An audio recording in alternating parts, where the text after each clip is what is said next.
big boy. Alright guys. We are live. We are? That sound, you can hear me probably It's right crazy! there. We're live! Yay! Oh my gosh. Okay, so cameras are set. And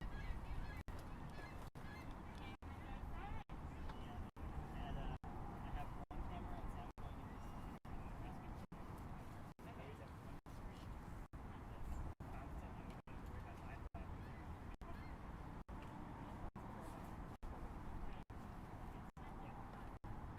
constantly moving where it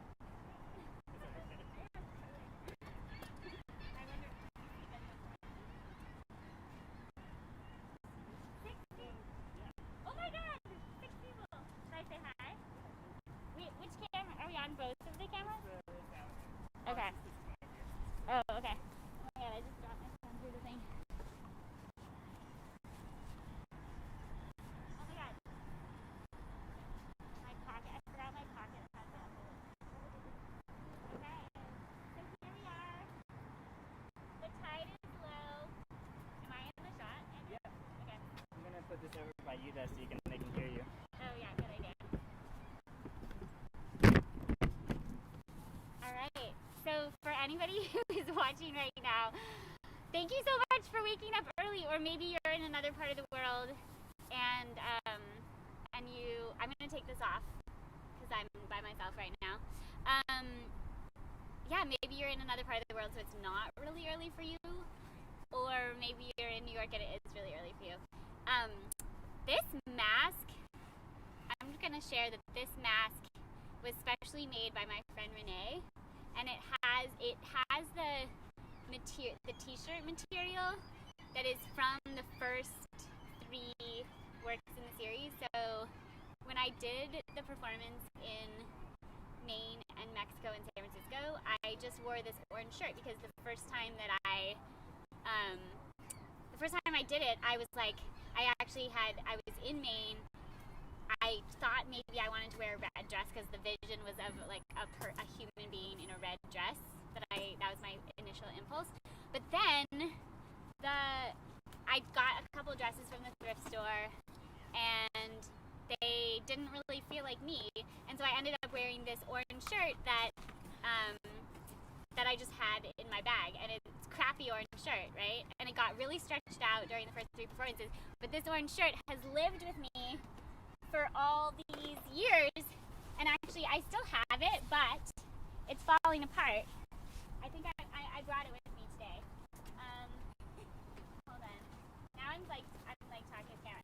It is falling apart. I am gonna wear it in the water today, but I'm gonna wear it over.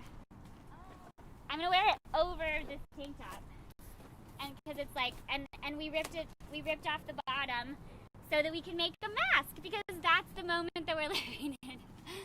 Is mask time. So I'm really excited that you all tuned in. It's gonna be pretty slow. I just want to warn you for that. Tune in and out as you please. We've just got set up right in time, and and we're gonna, the day is all an experiment, and so it'll just be going, and hopefully that will work for you, and hopefully you can hear me. Can we get any feedback? Do we know that they can be heard? That I can be heard? Okay, awesome.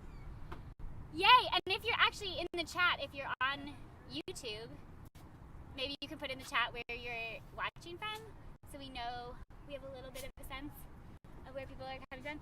Right now, the tide is low. That's why we started right now.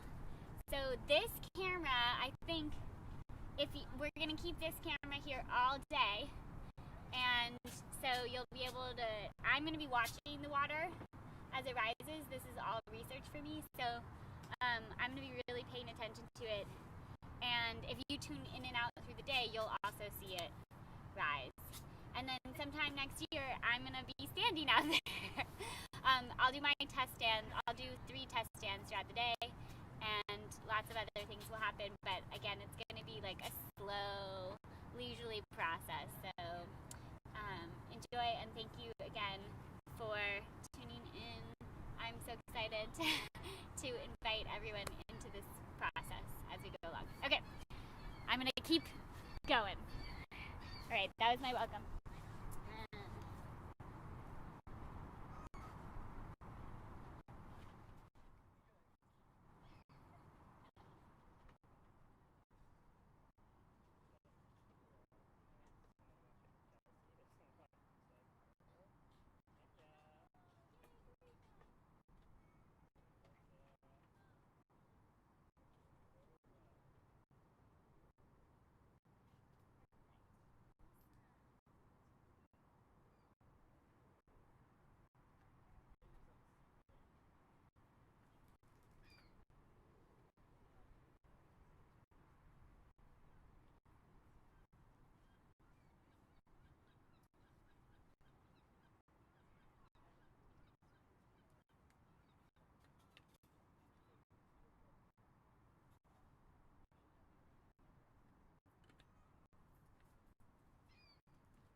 I think I'd love like the second camera to just like help capture, like this one stays constant, so it's like focused on the water, and then the other one is like gets everything else. Do we have the sound on still? Okay, great. That's cool. I'm happy with that. Can we pull on the Netherlands background sound too, just so we have a little something going on? Yeah, I had an email to you. I wasn't sure when you wanted to have that because now I can't remember you just wanted to do this. I just sort of want it as like a background, like very low level. Can you determine the level or no? Okay.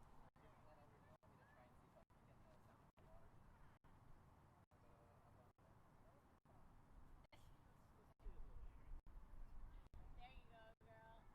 We got our gloves on. Okay, we're about to do a big beach cleanup because there's lots of trash here. Even though it's a very lovely cove, we love this cove. Yes. We're gonna clean it up because it needs some love. It does need some love. Yes. Okay. So Callum, on camera 2, you're gonna capture the cleanup. Chris, Simone, you guys ready? We're gonna do big beach cleanup. Okay. So we're gonna scour the entire beach. Actually, let's do this.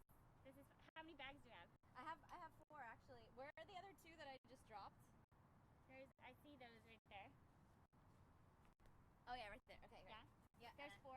Yep. So we each can have a bag. Yep. Okay. So here's what I'd like to do. Yep, that's. I have a message. Oh, yeah. Or here, take one of mine. That's great. One. Okay. So I wanna do this. Okay. This is something that actually I sort of did in Brazil, or we did it as an experiment with a workshop. Should we be on the cam? Yeah, we can be on the camera. Yeah. So this is a little beach cleanup thing. Where basically You guys can come in here. Yeah, be with us on the cam. Yeah. this is Chris. You should put your bag down too, Chris. Make yourself comfortable. Yeah. See my bag over there. Yeah. Okay.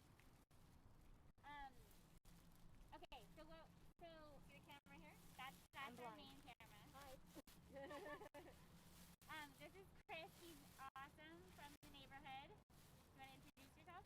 I'm Christopher. I am an artist located in Astoria. I live like 2 blocks away. Woohoo! And he's like, And a soccer team. yeah, he's a soccer team. And Simone, do you want to introduce yourself? Actually, you guys haven't introduced yourself. You should all introduce Go yourself. ahead. Hello, I'm Simone. I'm also an artist. And I like water. Hey, I'm Audrey. I'm the director of public programs at Soccer Tees, and I grew up like 2 blocks away. Yay! And we also have Callum and Andrew who are doing all the technical genius. Yay, Callum and Andrew! Yay. Okay, so what I would love for us to do, the 4 of us, Yeah. we're gonna spread out, Okay, great. and then we're gonna like slowly together like move across the entire beach and make sure we get every beach. Okay. So like, and so basically like it's just like a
whole crab right there. There's a what? Whole crab.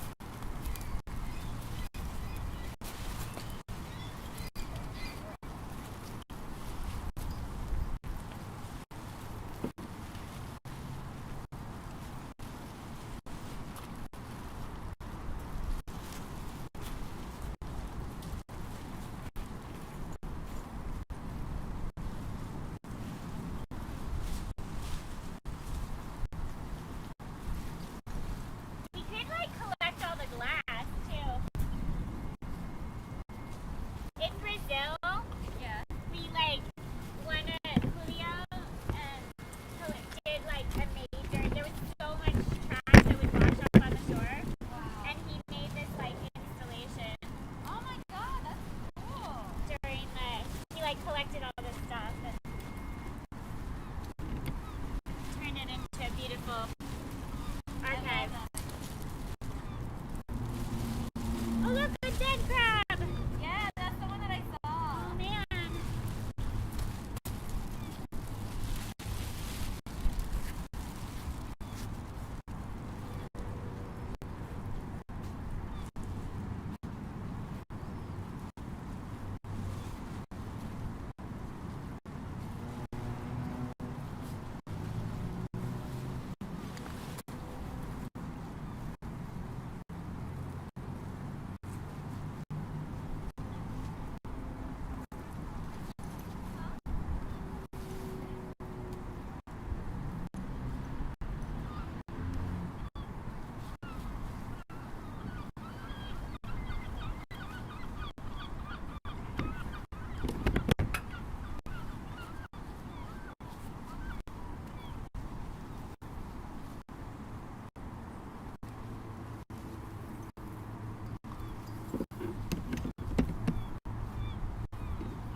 You guys, did you find any treasures? Let's go look. I just found a treasure. What did you find? It's like a ceramic thing.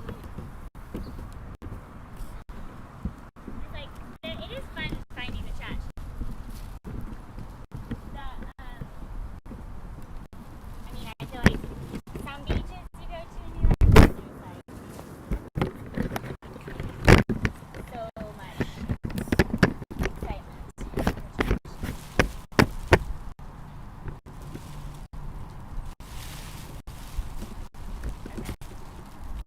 Whoop. Oh, gross.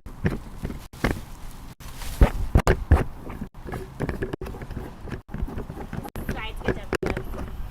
Yeah. Is that one of our Velcros? No. No.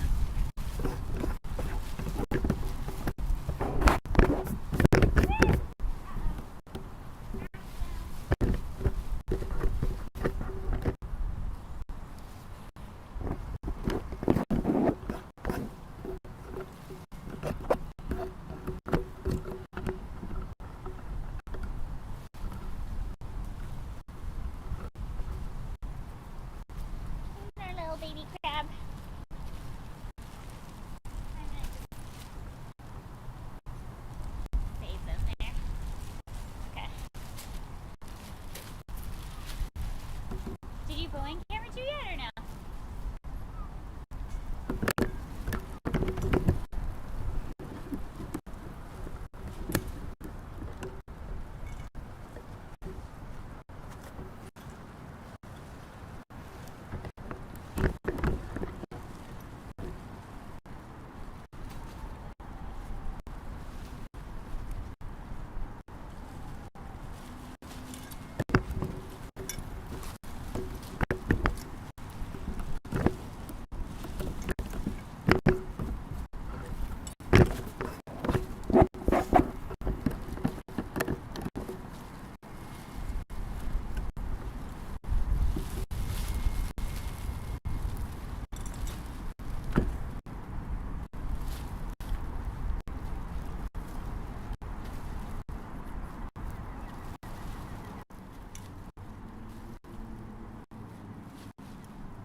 do this. If I went first, I'll go first, then I know.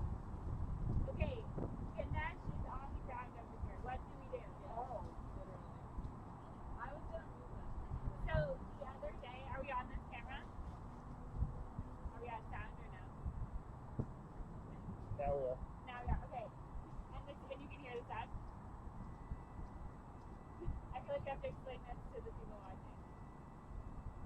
I think we need to make a mic. Hold on. Hold everything. We're getting sound. I'm really Recording. interested in like the dig. They're also in. The strangest thing over there. Oh really?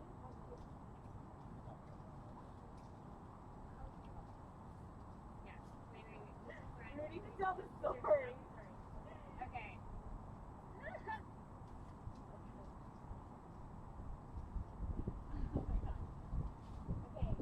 I was wondering when I know, me too.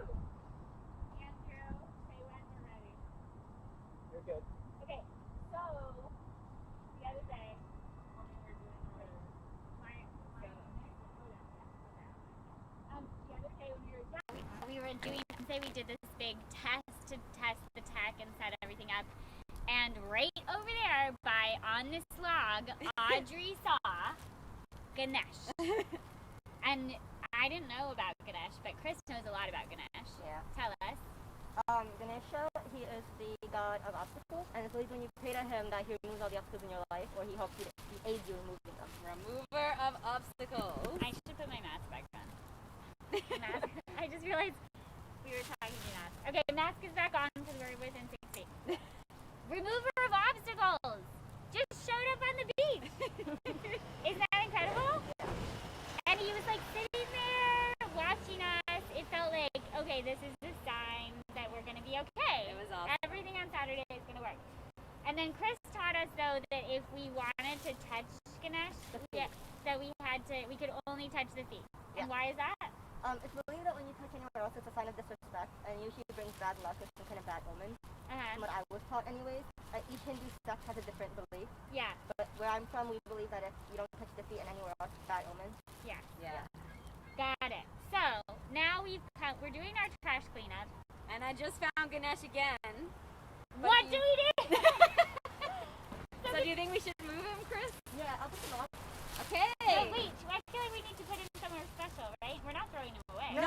Oh my god, never. No, should we put him on the ledge so he could just like watch We us? have to wash him first. Wash him in the water. Oh yeah, that's a good idea. That's an awesome idea. Okay. I I love can this idea. purify him. I know Okay. that, I think I told him the prayer anyways. Really? Oh, I Okay, love okay. this, Chris. Here. Yes! Yes. Wait, can you show the? Yeah. There's Ganesh. Okay, I'm gonna go. Okay, It's a lot of treasures on this beach. go this way. Yay.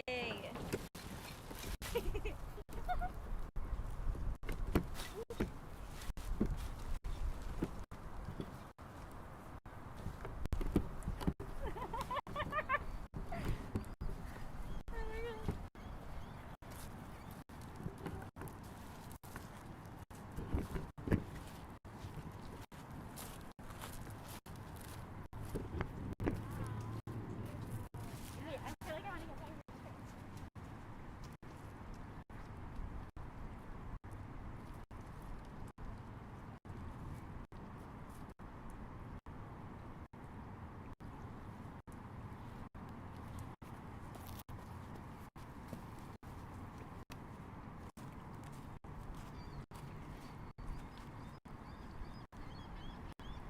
Yes, Chris.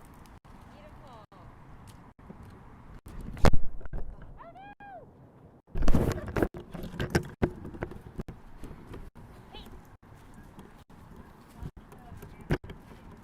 We did? Camera too. I'll look at it. Hold. Okay. Hold. Will you actually go back to the... I want to get a photo of you washing. Is it okay to wash again? Yep. Okay. Is that my fault? I didn't put it right? Oh, I don't know. Did the camera totally go out? Camera 2 went out. How's it now, Andrew?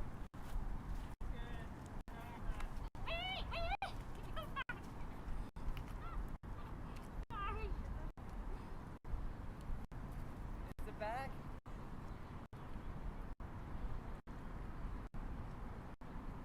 Maybe something happened as we were moving all the cables.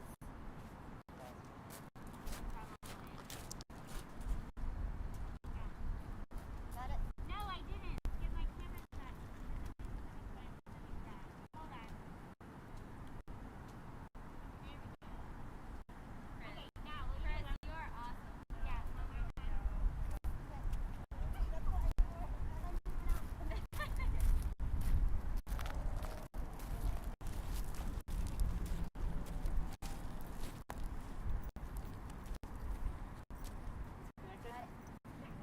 It should be, yeah.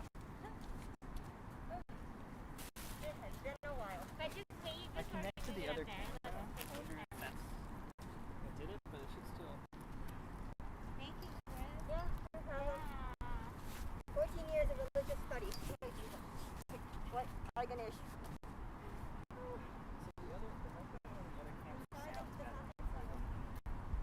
I wonder if it's the cable. So maybe we should switch to the other.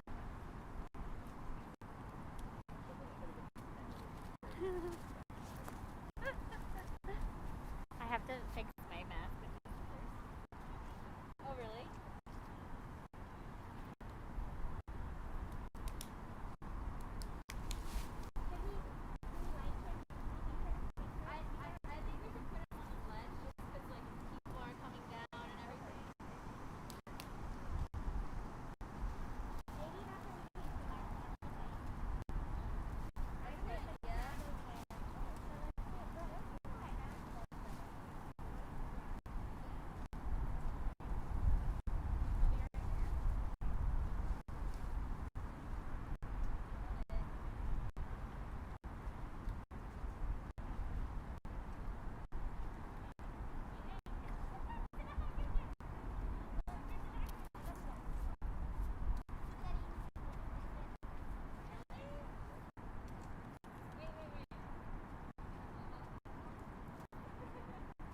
talk here, will she hear me? Oh, there we go.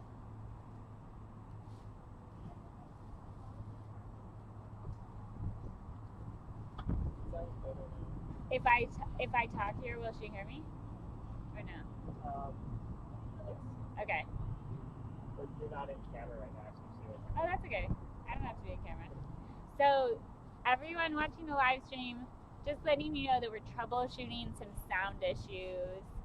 We had this very exciting moment happen where we we found Ganesh, and so we found Ganesh for the second time. And so Chris, luckily, who's a soccer team who lives in the neighborhood, he was able to move Ganesh safely, and then gave us a little blessing, which was awesome. And in all that excitement of blessing Ganesh down by the water, the microphone fell over, and I think we realized that one of these cameras has a microphone and not the other one, so we're just troubleshooting some of these things, and thank you for bearing with us. And I know this is going to be like long and slow, so I'm glad you're here, and I'll try to we'll try to keep you updated on what's going on. Okay.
So Callan, here's the thing for the microphone.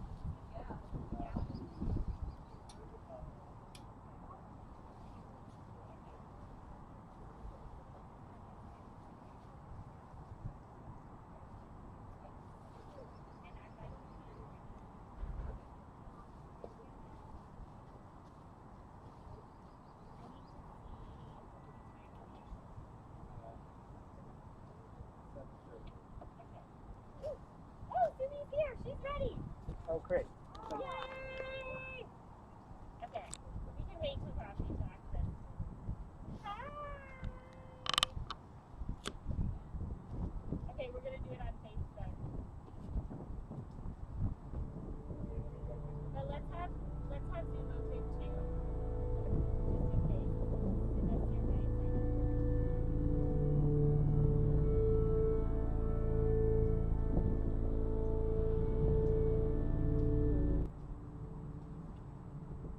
Yeah, but let me see it on the water. And where's the mic? Or it doesn't matter because the mic's gonna come through here, right? Yes. Yay! Oh my gosh! You guys, You're on Facebook? we're about to have our first, yeah. We're about to have our first call in from Bangladesh. Okay, what shall I connect now? Yeah, you can pick. Okay, should I connect to you first or her first? I don't know. Let me, okay. I'm away.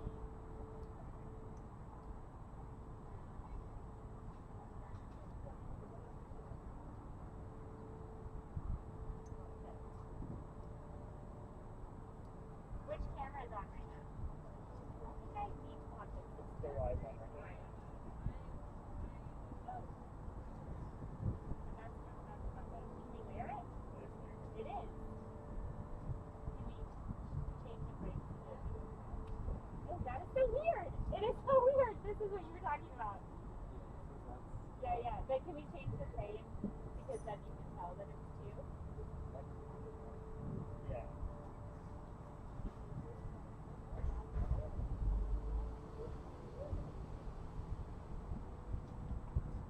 Listen, let's do one thing at a time. I wanna make sure this call is gonna work. Okay. So let's do the call and then I'll change that. Hi!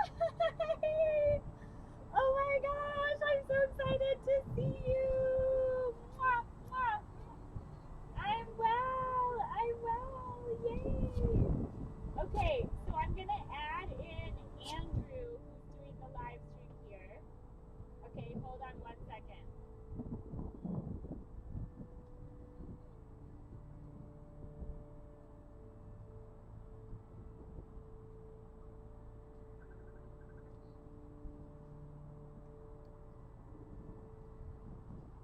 Okay. There we go. Okay, this is the water where I'm standing right now. Let's see. Oh my gosh! Okay, so we're gonna wait till it's the 43 minutes. Are we in the live stream yet?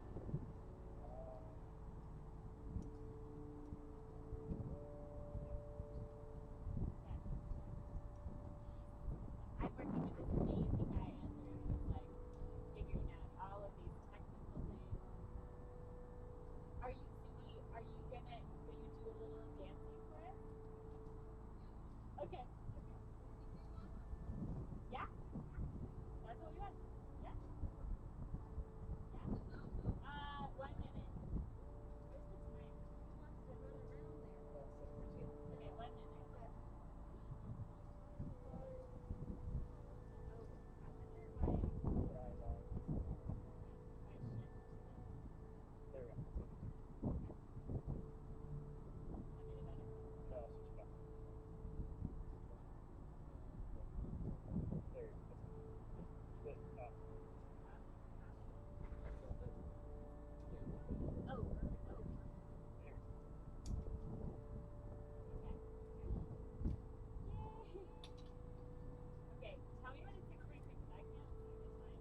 two. We're almost ready. We've been out here for an hour. Have coffee. Simi, will you say something? Yeah. We're just testing sound. 1 second, sir. Okay. Is it 6:43?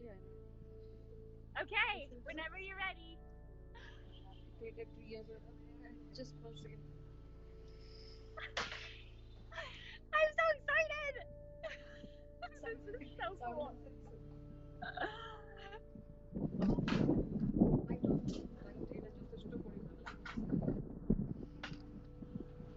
Okay, Sumi did an amazing dance in the Bay of Bengal, and here she is right now to mark our as we go into our second hour here at Highlands Cove.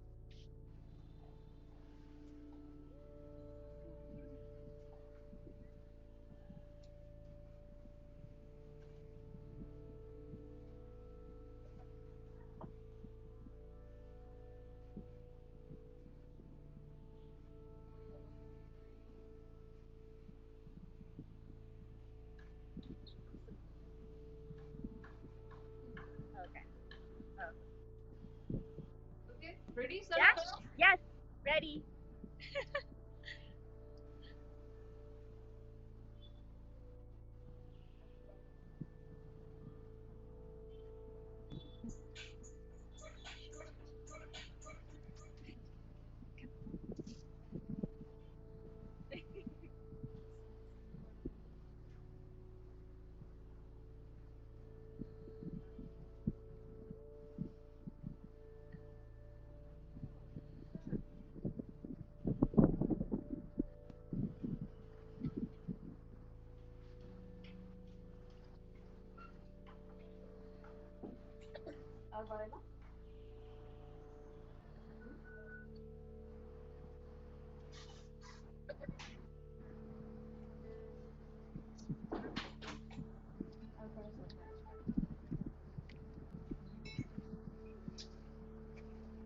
Can you hear the sound? Is it playing? Sound? Not so Yeah. much. Okay, just 1 second, huh? Okay. Yeah.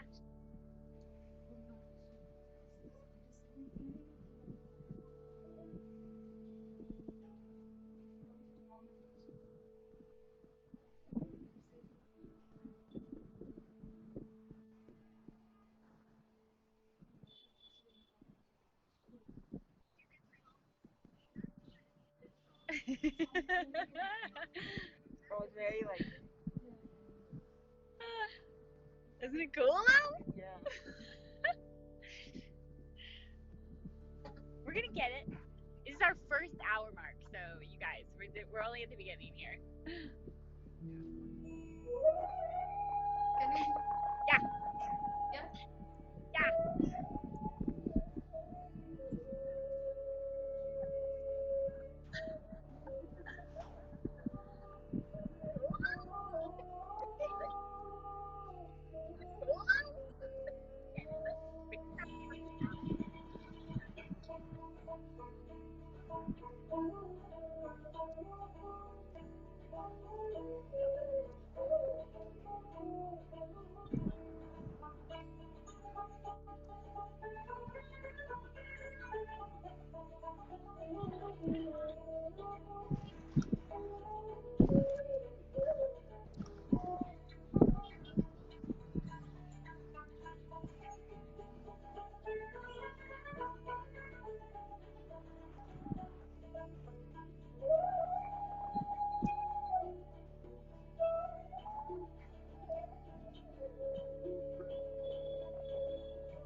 You like it?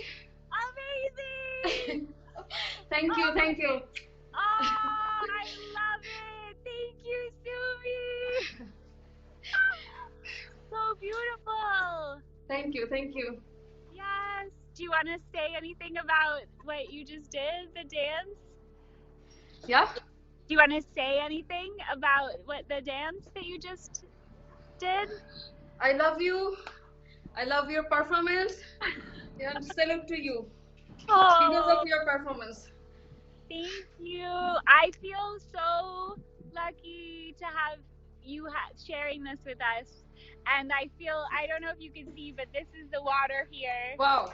in New York. This is where next year now I'll be standing.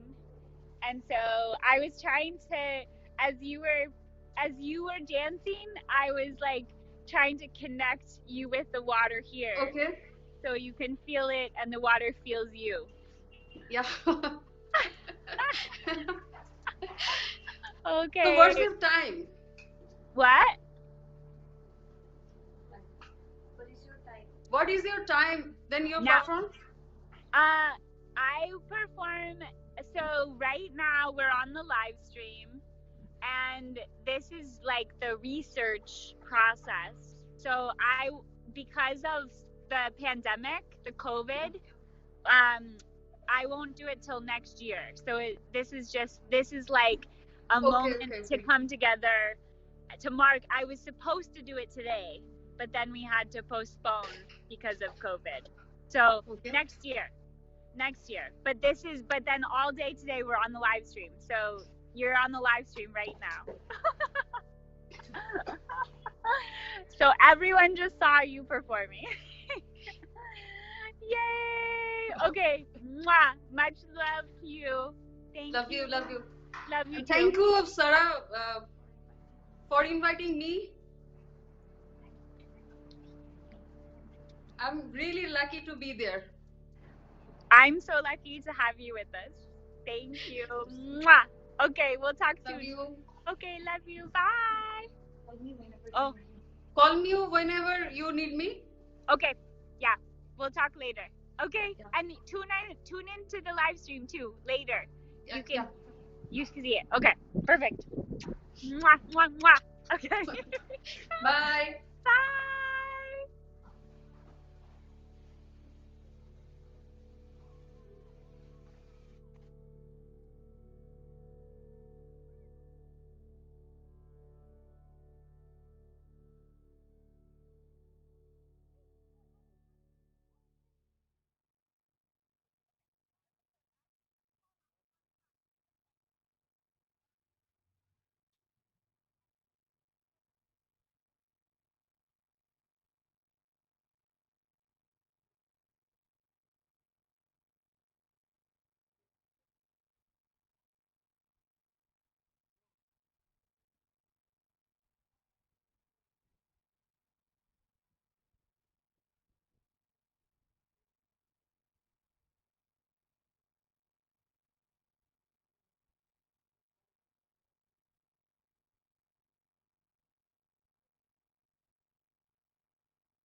Little boy at 14 years old Uh-huh. when she's recording study. Got it. Yeah. Oh, cool. I know her favorite. Yeah. You know the water really well. What is the do you mind if I voice record our conversation? If I record it, is it okay? Oh, No, it's okay. You have to go. You Yeah. probably have to go. Okay. Go, go, go. Don't worry, sir. I want to give you a card for the project. This is what we're doing. And you can look it up online. We're live streaming all day today. And then we'll be back next year. And maybe I'll see you guys. Okay, bye. Oh my god, I can't believe that worked. Coffee's there. Coffee's there. You're amazing. Yeah. Okay. Okay. And Andrew said he has scissors. Yes, I'm gonna get them from him. Thank you. I got you. Yeah, Don said he was watching. Oh, good. He texted a photo, and I was like, we're off to the races. He was like, yeah, I saw. Oh my god, awesome.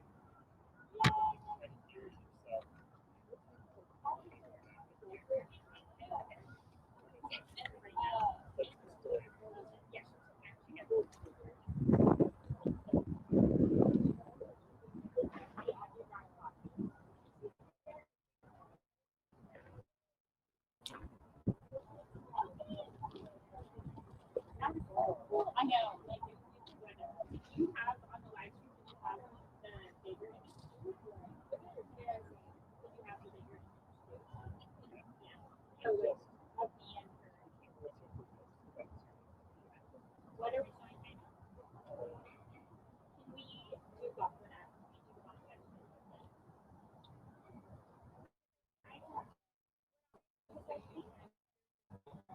feel like is there's enough excitement for it. So I feel like the videos from these places happen. I think they are great, but I just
I feel like that's a cool.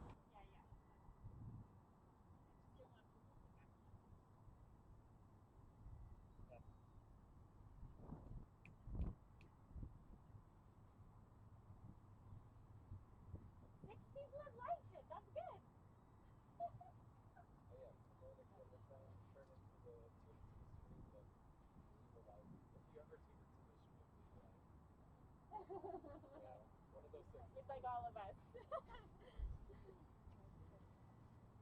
Okay, time for some coffee.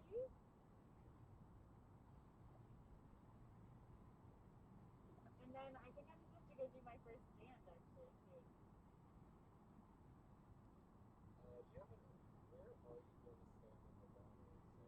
I don't know yet.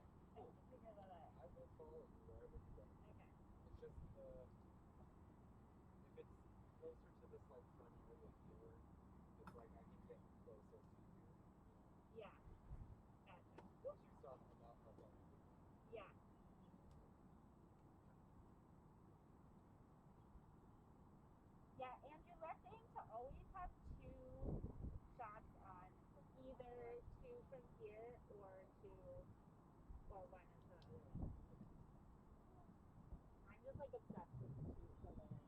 So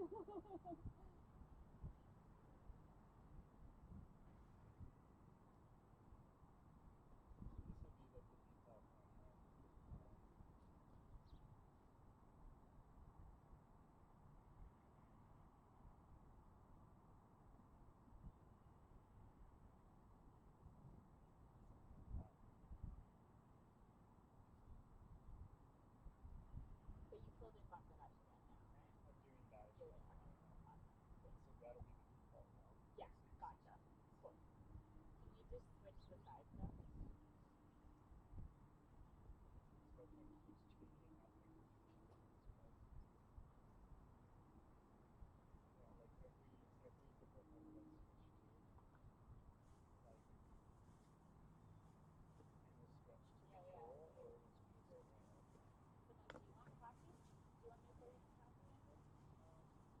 I'm okay right now.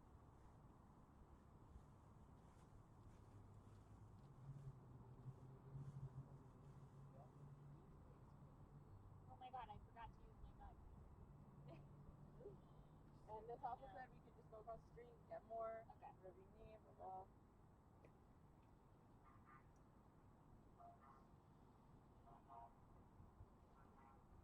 And seriously not try to sign into 50/50. I couldn't get there in time. Should we sign into being on that computer so we just like have it open and up? This is gonna be the same place for me, like Okay. Gotcha. Gotcha. Do you want me to sign into it now? Yeah. I think I remember the kind of place. Isn't the light beautiful at this time when it just starts coming?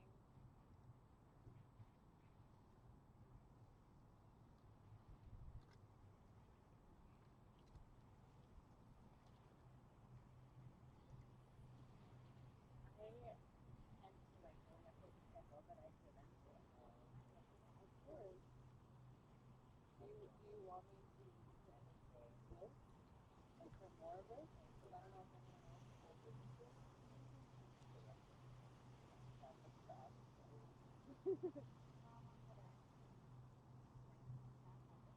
And then I'm supposed to do a test again. Yeah. I need to do a So test now. now. Okay. After we get the Bangladesh stuff done.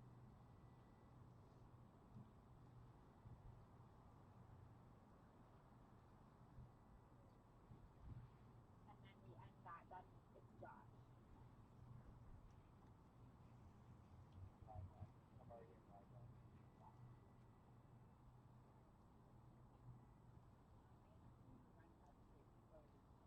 I think you should before.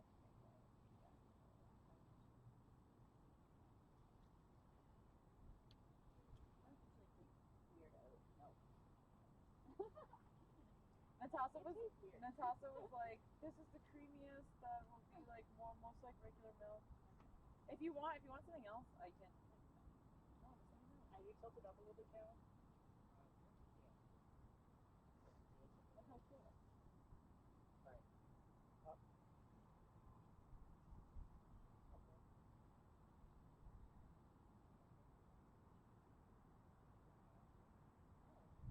Weird?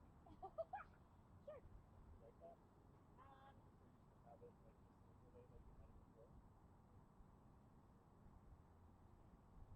It's like a down. No, I think this is good. Why not? Let's be crazy. It definitely like, yeah, I like playing with new things, you know, and making it cool. Wait, whoa! I was like, what the fuck? So funny. Oh, that's weird. What were you gonna show me? How?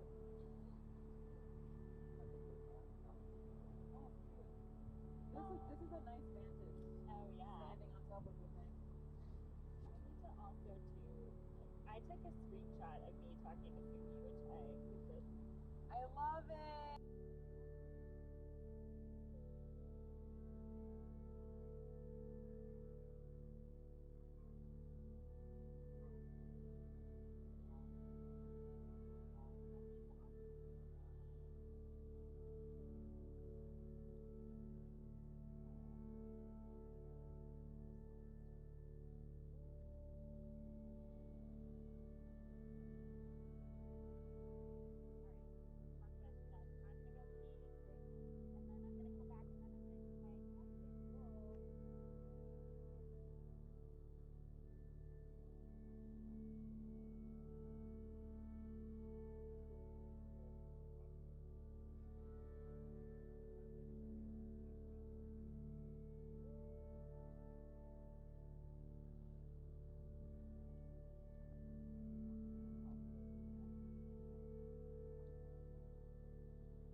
Whether I did something right.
lots of things we were I know. in the beach and You can reflect on it now if you want.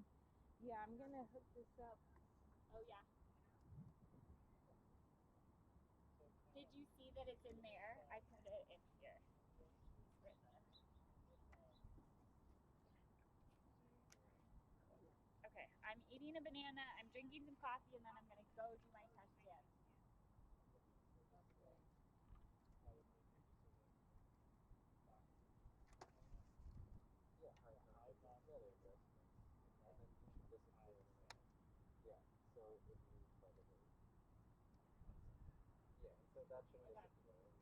Where's the microphone?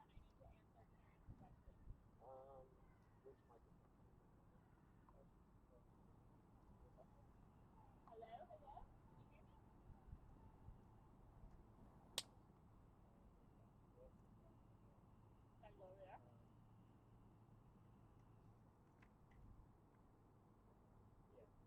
Okay. So,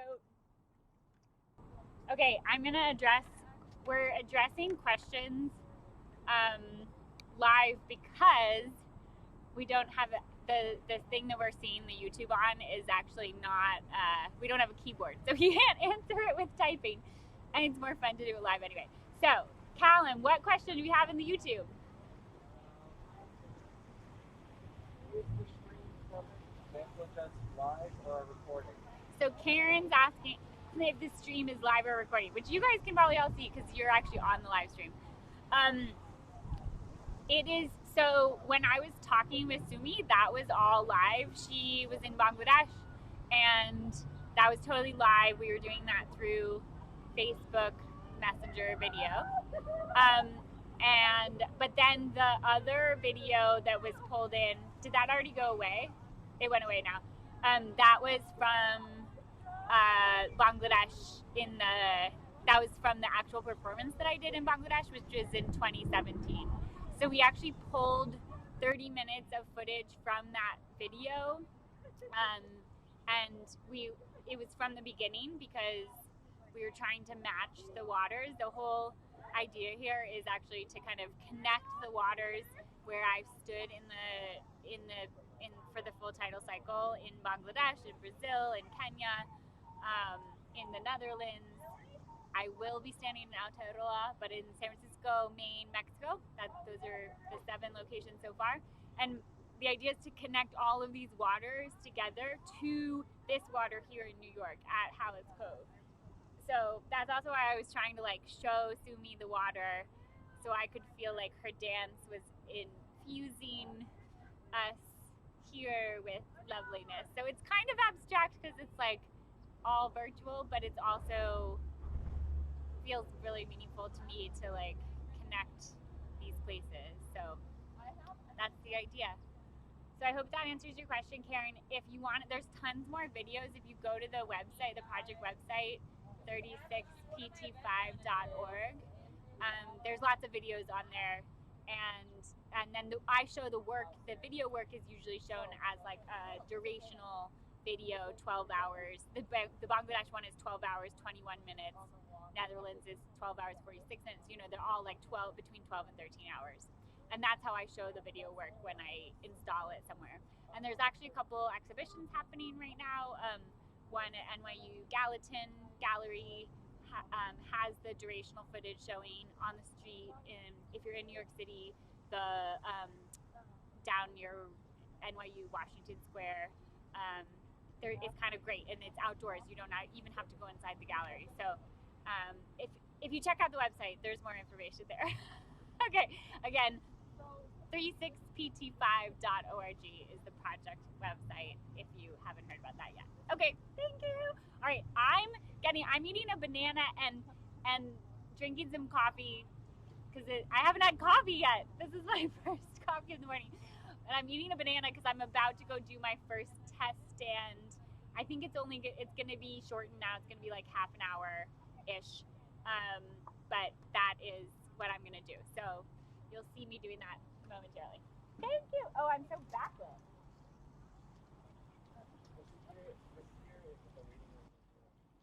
Who? Oh, he is? Yes. Has he been there the whole time?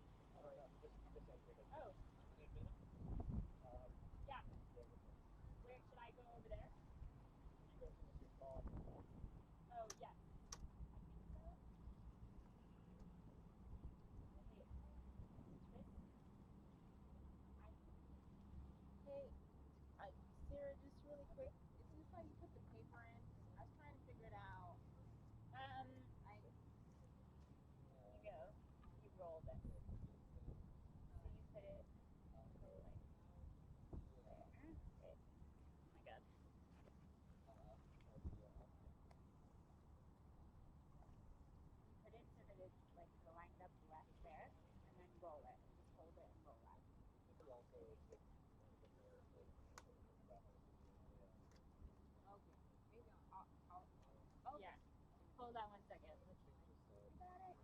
Okay.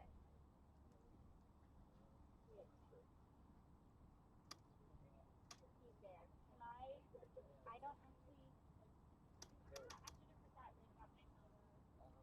have put that right about my elbow. Yeah, give me a second. Hi. Good. What you doing? Typing.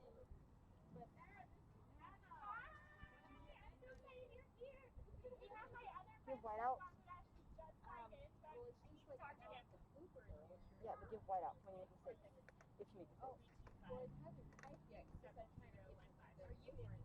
Can you just chat? It's in the right way. I think I got it It in. is. Hopefully it works. I've used them like once or twice before. You said what? I've used them once or twice before. It's right. Okay, cool. Yeah, the bookstore I go to, it's on underneath Broadway. I've been going since I was like 8 years old, so they know me pretty well. Because that means to pick up every once in a while. Because they have one in the store, but you're not allowed to touch it. But because they know me so well, they're like, just touch it. I'm like, okay. Yeah, they're like, it's okay, we know you. I'm like, okay. I go there at least like 10 times a month. Wow. Yeah, I read a lot of books. That's great. Yeah. So like they know me by name. Wow, that makes me wanna. But I haven't gone since quarantine happened. Because like they don't let you go into the store, you can only purchase online. And like I'm a person who likes to go and like check out each and every book. Touch the book. Yeah. Kind of like to see what I'm purchasing, like read it, like a little bit of it, like a chapter first.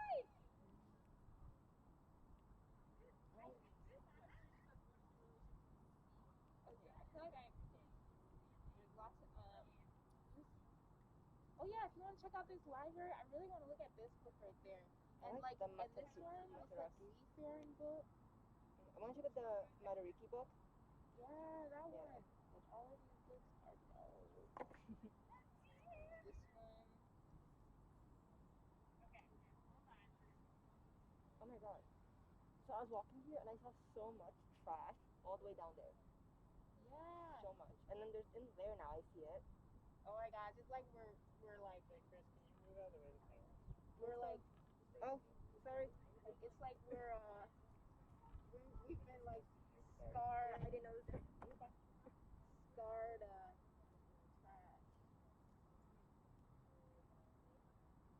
She's just frozen. I have to. I think it's not gonna work there. I think it's just frozen. Yeah. Oh wait, no, I think it's working. It's working. It's working. Yeah. But your video's off, Sarah. My video's off? Yeah. Can you hear me, Seth? How you doing? Look at my bag.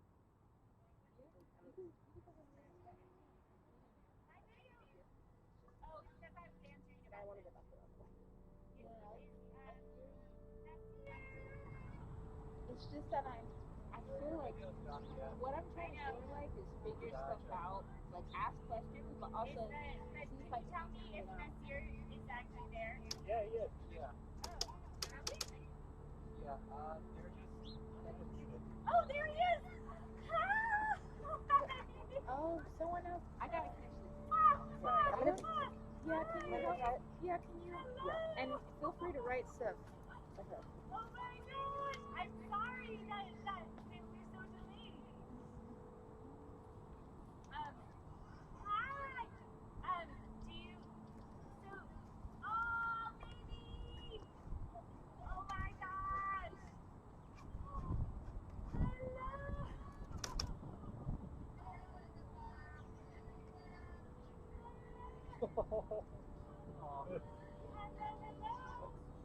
Oh my gosh! Do you,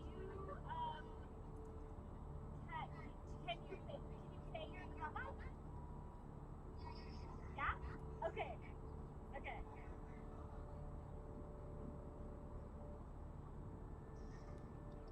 Oh, nice!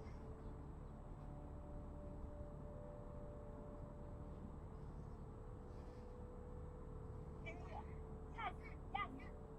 Okay, I'm showing you the water here. Yeah.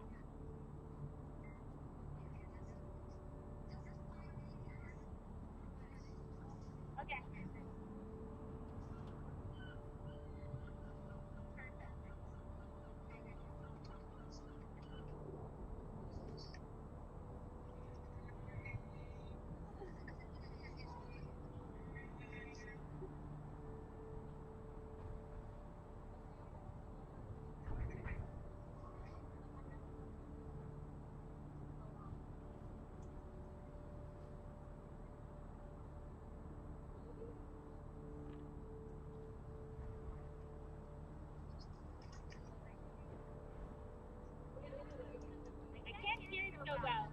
you hear me? Yeah. Oh, there you go.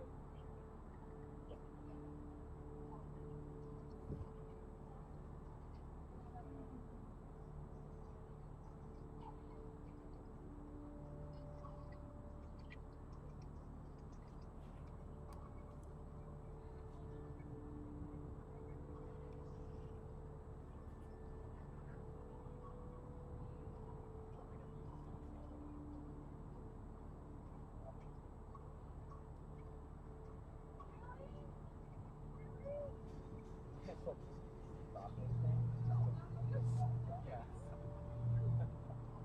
Like I thought that's the top of the bottom, and then it's like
Hi, good.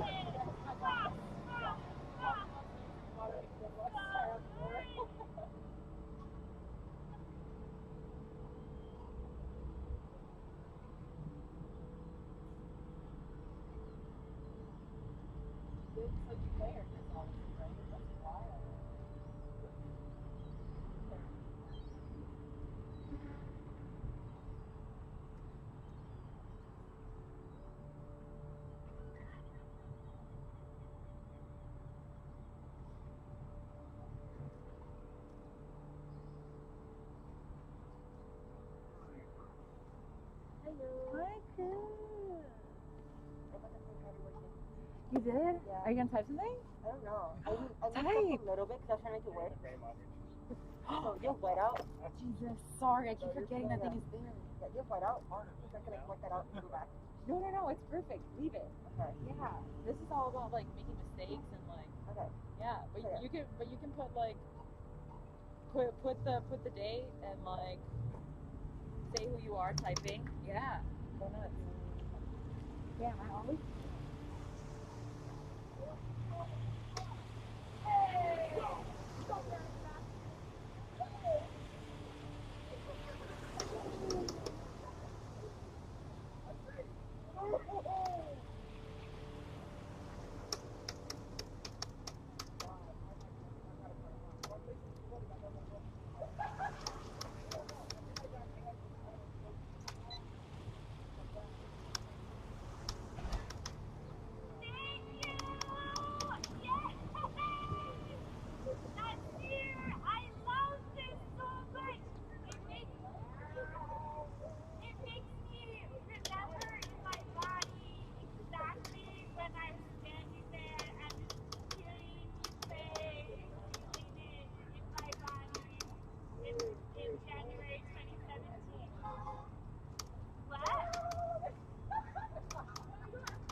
it's 8:30 to Cena. What? It's 8:30 to Cena. Okay. And we got someone from Kenya.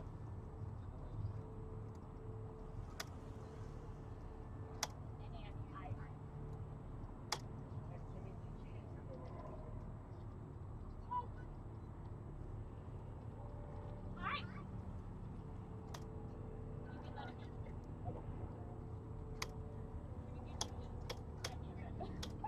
Why not?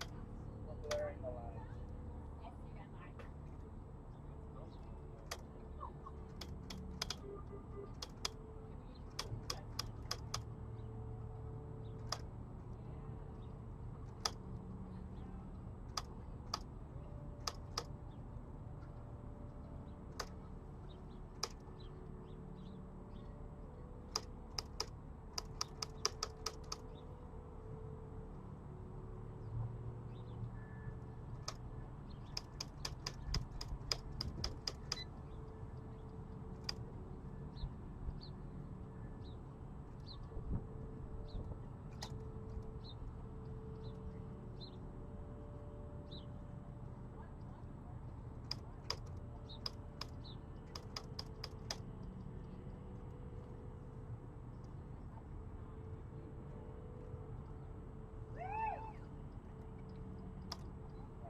That was good. Flag.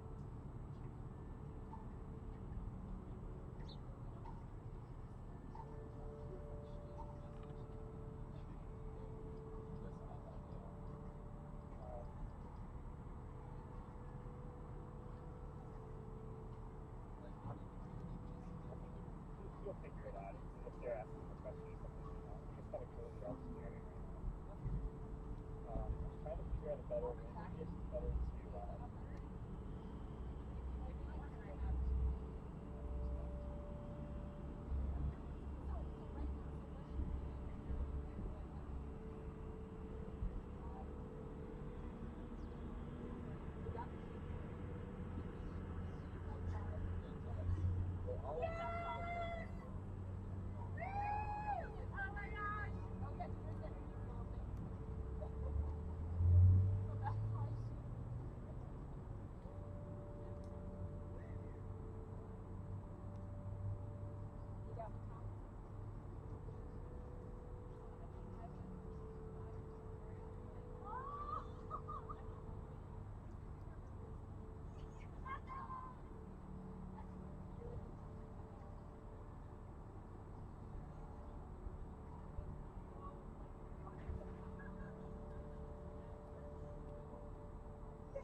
So I think then what I'm going to do is do my question while Josh. Let's bring Josh in.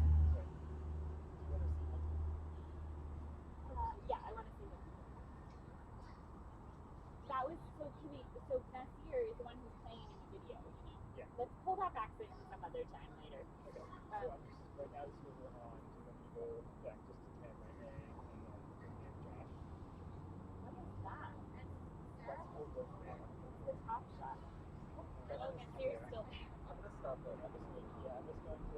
I'm gonna text Mickey and say, this is an electric type. Chris, did you ever meet Anna? She's on my crew, one of my event managers. Chris is one of the soccer team. I almost called like 4 times. Hi. Hi. Okay, come shut up. Yeah. So this is one of the cameras that I always stand against. So, it's totally normal. Mess up. Yeah. So the only thing to do is like when it gets to the end, it's gonna bing, and then you have to like press return, or else you just write right off the page. Oh, that's funny. Oh god, okay, we should write. But you can mess up. It's like totally. Yeah, I fine. messed up twice. Instead of writing commemorate, I wrote commemorate. I don't know what happened. I love it. And write who you are writing, Anna. You could just be like Anna here, blah blah blah. Wow. I've only used one like twice in the bookstore I go to. You know the bookstore? Yeah, they have a typewriter Yeah. there. That's awesome. And they know me too well. I go to like 10 times a month. And I've been going since I was like 8 years old. I love it. So one time I went in and I was like looking at it and then the cashier was like, just read it, Chris. I'm like, okay. They know me by name now. I remember when that place first opened. I'm so glad that they like survived and stayed alive. And the bookstore owner I came to my middle school and I was like in 7th grade. Really? He was talking Lexi? about it. Yeah. That's He was awesome. talking about it and I was like, oh, that's so cool. I'm actually trying to concentrate, and I've done so many typos already. You can't read, right? Yeah. Right out. Imagine just doing this like back then, Imagine running a 10-year essay on this. and then messing up. Yeah. At the end, you say, oh, great. Wow. That's cool. Oh, I'm gonna be performing later. Yeah, and dancing. How long have you been dancing?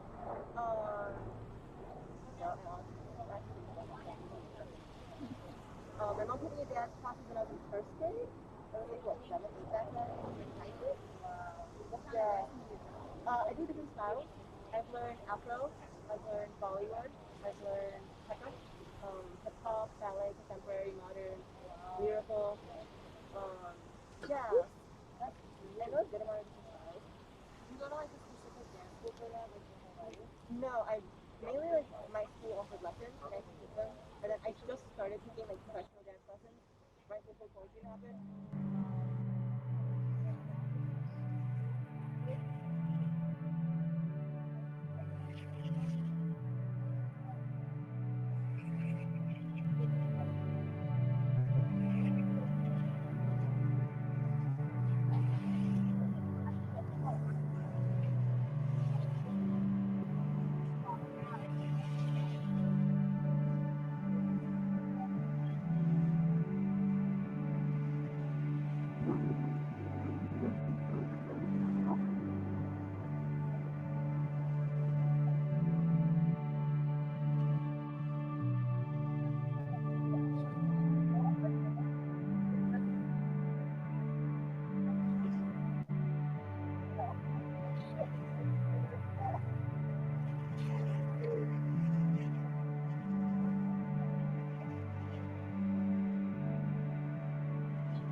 like I was out there thinking, oh, it was actually supposed to be happening right now. Today. Like at this moment, this is where I was supposed to be. Yeah, that was trippy. Yeah.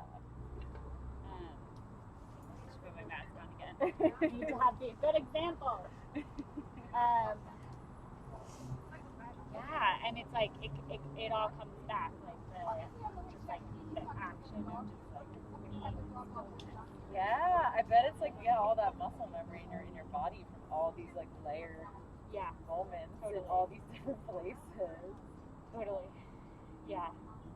Yeah, and like the water totally rose on me. I There saw. was- It was only half an hour, but I was like, oh, because we're 2 hours in, I'll like get a little wet, and then it went higher than I expected actually.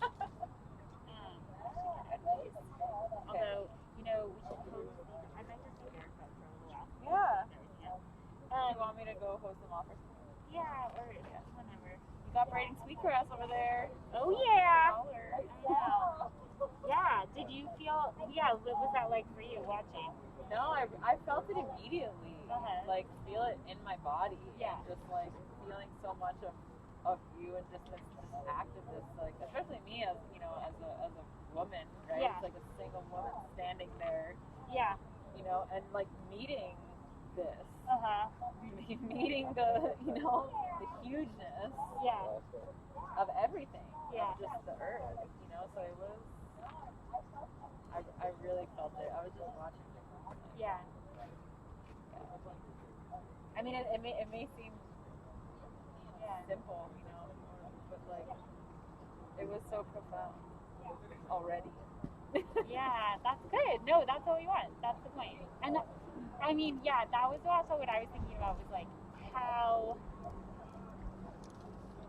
it's gonna like it's giving me a much better sense of like what it will be like when we actually do it, Yeah. and like imagining people and like actually being able to like make it into an event, Yeah, because they started talking to people up there. Yeah, you did know, people and, stop like, by? I heard one guy. Yeah, and it's so cool to see you juxtaposed with like the FDR and the lighthouse and the city. Yeah. And that fairy cone. Yes. And that butterfly. That was It was amazing. so beautiful, right? It was right at the end of it. Did you see that? I know. I felt like it was actually my cue. Yeah, It it was literally my was cue. like Yeah. perfectly on time. Yeah, the water's cold. It's not warm, this water. I was expecting it to be warmer actually, because Really? 2 years ago I fell in the water in a boat in mid-September. Not right here, out by Governor's Island.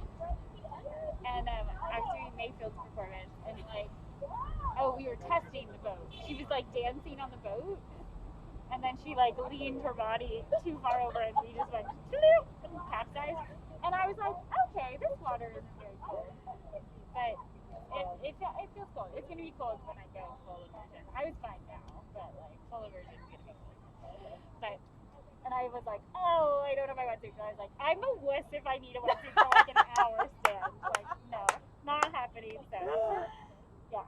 So do you want me to rinse these off for you? I think if you don't mind, or No, I if there's don't. some way to do that easily, that would be amazing. Yeah, right. 'Cause I'll go in the park. I'll wear them again when So do you want me to just like dredge this? Just like Yeah, or that's just fine. okay. Cool. Awesome. Thank you. Yeah. Woo! Yay! All right, first stand, first test stand is done. In case, how many people do we have? 22. We're at 22. This is good. That we were like at about 11 for most of the day so far. Between 9 and 11. Yeah. Oh no! Oh shit! You know what? I didn't bring extra pen. That's what I want to put it. Yeah. Okay, totally. Do you want a better pen? I have a good pen. Hey Sarah, this Hi. is Fernanda. Hi. Hey, nice to meet you. Elbow bump. So she'll be doing Awesome. this too. Yay! Did you get filled in on everything? Yeah. Yes. Okay. Awesome. Let me know if you have any questions. be honest, right now don't have one. But I'll probably ask you. Okay, cool. Okay, so what I was gonna say to the live streamers watching is that we've had some excitement already today. It worked. Our first call-in from Bangladesh totally worked. Sumi and Nasir both came on. We did it on Facebook video, and she did a dance, and then Nasir came on and played his kamak, and it was awesome. That looks great, Andrew. I love it. Yeah, I love it. It's awesome. And then Josh came on. Josh is the composer that I work with a lot, and he does all the music, the sort of droney. I can take this off now that I'm alone. We're halfway alone. I'm far enough away from Simone that it's okay. Josh does all the music and the audio for the durational video works, and so he came on and did an awesome piece, and that was great. And then I just did my first dance. And what I wanted you to know, in case you weren't here at the very beginning, the few who were here at the very beginning, you already know this, but my friend, so this is the shirt. This is the literal shirt that I wore in Maine and Mexico and San Francisco for each of those performances. It's orange. I know I'm backlit right now, so you can't really see it, but it's falling apart. As you can see, there's holes in it. But I'm very attached to the shirt, and I've worn it as my test shirt in each location that I've gone to since those initial 3. And so I can hear myself. So anyway, my friend Renee, who's this amazing maker, she reuses denim and other fabrics to make these incredible things. And so Marzane is her company, and she made this mask for me with the fabric from the t-shirt, from the bottom of the shirt, and now it's a mask fashioned especially for this pandemic moment. And then also I just wanted to mention that in each location I wear a hat. I always I never want to pack a hat because it's so far and it's always so big, and it's become this thing where having different hats from different places is interesting. And so I have all these different hats that I did not bring with me. I have some other artifacts that will come out throughout the day. But today I'm wearing this Black Lives Matter hat because it's very current of the moment for us here in New York City and the United States of America at this moment in time, 2020. So this is the official hat of 36.5 process. And I think that's all I'll say for now. Okay, mwah. Thank you all for being here. I think we're gonna pull in Kenya video soon, yeah? I think when I'm talking, it's hard for us here in the South. I'm like, here we go. Yeah, I'm sorry. We just want to make sure we can hear it. Yeah. So whatever you want us to do, that's fine. Okay, I'll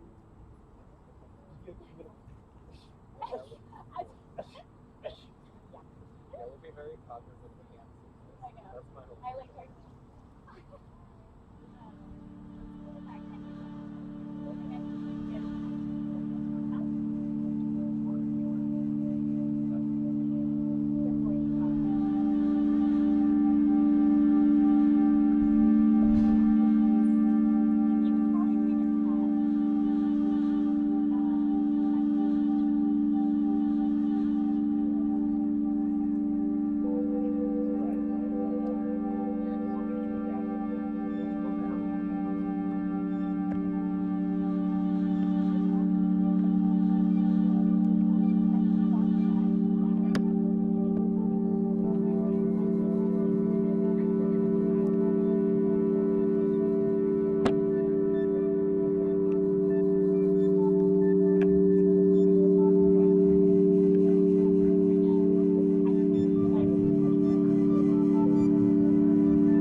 this handle or this on the side here that I? This one.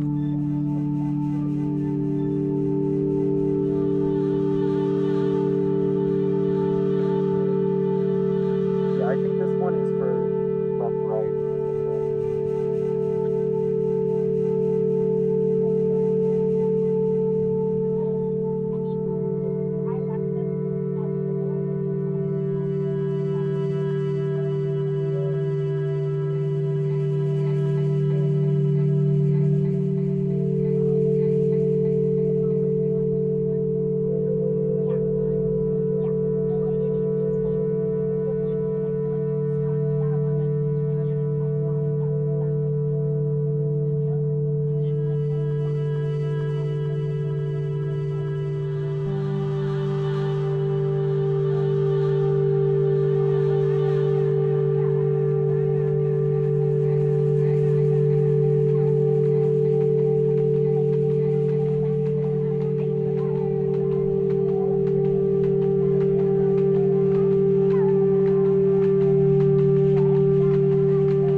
Put it into your live stream.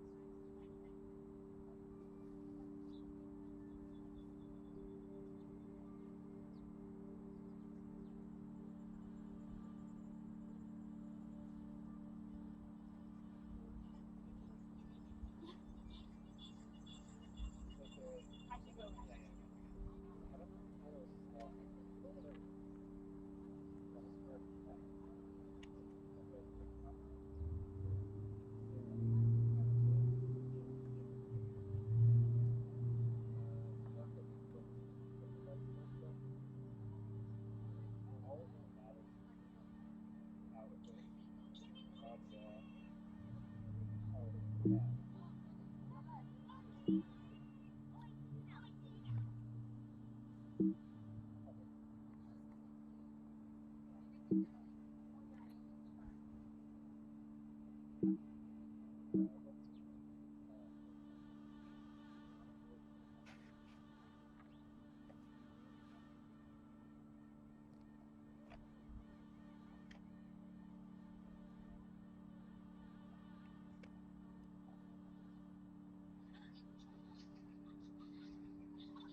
So we're having. Can you hear me? Andrew, if I talk, can you hear me? Am I in there? I think I can only hear you in the Zoom call, but not in my computer. Do we have the Zoom call going into live stream now? Yeah, it's up, but I don't think we can hear you. Okay. So, but if I want to talk, I should do it? Yeah, I think you should. I'm working So, on it. hello, audience of live stream. What? I'm just trying to create an event. So, can you see what computer it is on? I can hear you as well. Which is where the retreat happened last year, November 9th. And they traveled from Nairobi to about an hour and a half south of Mombasa, and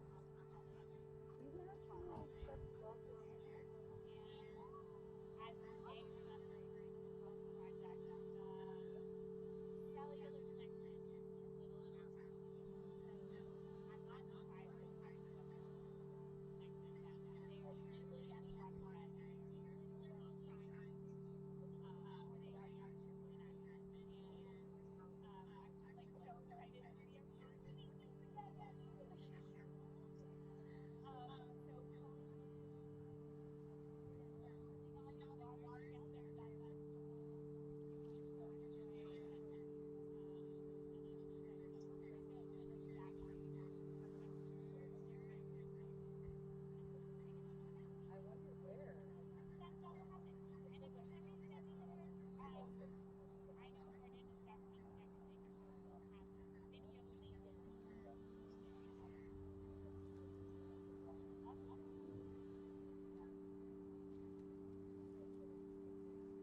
Messenger video instead?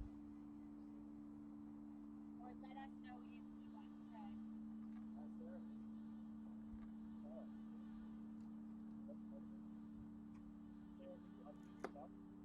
I can, yeah, I muted myself to save it.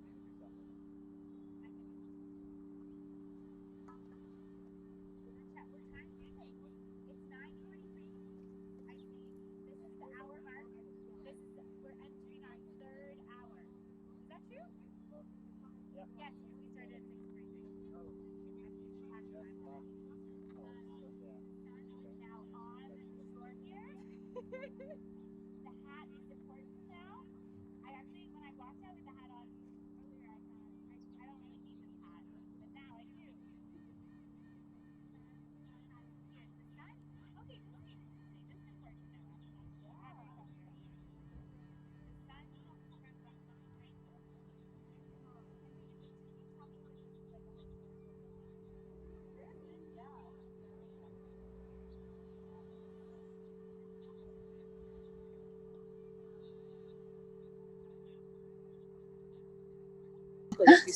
Really?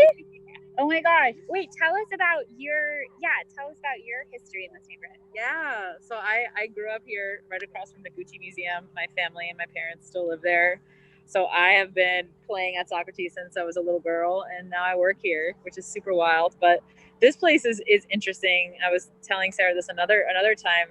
You know, we didn't really come to this beach. You know, it used to be really overgrown, and just we kind of thought it was dirty and like unsafe. You know what I mean? And so in my older life is when I started having a relationship with it, and it became a really special place for me. And do you come here like every day? Do you come to the Cove every day? I actually was especially after meeting you for the first time. I really just started like pricking my ears up and just noticing again, like we are a city of water, and all of us become so blind to it. Yeah. Because it's just it's background. We're so busy in our life, and so I live near Astoria Park now, and I actually right before the pandemic started going down. I was going to the river every morning, just like being with it, and same thing, just coming here and putting my hands in the water before I went to work. Yeah. So yeah, I think it's so important. It's living. Yeah. There's energy, which I think is what you're connecting with when you are standing in it. And that's what I felt so strongly when you were standing just now. Yeah.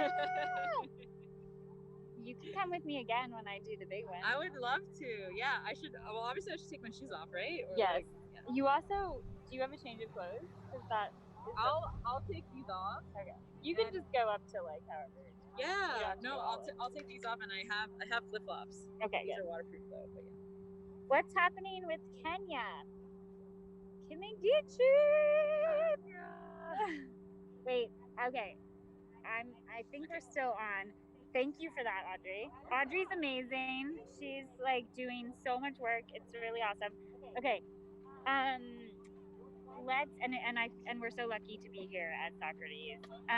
Is what's happening with? Have we heard back from them? They didn't leave. They just got dropped off.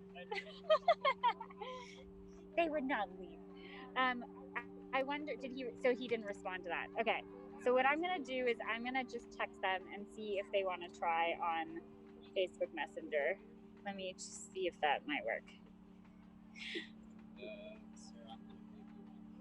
Okay, great.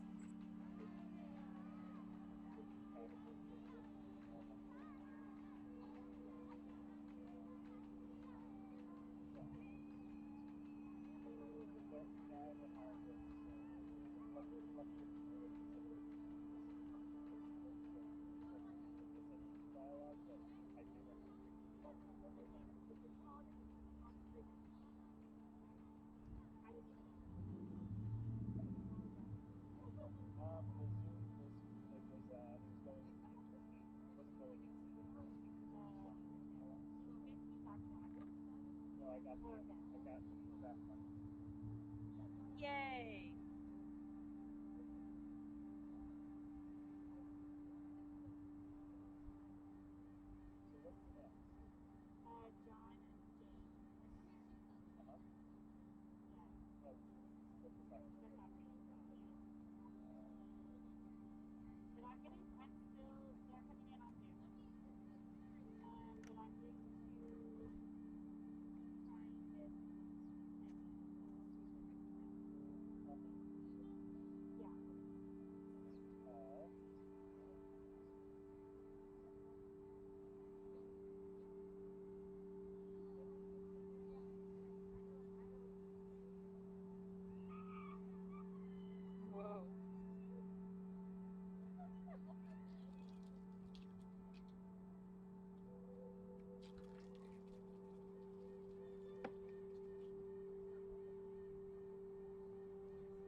What is this?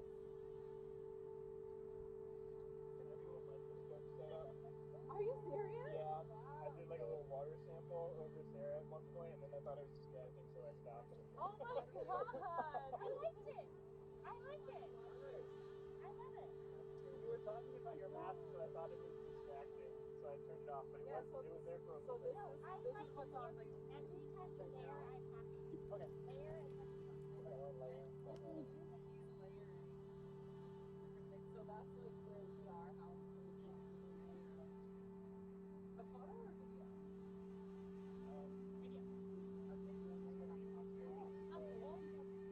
Yeah, so that's because we kind of stuff with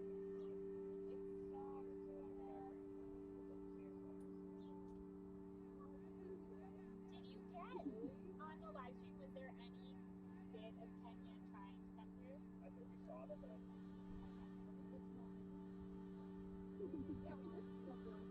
Okay, that's good. So the live stream knows they were trying.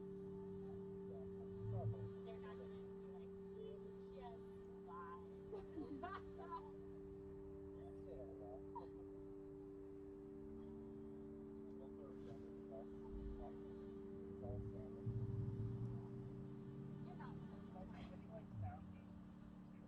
Yeah. voice is very excellent. We can hear you, but it's not that cute. We can hear you. This is the Discord. For the sticky points. Awesome. 17 points. Great match. Great at. Oh my god, that's scary. She's my finger. The comment. Oh, Sarah,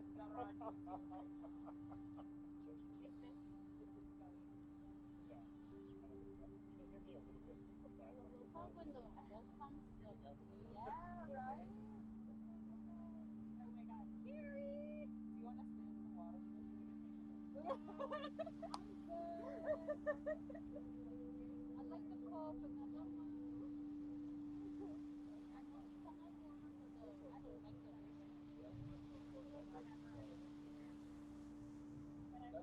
it's not even the ocean. It's not, right? This is the yeah, it's the river. Yeah.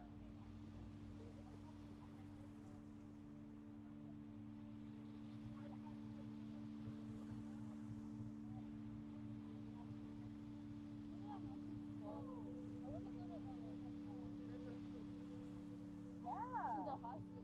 Yeah. Like the ferries are so far now. And the ferries.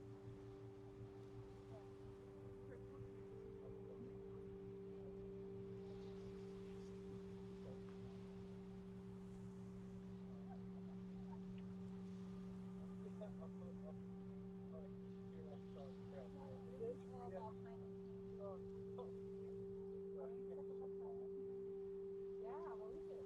Sarah. Whenever you have another set. Yeah, Fernanda is like that she wants to talk about climate change. Awesome. Let's do it on the live stream later. We can do a group conference. Yeah. And Fernanda. Fernanda is one of my other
James.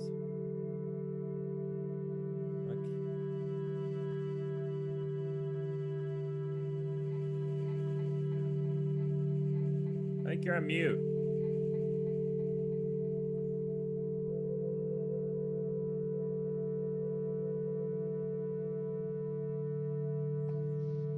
How's that? Oh, maybe he's got everyone on mute. I think I just unmuted. I can hear you.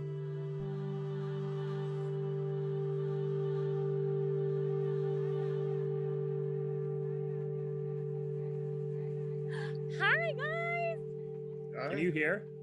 Hello. I'm here. So can you hear us, Sarah? I can hear you. John, say something. I think I can hear you too. Yeah, now I got it. Okay, I can hear you both. Oh my gosh, how are you doing? We're fine. It looks like a nice day on the water. Oh my gosh, it's so beautiful. And I'm so excited. It's been great so far. It's going really fast, but it was amazing. I was connecting to Sumi and Nasir in Bangladesh. I saw. Did you see that? Wasn't that amazing? Yeah. Yeah. Your folks in the Netherlands? Yes, and were the Netherlands? Oh yeah, some of the video from there. Yeah, and then Kenya we were having some issues connecting, but Kimigichi and Wakili and Jordan are there on the shore at Bodo, and we saw them for a hot second. I'm hoping they'll be able to connect back a little bit later, but that's great. But here we are. It's 10 a.m. So this is all about you guys right now. Well, I think we're having a meeting with ourselves, which is my most favorite meeting. I organize Zooms just with me. Yeah. Yeah, and I'm late, and I don't really have anything, important to say. I kind of tune out, because. So I'd also like to thank John for kind of taking me through the exhibit Monuments Now, which was really, really great. And we didn't have much time to talk about Nona Faustein's work. Ah, yes. On the entry and the portal, it's a great way to enter the exhibit. And thinking, Sarah knows that I was trying to figure out how to see her in the water and the top of the pyramid, all at the same time. And I think we're gonna have to wait till the trees, lose their leaves, before we can do that. But, well, actually, James, we do have Socrates drone photographer is coming by later, so we might make your dream come true. Oh, really? That would be just fantastic. That would be fantastic. We have a local drone person that's doing a lot of photography for us. Oh, good. Yeah. Yeah, it's pretty great. I mean, technically it's like illegal because we're within a no-fly zone of LaGuardia. Right, sure. I mean, this is all guerrilla, so that's good. All guerrilla all the time. I like that. Yeah. And even Sarah standing in the water is a little gorilla this morning, I think. So when are you going to go in? Well, I did. We're in for a minute. Yeah, I did like a half an hour morning stand. Okay, I saw a picture of you and others standing in the water, right? Audrey joined me for the end of that. Right. And then I'm gonna do the full immersion stand probably at 11:43 is my plan to walk out there with that hour. Oh, nice.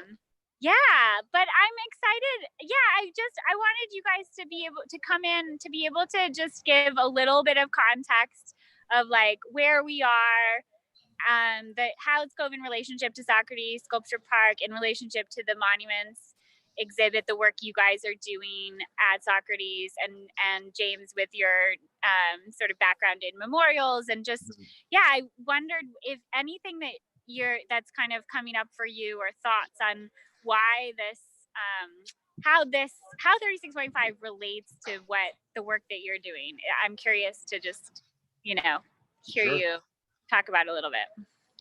Well, I mean, if I were free associating, I see all the pieces in the Monuments Now show is kind of beautiful critiques of the idea of the monument.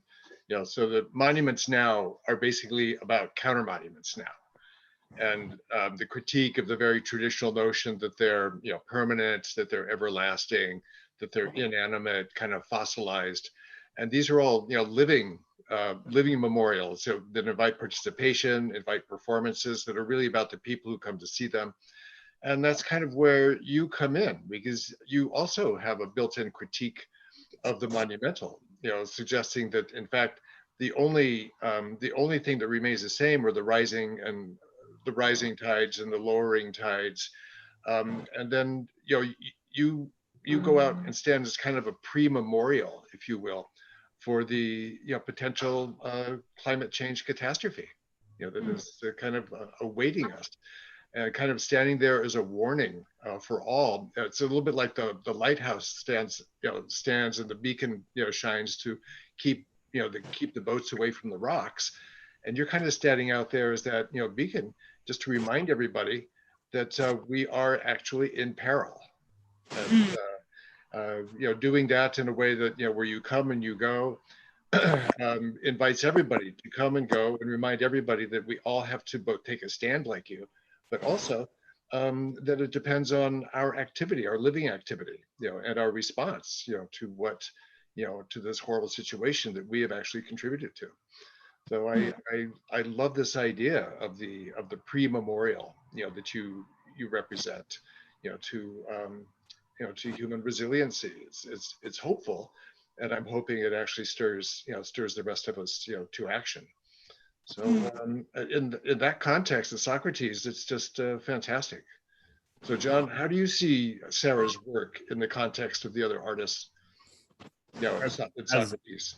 Well, as monument, I'd probably pick up the thought that you just expressed about, I guess it's you know, one could characterize it as a grandiose concept or idea, but I do think what Sarah's doing is kind of creating a monument to human frailty and perseverance. Right. So the durational thing about the work and its relationship to nature, I think the durational thing is a show of strength, but also of breaking point and fatigue. Right. They're as a human, or as an event, it's almost kind of more interesting when you fail to be able to do this any longer. Mm. So there's the impressive nature of you doing it. Yeah. But the critical kind of interesting point is when you cannot do that, or nature subsumes you. So I think that there's a kind of frailty now and permanence, an assumed permanence of our Earth. Mm-hmm. That's like there's an assumed permanence of, you know, we were talking, James, about like the permanence of monuments, you know, unless there's caretaking for the pyramids of Giza, they would and will continue to disappear. Right. So there's a caretaking, I think, of monuments and permanence of the Earth now. Right. It is not an assumed given. We understand that this is a permanent situation that we live in, and that there is a caretaking aspect. So I guess I wrap all of that in very large scale form of like, what do you, you know, if I were to connect your work with monumentality, or what monuments represent, which are sort of cultural values, I think there's a lot of connective tissue conceptually between what you're doing and your actions, and some of those ideas. Right. I mean, I especially love you're pointing out the durational performance aspect of what, you know, Sarah's doing. 36.5, a durational performance with the sea, which points out what I like to call the long durée of a memorial, which is actually, just to put in another way, it's ephemerality. You know, that is born, it lives, and then eventually these monuments go away, pointing both to the ephemerality of human life on the one hand, and that, you know, we like to think of our lives as kind of a long durée, You know, but in the play of things, we've got fairly short durays. Kind of a blip. You know, kind of a blip. And you know, the longue durée of the monument, yeah, Sarah is now pointing out that longue durée is actually a short durée, and that they all depend on us for their, you know, their lives and their meanings, and you know, whatever comes of them. You're exactly right. Zabel, you know, pointed out that in the so-called natural history of destruction, that ruins left to their own lives will basically cover themselves in vegetation and sand, and you know, and disappear. That it takes a human intervention to pull the weeds apart, to look at the ruin, and thereby make it meaningful somehow.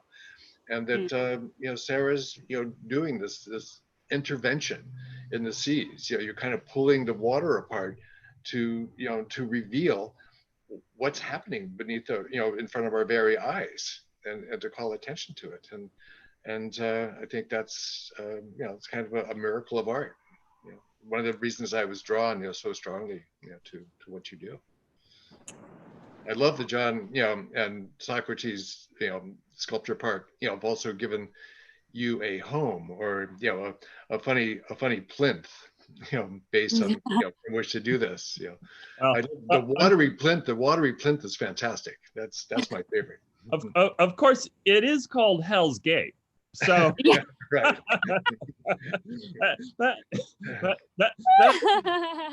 might set around the corner. a certain kind of stage. I don't know, all too positive, but yeah, Socrates, you know, is also obviously has a or not so obviously has a long history with nature and the landscape and the reclamation process, you know, the urban reclamation process, right, of how nature can be brought back into the fold. But how that nature is brought back is entirely manufactured. It is through human endeavor, right, that allows for nature even to barely exist. So I think that's another kind of tissue and point between your works, Sarah, and you know, human endeavor. You know, we do the powers of nature are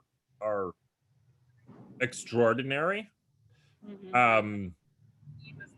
We are also finding the powers of humanity to be equally extraordinary in a negative way. And I see a kind of, you know, I see a battle that's occurring, you know, between our humanity and this sort of natural earth. In the most dystopic way. I almost feel like Mother Earth is sort of saying, huh, I have this like cancer, right, and it's growing, and I'm going to send my antibodies to kind of take care of this cancer that's destroying me. And that cancer is humanity.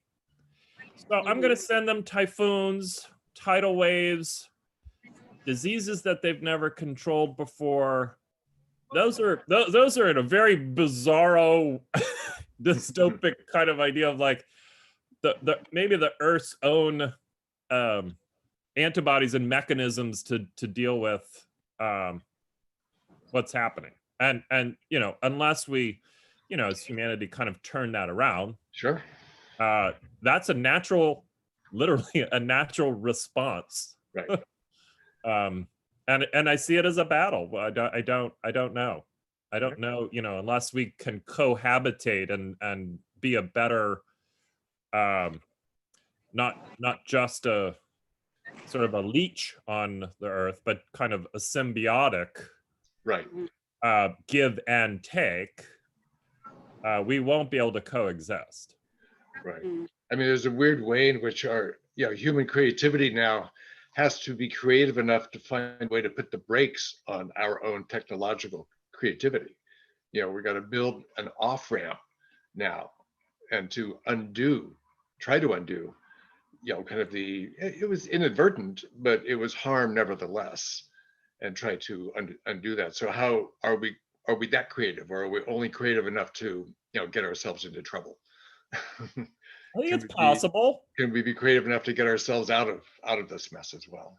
I don't know. Yeah, I mean, I do think it's possible, but I kind of actually, I'm curious what you think, Sarah, in relationship to standing in that water and also that emotive feeling of being perhaps threatened by the physicality of nature, and then your resistance, frankly, to that, and then you're succumbing to it. Yeah. No, it's so interesting. Everything you guys are saying is bringing up so many thoughts for me. And one thing, John, in the initial thing that you said about like how long can you actually do it, one of the factors that's really challenging for me physically is like having to wait another year. I'm like, I'm gonna be another year older, and this is like hard on my body, Right. And it literally, I'm like, shit, I have to stay in shape for another year, like and every time I do it, there is the real possibility that I won't be able to make it. My body might just not be with me that day in the way I want it to be. There's always that danger. And I think that actual possibility that it might go wrong, I might fail is scary, especially because I put so much effort into this like one day, but it's also like that's kind of the interesting part of it. Yes. And I it's think, okay. Yeah, exactly. And then I think, in relationship to like us reconfiguring our human relationship with the earth and the waters, I think the thing that's really kind of emerged as I've done this work around the world is the need for us to, as humanity, to really pay attention and uplift Indigenous wisdom. Because in every place that I've been where I've been able to connect with Indigenous leaders and elders, the practices that are involved in really respecting the earth and the waters and reciprocity, like, this idea that you don't take something from the shore without giving something back. It's or same thing with food. There's a different respect for what we have, and that's that symbiotic relationship with the earth that the Western world and white settler colonialism has just totally disregarded. And I really believe that that's what we need to get back to, or we need to listen to and find a way to really focus on. I think it's challenging in our contemporary world right now, but I'm totally convinced that that's the way that humanity will be able to is if we can really focus and listen and uplift those voices right now. So Jeffrey Gibbons, one of your artists at Socrates, has that conversation going as well, I think, and in his pyramid, there's part of that conversation. There's certainly there's a recognition of Indigenous people's, I guess, relationship to the landscape.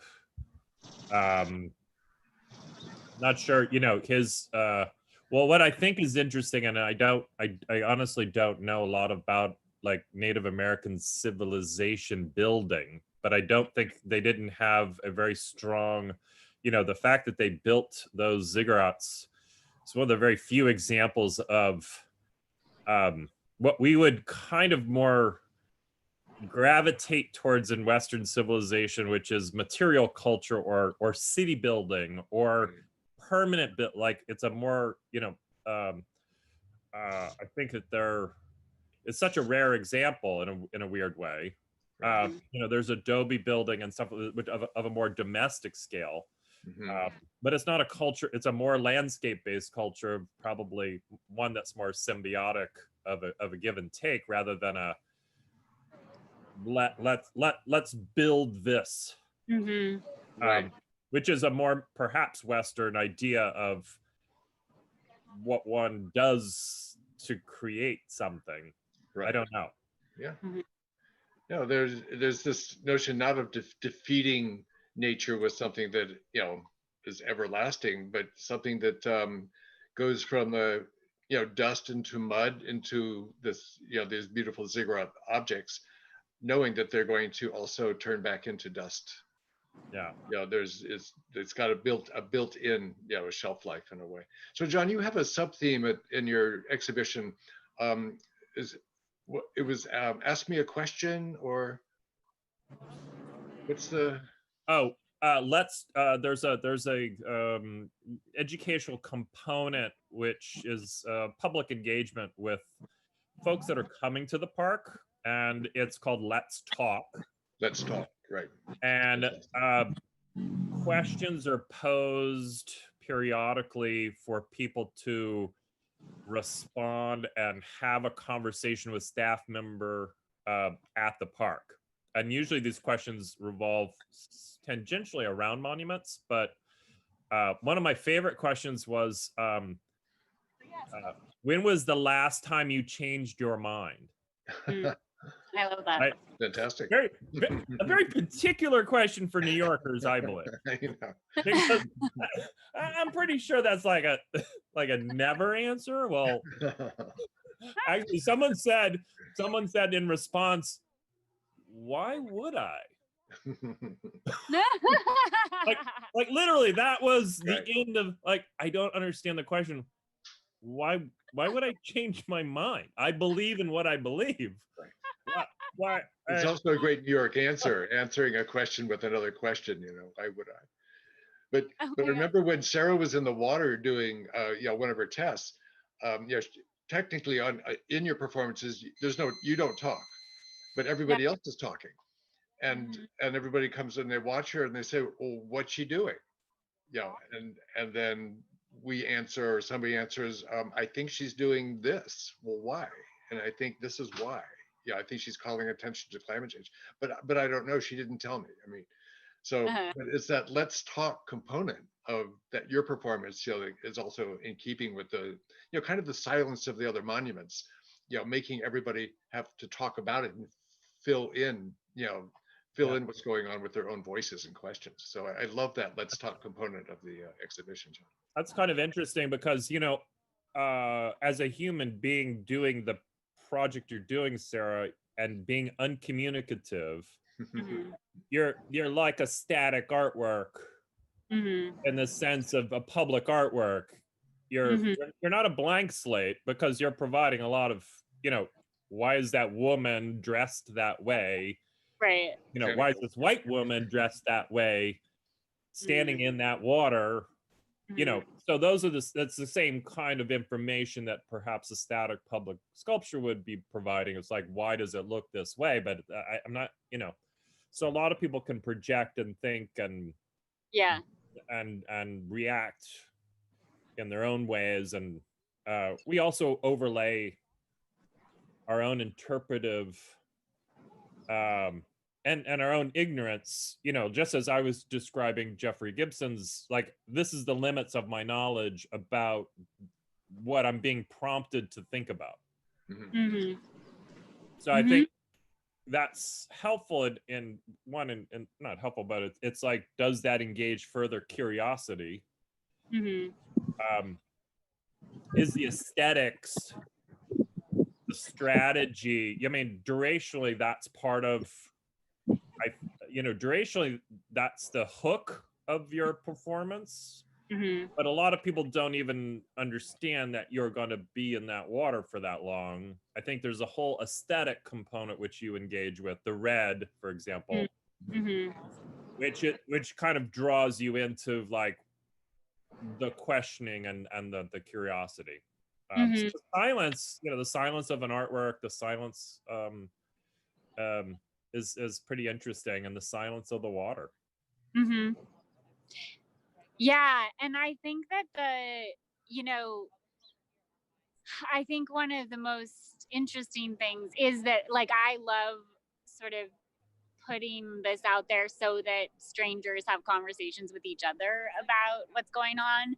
And then I think the participatory aspect of it, of inviting people to come stand with me for however long they want. Like that's, I mean, not everyone will do it, but like the people who do it tend to like tell me that they have this really different experience because it's like an individual and a collective experience, and it's like so simple, and yet it you feel it in a really different way. So I'm like, I've learned that participation, both with the talking on the shore and then actually like the act of joining me, is really key aesthetically to the work as Yeah. well. Talk about immersing yourself in a work. Yeah. Yeah. Yeah. How do you, I've never asked you this, and I'm not sure but how do you see your kind of work in relationship to other artists and other performance artists that do durational things, and the context of those durational things? Because there's certainly precursors and precedents to this kind of body of work. Yeah. And it's a lineage that you're carrying forward. Yeah.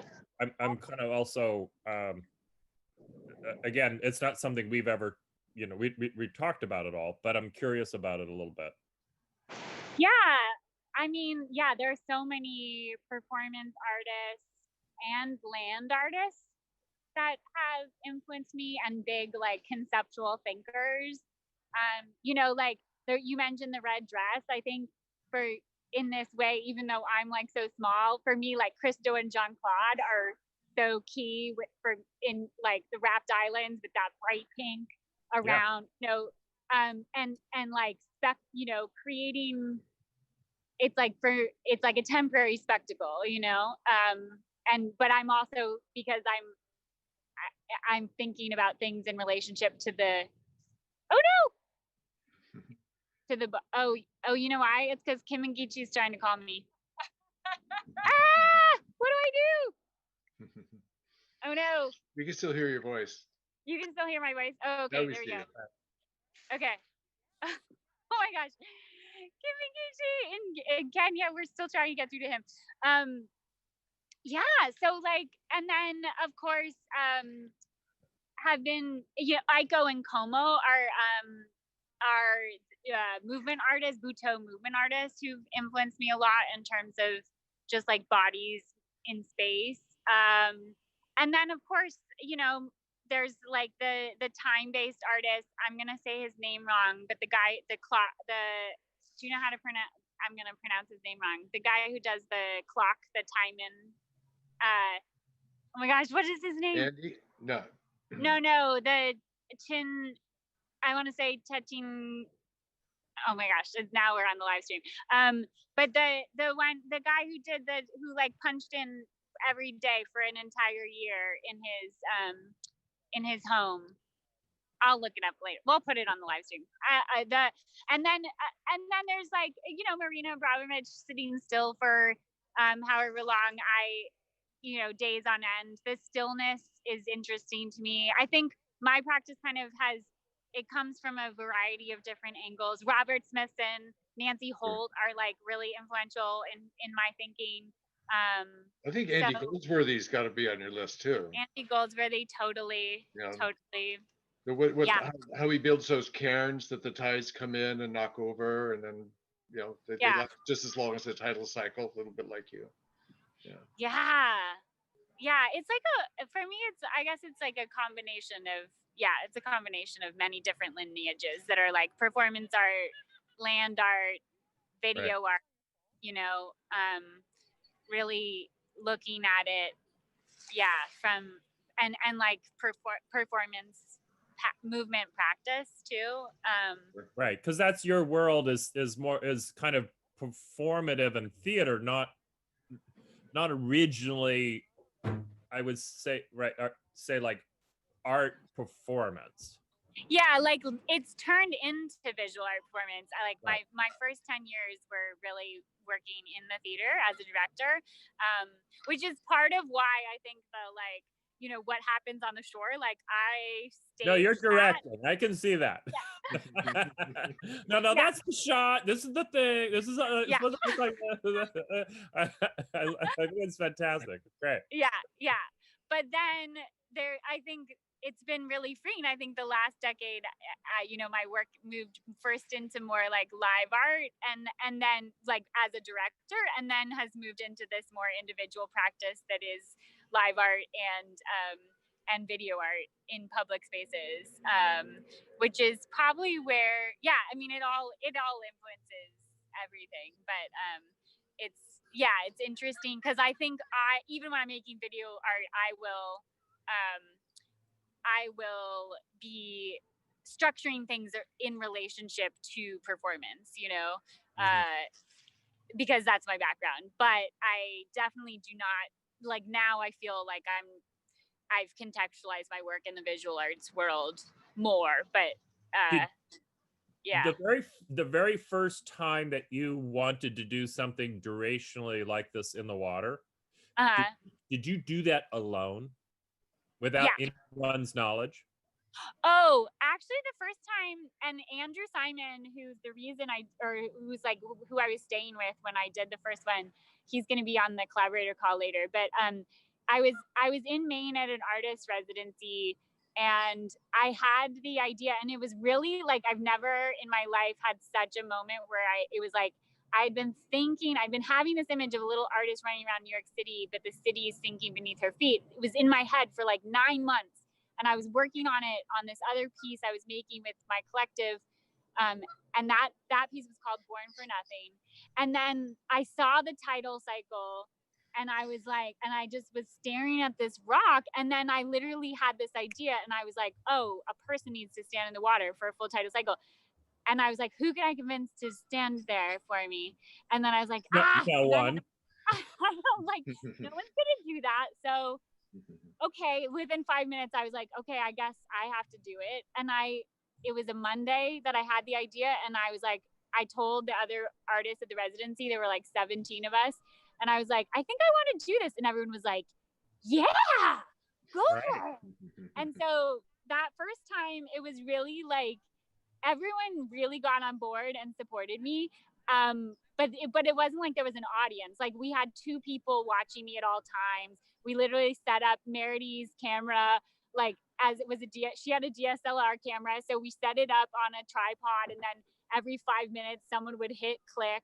And that's like how we got the photos from the first time. We didn't even, I didn't anticipate it becoming such a huge thing. But then when I was out in the water was when I was like, oh, this is a series. This is the thing. Yeah. That little flash moment. Yeah. Becomes the kernel and seed for. But the reason I ask is I think that there's an interesting other component. You're a communal person. Yeah. In other words, there's a very strong component of the work of sharing it. Like we're sharing like this right now. Yeah. Documentation. It's not a solitary exercise of where there's another the other avenue of like, this is me and the landscape, a more existential one where there might be a photograph that's taken, but it's not a shared experience, nor is it I think you're in the context of the work and in context, I think there's a huge amount of public artness. Let's just say. Built into the public artness to your endeavor, as opposed to I'm in my studio, I make this work, or I am alone in this landscape and I might be sharing documentation. But her participation is neither here nor there. Yeah. As I think from the very onset, it seems like it's a public work of art. Yes. Yeah, that's true. And I think that comes from my background as a theater artist. Like, the audience is important to me, and I can't not think about wanting to create an experience for the audience. Right. That changes them, that feels valuable. So yeah, I definitely prioritize the public in a way. And even when I'm out there staring in the water, I'm like, I'm highly aware of the image I'm creating, like I can't help it. And then part of me tries to let it go and but I tend to still be aware of it. And it is the challenge as the work has gotten more complex, like how to actually, like how to share that, because I feel like I know what the video artwork, how that aesthetic is very clear to me, but the how the public enters into it is something I'm still kind of working out. Sure. How to do that effectively, because it's hard to share everything that happens. I know, but how exciting about what you're doing today with trying and being connected to in Kenya and Bangladesh and the Netherlands, and here we are, we're having a conversation, remotely. So I do think there's some silver linings in all of this pandemic about how we can connect, and we know that the technology exists. Yeah. But frankly, for myself, I haven't participated in it in the way that it has its full potential. So sure. Yeah. I also want to congratulate you on kind of not congratulate you, but acknowledge that part of the work is this connectivity. It's a enormous effort. It's as much effort probably almost as standing there. Yes. Right. Oh my gosh, all the emails. Right. Yes. Right. No, I know. No, that I guess that's in a roundabout way. That's part of what I was kind of thinking of. The question about the origins also reveals kind of an intentionality of like, well, who is this for and why is it being done? Sure. Yeah. No, it's interesting, and I was thinking about this because I failed to send out my group email until late last night, and I was like, I'm so bad at the marketing. But this event is really specifically for, I think, it's for the people who I'm like doing this one for all of us who have been involved in the work so far and who are involved so far in the New York one. And this thing that feels really profound to me is connecting the waters of the world to Hallett's Cove at the beginning of my process, so that they're with it, and being able to layer some of the videos from the previous video works onto the video of us live streaming from Hallett's Cove. Like that's what I'm super excited about. And then beginning, like we're talking to people as they walk by. We're not getting a crowd, but we're like individually having conversations with neighborhood folks. Cool. You have a crowd that's forming behind you. Right. All your friends. You're missing an entire audience here. I don't think that you've actually really quite figured out who your audience is and how to communicate to them. They're actually waiting for you to come out and join them. I would suggest little crumbs of bread. That will make you very popular. Oh my gosh, I love it. Oh, that's so good. Oh, you guys, what a beautiful way to conclude this conversation. I think I have to wrap it up because we're Kimangichi's still trying to call me from Kenya, and we've got Jonas coming on from the Netherlands. There's so much going on. You think it's 12 hours, it would be very calm, but actually there's a lot of activity. So, but you guys, this has been so wonderful. Thank you so much, John and James. You're very welcome. So much fun. Great to see you. Thank you, John. Great to see you. See you soon. See you all, and I'll be checking in periodically. Yeah. Me okay, too. great. Excellent. Hey, okay, awesome. And I'll connect with you guys later. Okay. Mwah. Bye. Wow. Bye.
Okay, we're on. Okay. Tell me what's What can? happening. So we've just finished one. Do I change the camera so that I can show you? Okay. Okay. The community was just leaving the scene Wait. for Hold on. where we had found the Can trees. you wait 1 second. Andrew's pulling the live stream. Is it working? Okay.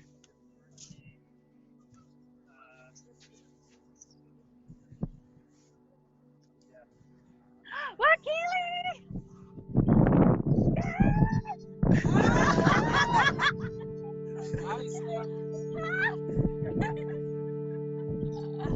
Oh my God! I can't figure out how to do this. Hi!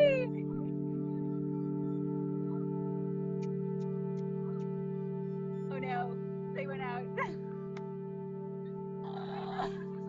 This is Kim and Gichi and Wakili. Hi!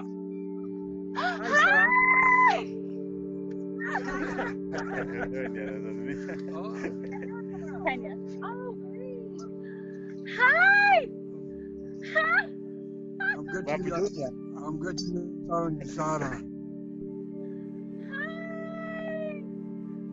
Hi, Bob Jr. You remember me? I'm Bob Jr. Yeah. Thank you for your information. Oh my goodness.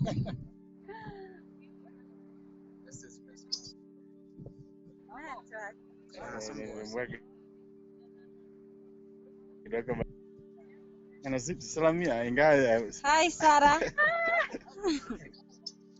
Hi. I miss you, Sarah. Hello. You too. Hi, Sarah. Miss you. Miss you too. Oh my God. And the poet. Sarah wetu umekumisi, uko wapi dada wewe? Bahari. Oh my gosh, I forgot all my food. So we've just done. We were just taking the weeds from the garden here, but now it's flooded a bit. I don't know whether you can be able to. Yeah, I can see the water. Did you do a dance or did you do some singing? Oh wait, we're connecting.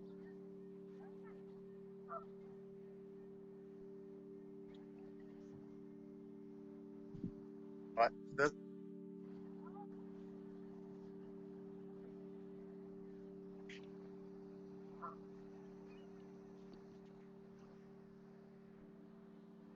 Uh-oh, lost it.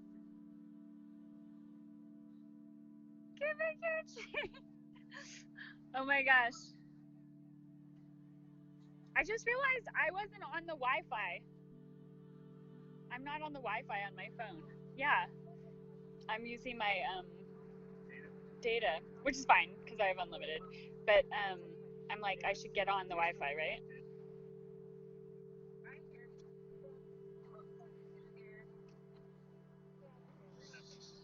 I don't know. I think we just, we lost it. No, your session timed out. Okay. We just lost internet. We lost internet? Uh-oh. Completely?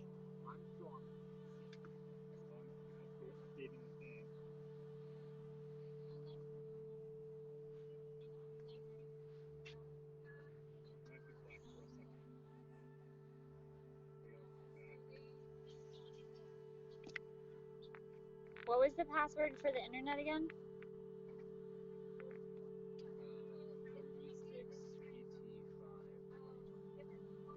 Oh yeah, that's right. Andrew, while that's happening, do you want me to message later? Okay. I'll just say Michael. Okay.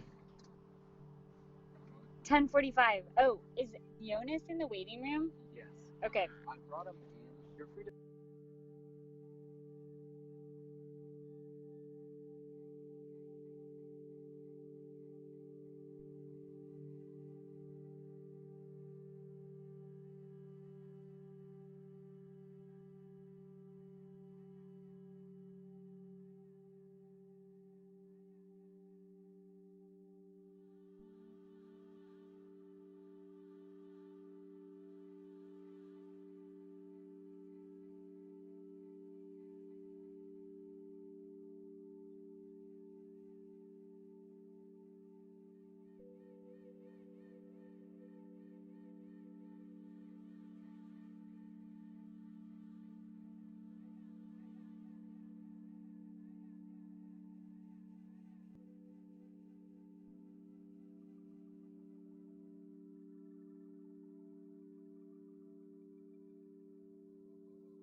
good?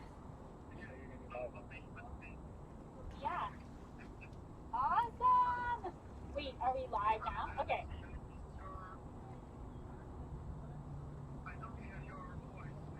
Oh, really? Hold on. I muted. Oh, there we go. I'm back. Okay. Awesome. So, okay, so we're now in the live stream. This. Yes. Welcome to the live stream. Oh, look, there's a guy standing in the water. There. We have a friend standing in the water. Yeah. So, Jonas, this is Jonas Twitter, streaming in from the Netherlands. Tell us where you are. Yeah.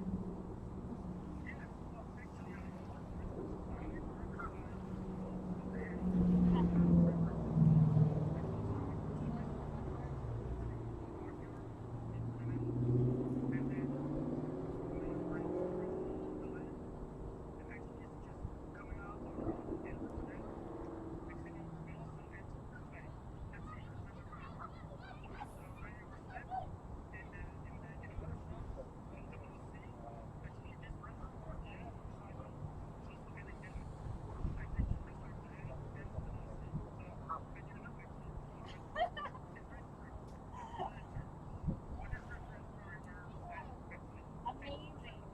Yes! So it all connects. It all connects.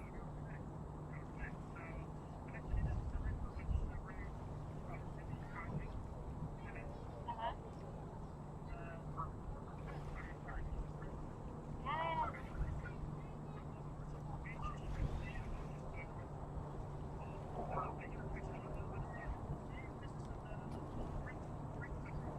Oh, yeah.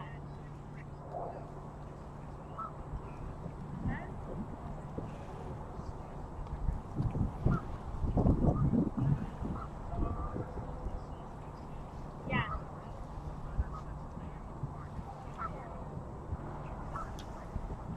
Oh, nice. Perfect. Yes. Oh my gosh, she's so big. When we worked together, she was very little, because that was 5 years ago now. Yeah. They grow already. Yeah, for sure. They grow up, those kids. They grow up. Yes, for sure. Hey, what I saw in the beginning, at the start, the water behind you is now rising again, I think. Yeah. So we started at low tide, and now it's rising up. I think we're probably like halfway to high tide now. Ah, okay. Yeah. Okay, great. So it's I'm trying to pay attention to it, and like the thing that's really fun about this is that connecting with you over there, and then connecting with the waters in Bangladesh and in Kenya and everywhere. It's like, and we're trying to I mean, symbolically and then like virtually, we're trying to layer all these things, and like having it actually connect through the video is really cool, and having you like okay, so now you can see this is where I will stand. Yes. It was supposed to be today, but now it'll be next Exactly. week. And and It's then a nice spot, actually. yeah, it's a beautiful spot. It's really cool because you can see the city, like getting. So for people watching on the live stream, Jonas is the filmmaker who I collaborated with on the Netherlands report, and this was the first time that was the first time that I filmed everything in real time. So we really, I think, established.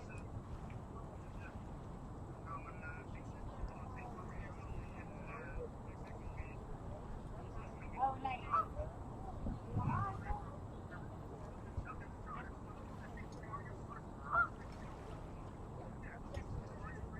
Yeah.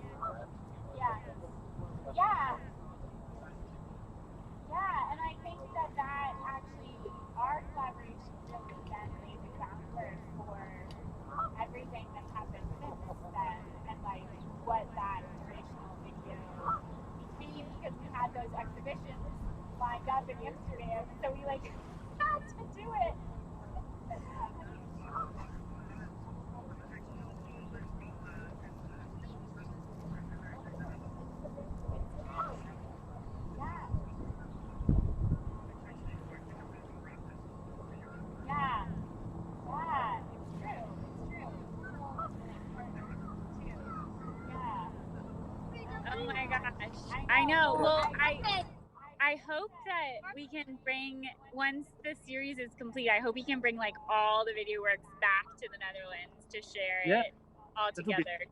yes, and have your certain spot in mind where you want to present it. Also in. I don't know. I mean, right now there's a couple exhibitions happening in New York, but I feel like we should get back to the Oude Kerk or the Apple or try to connect with them and get that.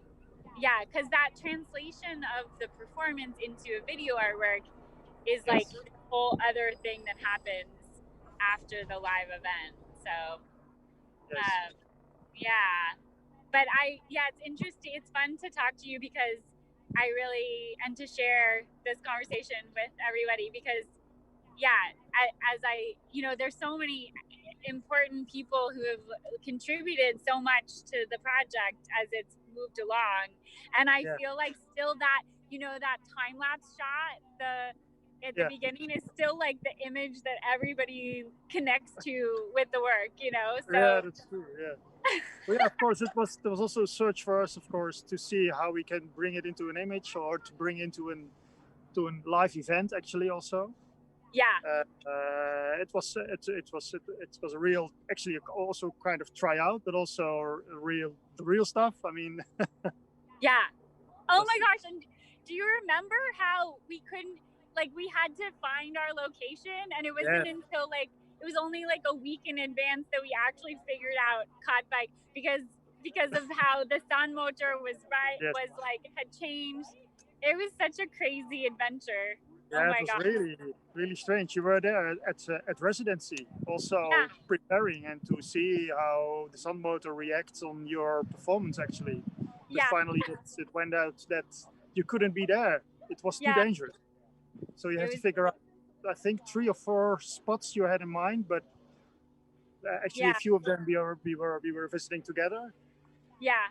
Also, we made some videos about that, but finally, Katwijk was actually a quite strange spot, but finally very nice. Oh my gosh, I feel like it kind of was perfect actually. At the end of the day, the best. It was the best place to do it, and that especially because we could get that bird's eye view in the shot, and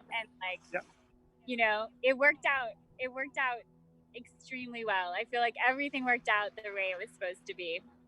Yeah, that's true. That's true. It was also very nice because it's really connected to the sea, so it was a very more or less safe spot, but also it was I think it was for sure. Well, and also it's interesting that where you are right now connects to Katwijk because that was one of the things that I loved about that spot was thinking about how it was the old River Rhine and that was the former northern border to the Roman Empire. So you kind of imagine, I was standing there imagining this ancient past and then also knowing that there was the drowned city was out in the sea there. And so you sort of have the past becomes present and then you have these really modern dikes. and then the future, thinking about the future is there too. So it's all connected. What does the water feel like today? Have you walked in it? Actually, not yet. I just barely. I have to do it. You want to walk in the water? Yeah, I think you should walk in the water. Shall I do it? If you want to, yeah. I will. No problem. Okay. Take out my shoes. Okay.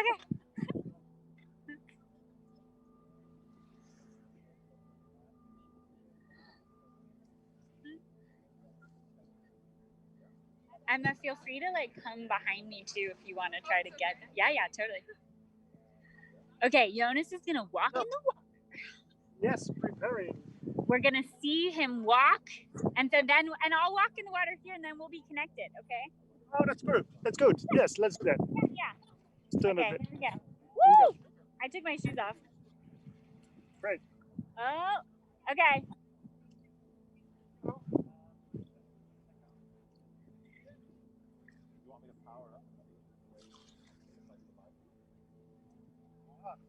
Uh-oh. He's out of the frame, but we saw him walk in there. Oh. Woo! Yes!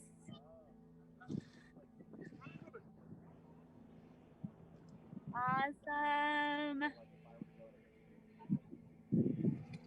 Yes. There he is, standing in the water.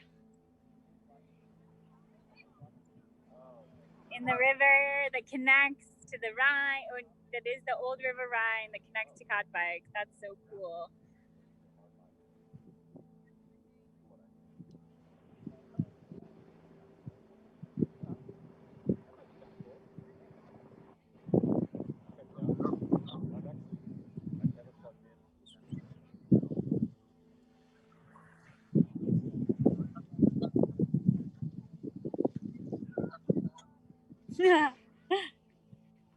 Now he's coming back.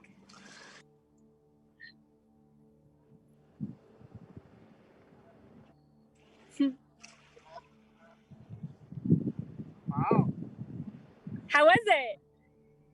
Very warm. Is it? Yes. Good. Well, felt Sort of warm. it was a Yeah, depth, yeah. but I mean, no, it's very good. Good. Yeah, refreshing also. But Could you feel, I feel like we were, I'm obsessed with this word, transoceanic communication. Could you feel that we were the energy of we're being in the water at the same time? yeah, it was very good to feel that. Yes. Yes. It's a lot of in the head, but I mean, it's good. It's good. Yeah. Yeah. That's nice. Yeah. Wow. Good. Oh, thank you for doing that. Look I've got a bunch of geese that are coming up. Ah, yeah. They like Goats. hanging out here. Yeah, nice. Those are very curious, I think. Yeah. They're very curious, Wow. and I know. I'm a little nervous for when I actually stand in the water and they like surround me. But Yeah. I'm Do you gonna. think so? Oh. I don't know. They seem quite bold. We'll see. I think I have to make friends with them. That's gonna be my goal is to make friends with the geese. That's a good idea. They can be nasty, probably. And I don't Yeah. know. Yeah. Yeah. Great. Yeah. Wow. And what's the next trip for you? What's the next trip to the connection trip? You mean today or today? Yeah. Today. After the Netherlands. Oh yeah, because Kenya. It's so funny. So we've been trying to. We keep on trying to connect to Kenya. We've connected briefly, and we'll keep trying. And then I think the next thing is. Oh yeah, Tecumseh and Chief Reggie, who are locals, are coming by. They're hi. Yeah. They're local indigenous folks who are gonna come and we're learning about the space here. So that's the next thing is live, and then a little bit later we have Brazil, and then we have the collaborator call where we'll see you again, right? Yeah, for sure. Yeah. In the evening, great. Yeah. I will be there. Okay, good. Awesome. So we'll talk more then. Thank you so much for tuning in and for walking in the water and sharing this water with us. I really appreciate it. You're amazing. I miss you. Thank you, Sarah. Nice to meet you again here. Yeah, it's good to see you. Okay. Greetings from the Netherlands. Bye-bye. Okay. Bye. Bye. Bye. Bye.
This is so good. So where are you being the shot in the thing? Yeah. Okay. So we have.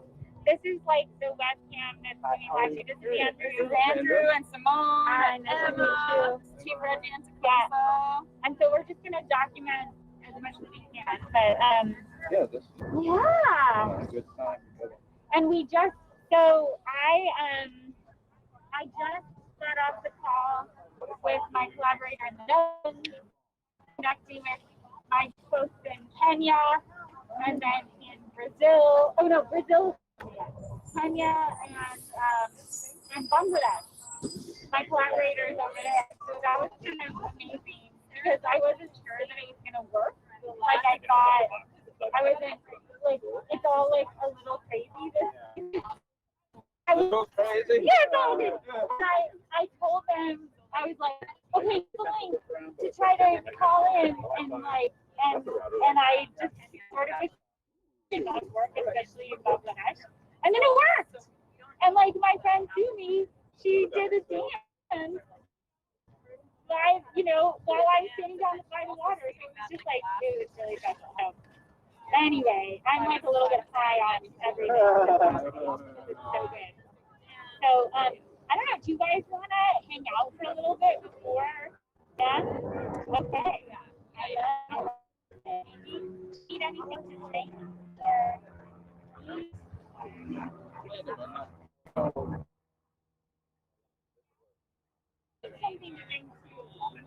Why, let me bring you over to use the lights.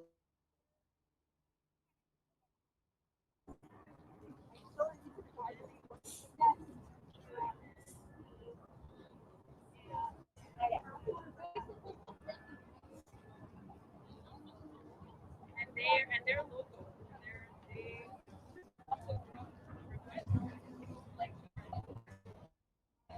Okay.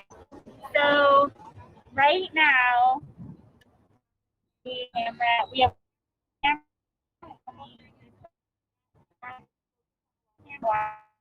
same space all day so that we can kind of see the changes in water.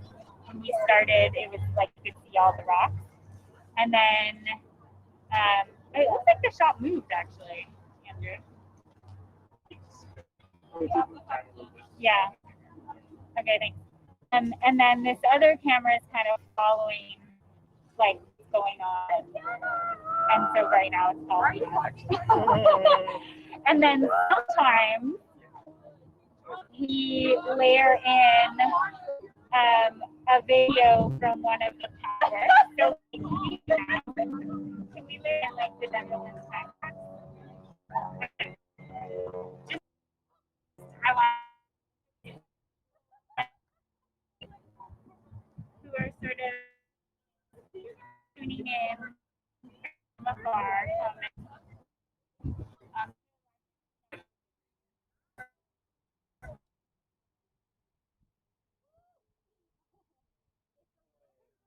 It's a little bit, yeah.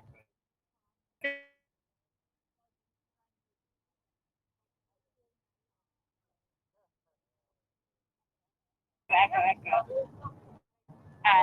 I just want to show you this because my favorite thing that I'm seeing happening is on the video is where we've been layering some of the video work from the previous locations, and I'm really thinking about like symbolically combining waters from the waters from Brazil and the waters from Kenya are getting layered on top of the waters here in House Cove, and so that just feels, in this crazy virtual world,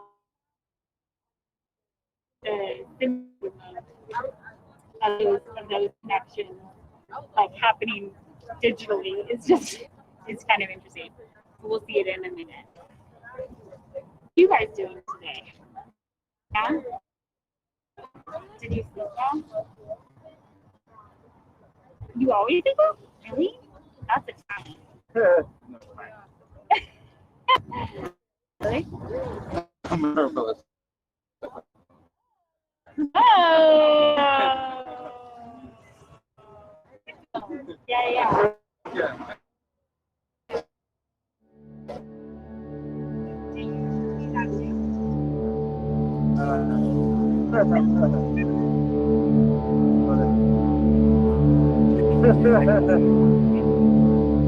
If you're tired,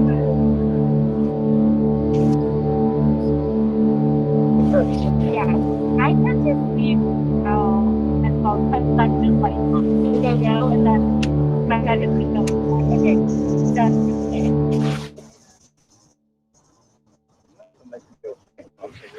Oh yeah? Hey, amazing. Yeah, I got once I did like a hard dance in water, and then it feels pretty good actually.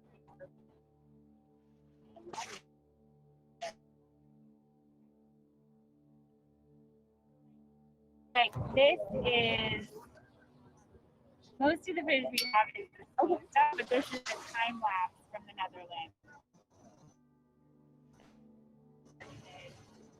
Here from House Cove. So this is like this point where you can see water on water is what I'm like super psyched about. Yeah.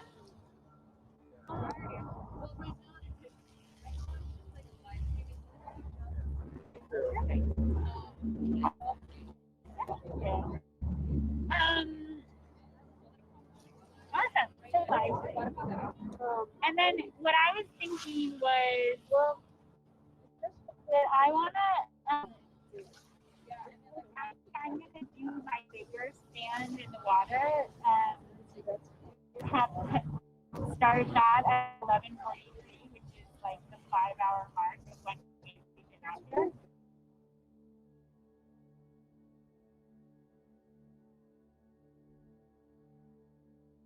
Do you guys know what you want to work yet?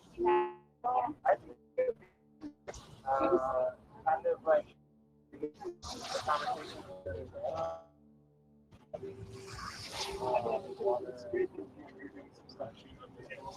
Yeah.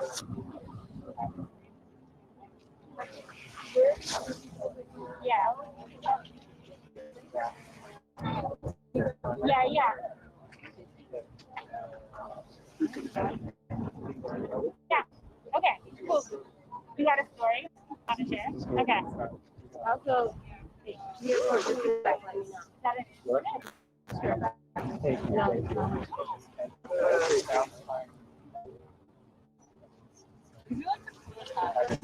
Oh, yeah.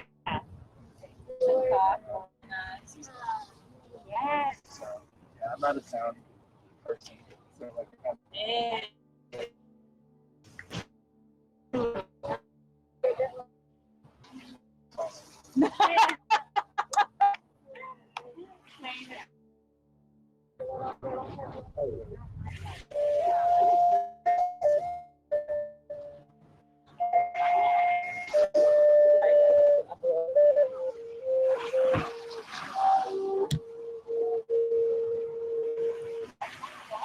Amazing.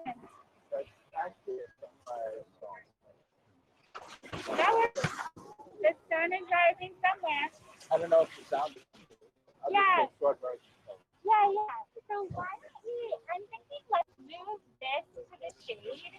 And you can just like, maybe you can straighten out and back a little bit. And then when I walk in the water at 11:43, you want to play. Do you want to walk? That's exactly what I was thinking. Okay, good. Perfect. And to come to me. I don't know. I don't know. I really found out.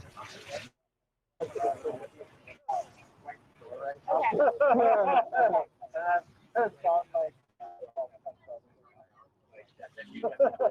Totally cool.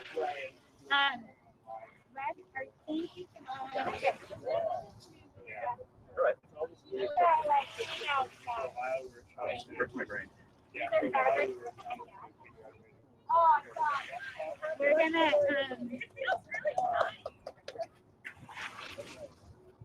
Well, I like what's that called? Oh.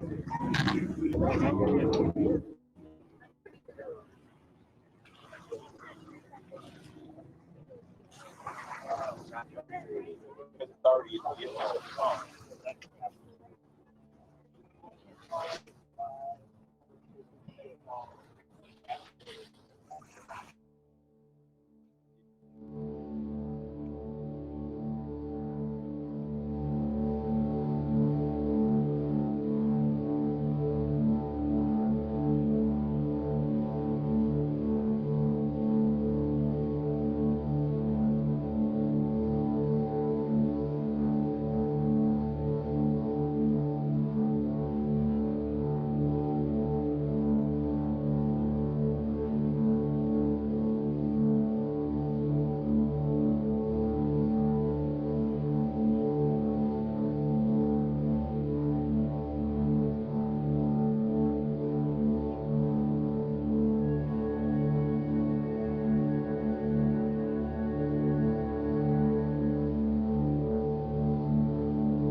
will burn cedar or sage.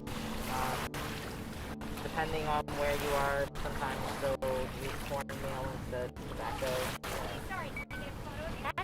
That's so interesting. So I've been trying to figure out like what to use as an offering for, because I've been growing some vegetables and also like water. Like what feels. Then they can give you the wrong version. Oh, I want the long version. So basically, you created said to us that we, the Matinaka people, that we can't sacrifice live animals. That's one of our ways to take care of our rights, to give prayers. Right. But we were given sacred eggs. Oh, so that is, so tobacco is the main, tobacco is the main one. Got it. Tobacco and cedar. Yeah. Because here there's a ton of cedar. Yeah. Right. So even in ceremony, after you use tobacco, if there's like a fire, you usually put the cedar. Oh.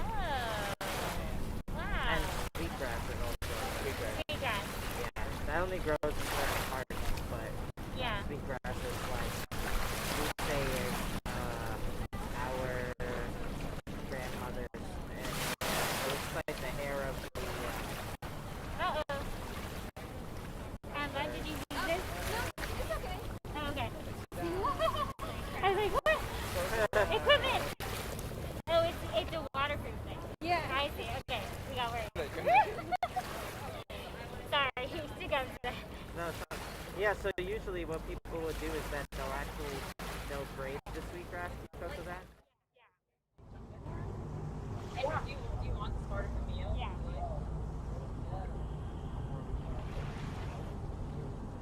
Yeah. I've been reading Sweetgrass by oh my gosh, such a good book. Yeah. I mean, you probably know. I feel like it's so helpful for me, you know, is trying to understand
social and casual.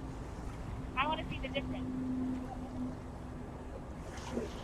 Okay, do a mention. Yeah. Okay.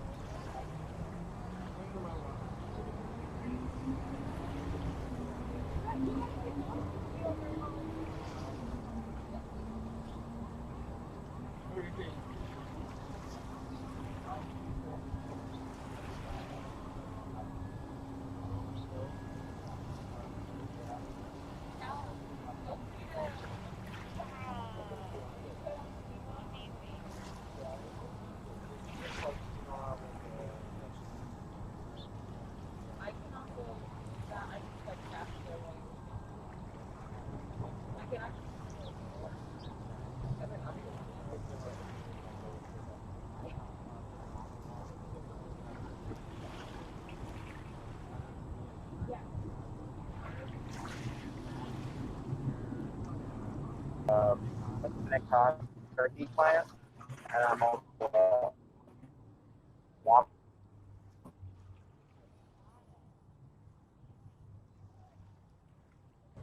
Wow.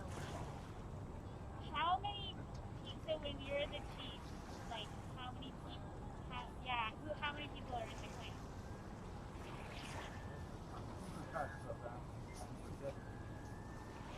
Every day. Yeah.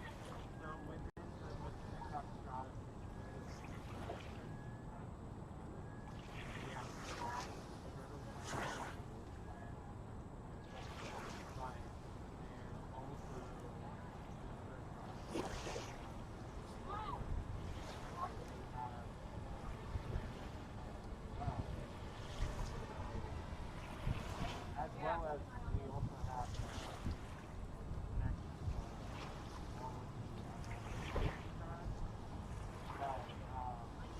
at one point in history, all those tribes that they were all just like it really was going after the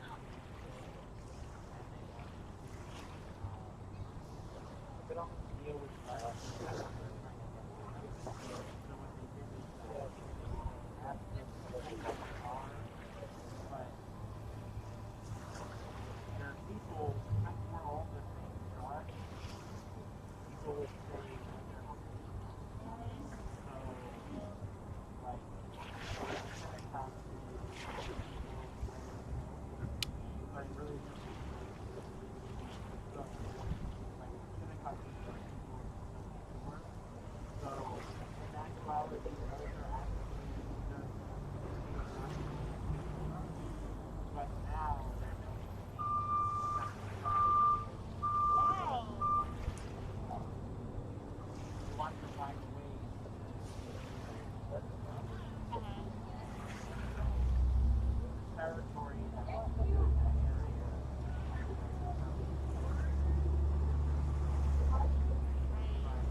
I know, right? That's why Yeah. in our way, Yeah. our same tribe goes all the way through Canada, all of the tribes that we have. Yeah.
not really understanding.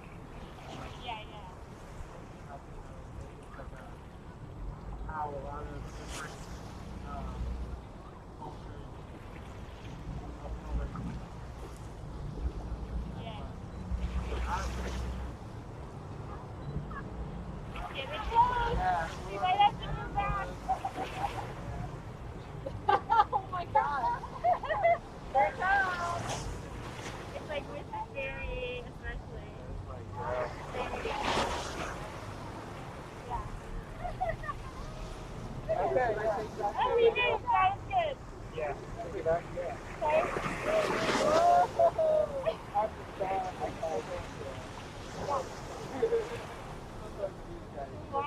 The water's like, you talking about me?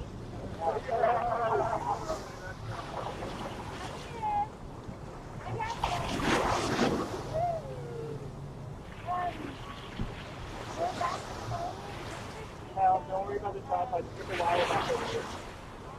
Oh my god, I was so excited. Because yeah, when we were. I mean, one of the things I remember is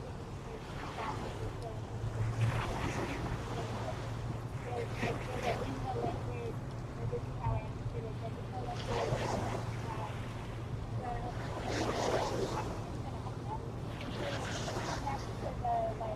the light, that we were talking about the other day, everyone, I don't think it's and everything is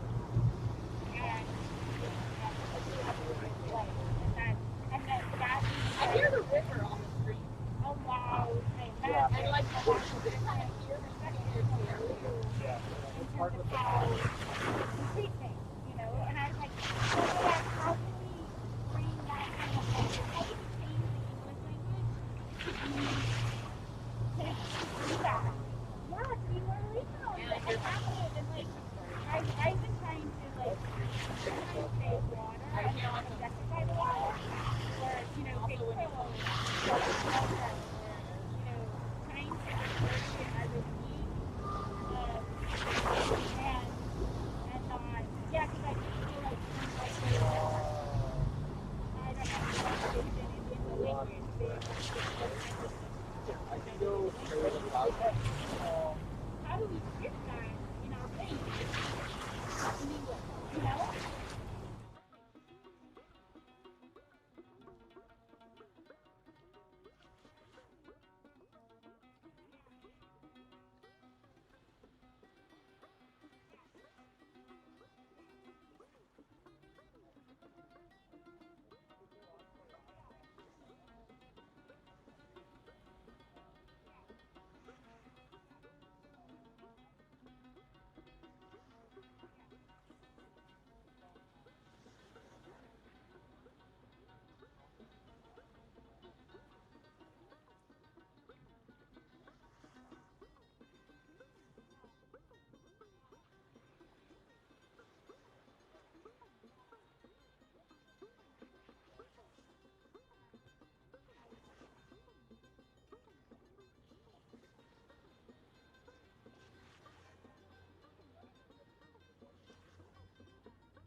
Right. I also, speaking of electric customer was very, I just, so the other day, Wednesday night, my husband and I woke up at 4 in the morning, and we were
have more room.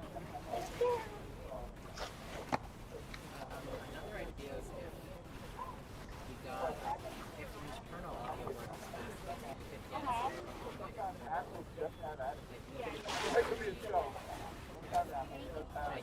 I was saying if internal audio works best, you could just plug in the just audio and just use your That's a really good idea. Let's just do that. Cool.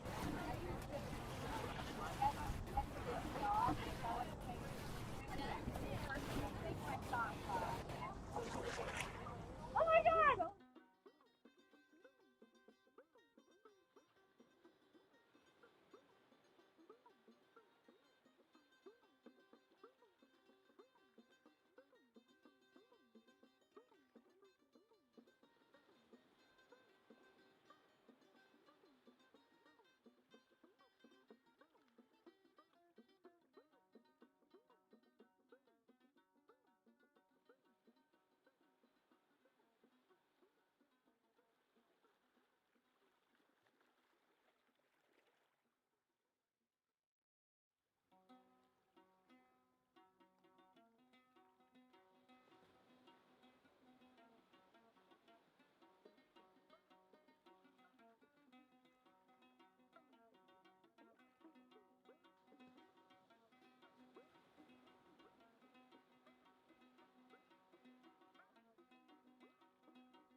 Vital to me. So that just like that shift, that philosophical shift. And I was curious if that's kind of, do you have a similar? I can tell you a personal true story. Yeah. She's involved in it. Yeah. So we were at the Indigenous People Forum at the UN. So I came early, and I had my prohibition. So there was New Zealand. The guy from New Zealand. Yeah. Around my same age, so like kind of looked at each other and were like, "Hey, brother." Like, "Hey, bro." And we just started talking about like, "Hey, what's happening?" Blah blah blah blah blah. Yeah. And then at one point, the coming down. coming down the walkway, right? So I look and I say, "Oh, there's my son Tecumseh." He says, "Hey, he looks like one of ours." Yeah. From New Zealand, he was one of the chiefs from New Zealand. Yeah. It's like we. Yeah, he was. He was big, stocky, same color thing. Made me look skinny. I was like, "Oh yeah, I like this." And we were just joking around, and when I said that, and he just came out with like, "Hey, he looks like one of ours." It's Yes. like, you're right. Yeah. So we all really all connected. Yeah. It's just that we kind of miss it. Yeah. The thing, you know, we see the separation, we don't see the connection. And that's Yeah. Well, and I wonder, like, oh, sorry, go ahead. No, no, that's interesting. Yeah. Yeah, we were both like talking after that. Yeah. Okay. Wow. Cool. Thank you. That's so interesting, and I think this like question of how do we recognize our connections above our differences is so. I mean, it's like so simple in a way to say that, but it feels like, well, that's all the problems in the world, sort of in humanity, sort of stem from that perception of difference, and we're like, what, 99.97% all the same DNA or something. We just live in different places. Yeah. But that part of being different is great. Yeah. Because then it's like, so, I'm looking for some Scandinavian food. I can help you out. I see. You know, and instead of people realizing that the commonalities and the differences that we have are actually excellent, but probably there's something that I should know or would like to know that you might know about because you're from a different circle. Not a different person, you just go in a different circle. And that goes from the small thing like, oh yeah, I'm going to Connecticut. Oh, I know someplace. Like, where's good places in Old Saybrook or New London, Connecticut? So I can ask you, oh yeah, because I got a cousin. You got a cousin up there, right? So we connect. Hey, maybe your cousin come out to dinner with us, so we can all connect. That's the differences. That's the real good differences that we have. We all have experiences and we all have connections in different places. So that makes it like you can't all know everything, but you can know a lot of people, and then you can know everything. Yeah. No, it's like network. Like a community network, or I don't know, mycelia. And like rhizomatic. Yeah, rhizomatic. Yes. I don't know, singing at root. Or like. Think about this. One day, some people will be saying, "What is that? Oh, it's a cell phone. They need cell phones to talk to each other." Oh, you mean in the future? Oh, in the future. I know. They need cell phones to talk to each other. I read a book like that once, where it was like a sci-fi book where because of climate change, and I forgot the title, but the way people adapted is they became telepathic because they could only say one side. So I was like, oh, that's cool. I just can't remember the book though. Don't make me tell you a secret. Oh. Oh yeah, we want a secret. I don't know if I could use his name. Yeah, Tom. I'd probably use Tom's name. So one of our elders, really our elders, Tom Porter's Mohawk. So he said, like, you know, they live in villages, you know, the whole thing. Before telephones. So he said every once in a while, it's like, oh, I need to make bread, but I don't have so and so and so. Or oh, it's ran out of strawberries. Why don't you go to Auntie's and she'll give you some of those strawberries or something like that. Or bread, or you know, something like bread. He said, okay. And then he realized this was before phone. He'd get there and say, oh good, but well, how'd you take so long? And he'd bring it back. How did they know they needed strawberries? Or how did they know they needed corn, meal, or something like that? Before the telephone. Right. Intuition. And they knew that they needed it. Yeah. And you think it's like, oh, somebody new is born. Yay! And you get a present from like one of the relatives or something like that. It's like, how did they know you had a baby? If they're like really far away, there's no phones. Right. You know? But how does one animal know that there's another animal is being born in the same planet? Yeah. We've just lost those abilities. I never thought of it that way. How do you know Audrey's walking back you down the street as opposed to somebody else? What did you say?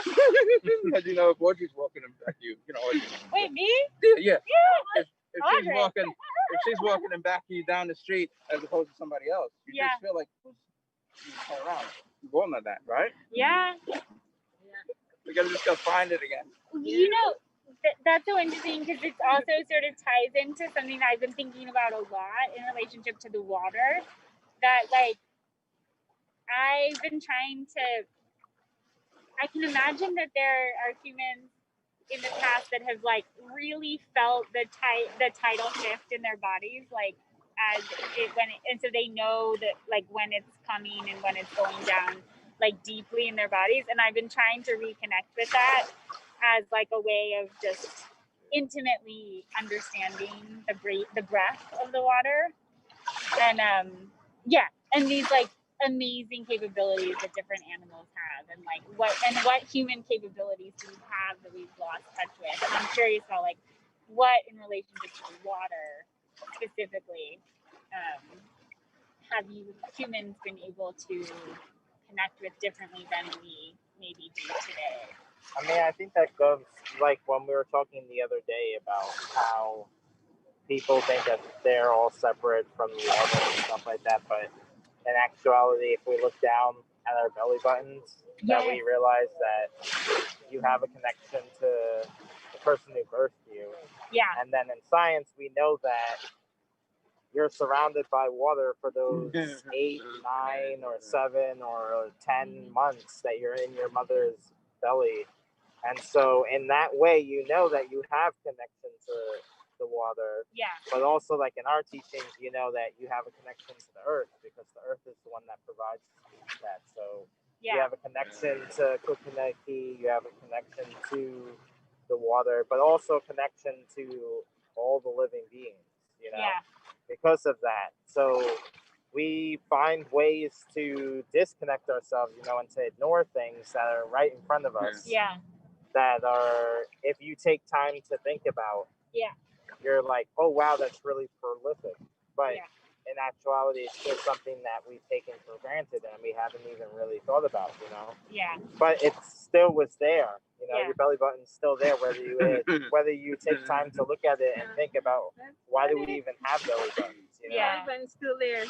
So It's not going anywhere. that's, you know, that's the thing is it's kind of like trying to take time, and especially during this time of like COVID and stuff like that, is the time that we have to slow down, you know, and really to think about things and reflect and, you know, think about what is important to us, what have we not taken time to acknowledge, whether it's like personally within ourselves or even like in our communities, you know, like a lot of people now are walking around their communities and finding local parks and stuff like that because they didn't have time to before. Yeah. But those parks were always there. Yeah.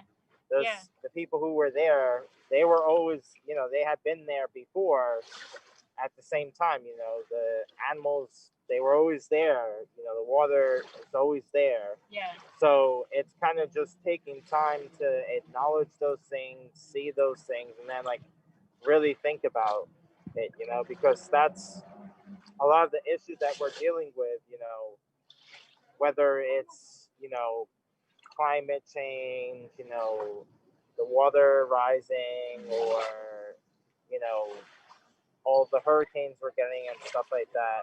It's because we've ignored these connections that have been here since before us.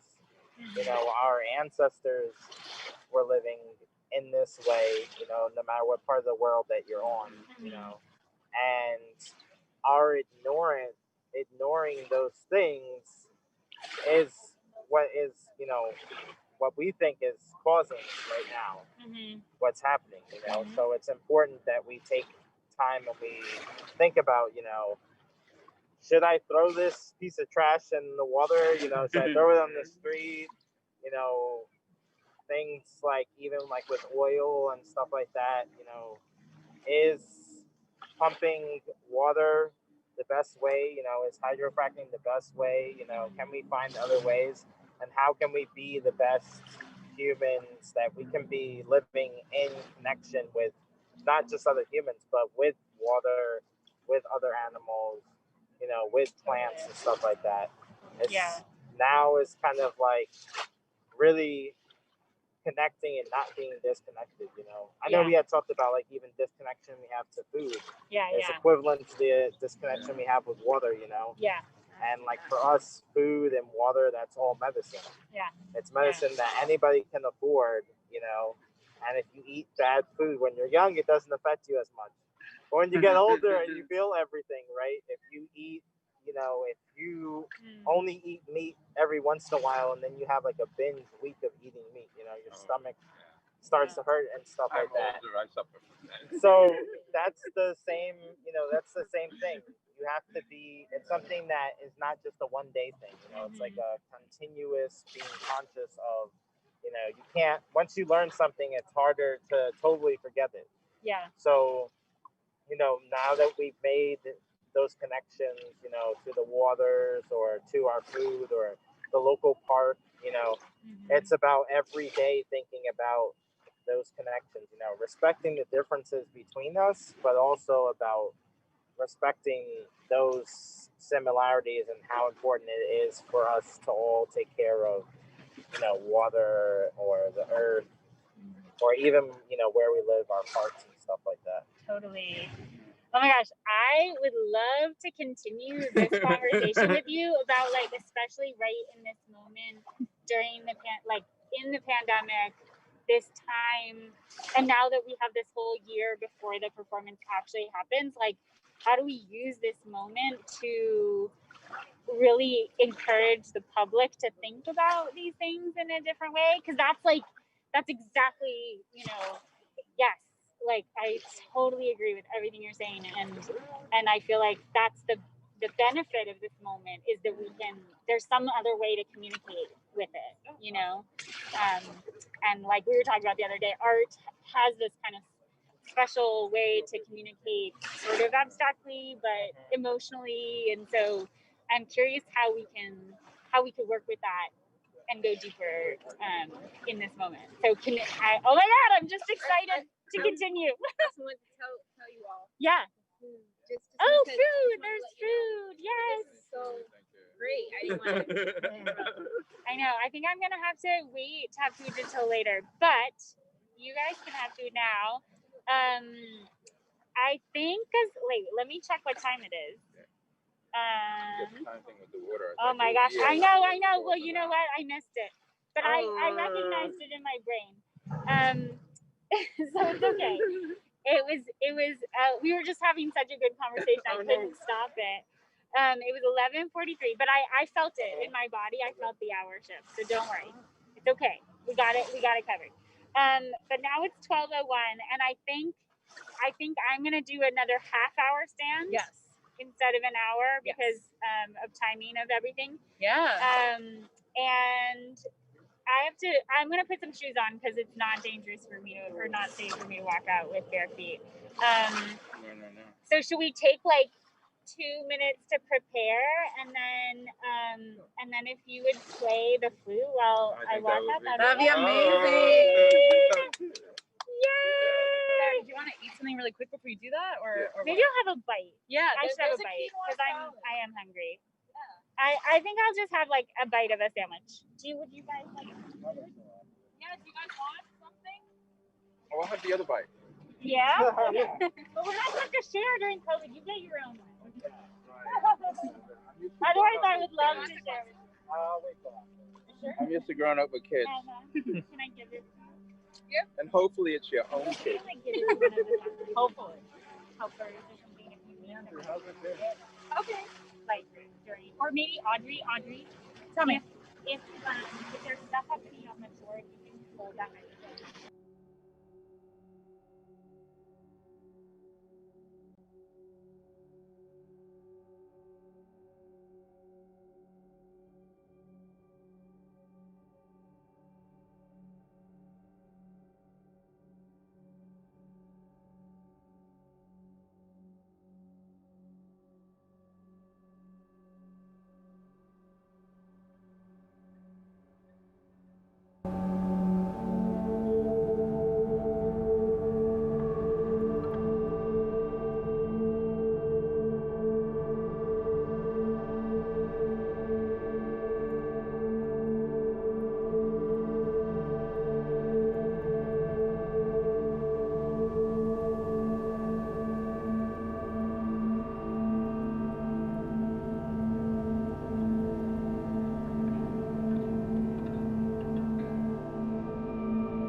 everyone.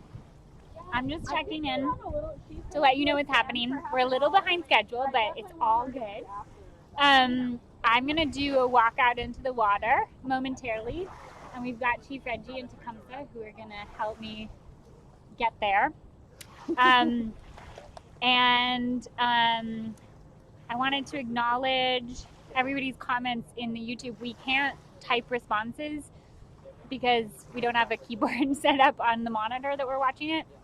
But we see your comments, and I'll try to answer questions as I can. But yeah, it's very exciting, all of this.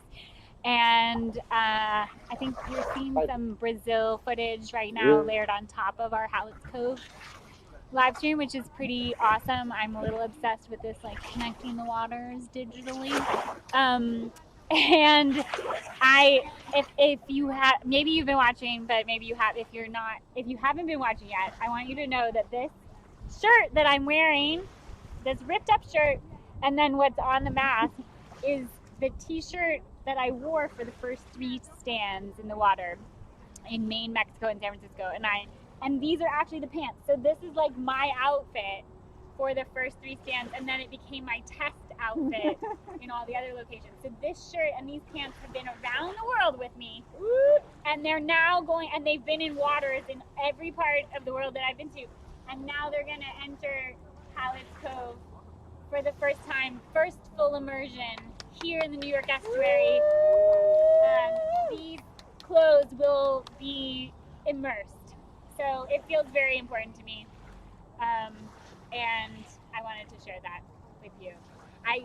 The red dress is at home because they can't come out into the actual performance. But this is all, everything that is on my body is important too.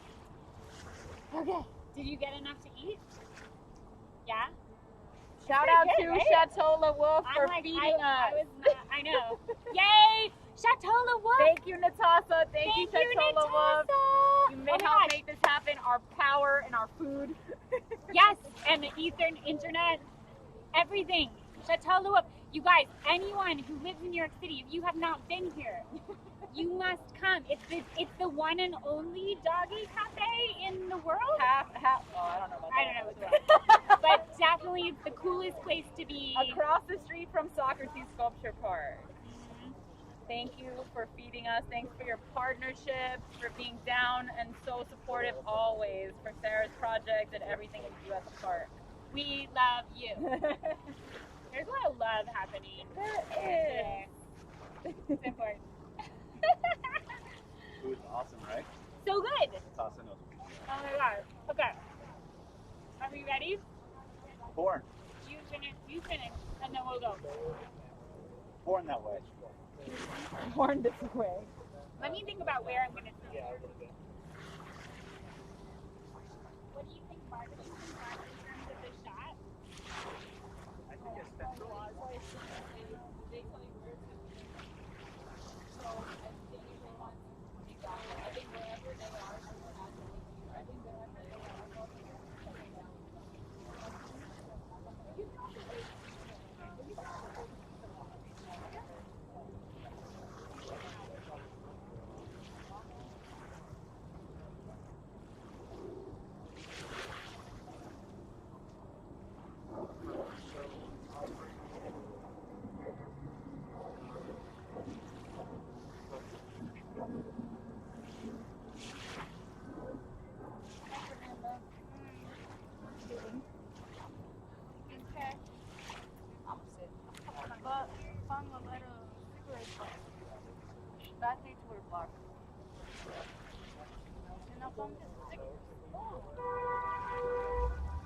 Oh, my God.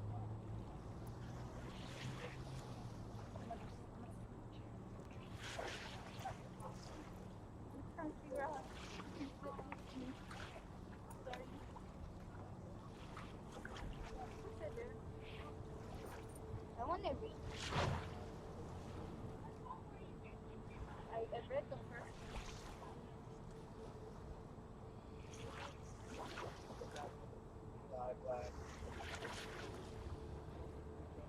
Come on.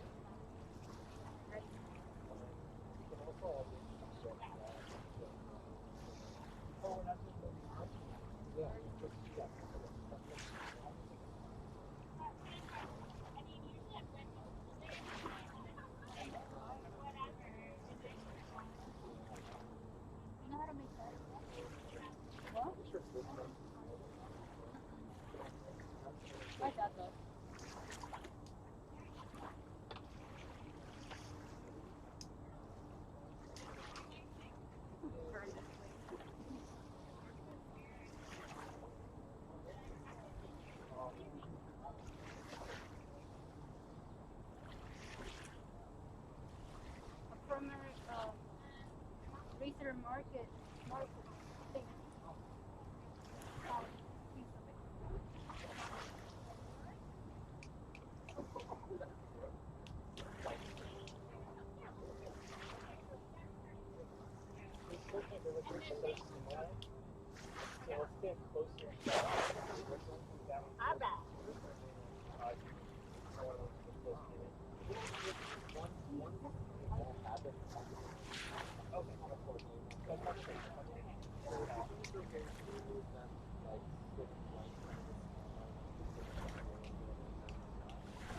Wait, you do what? Two veggies.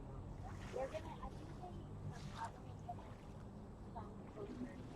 Yeah, we can ask them. Yeah. Hey guys, where did you want to offer this? Over here, or do you just want to know where it's located? Or is it for the food fight or For the what?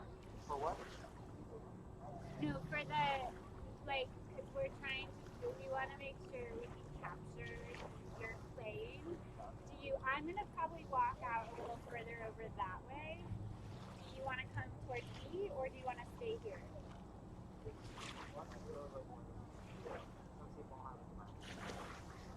Yeah. I found all the trash.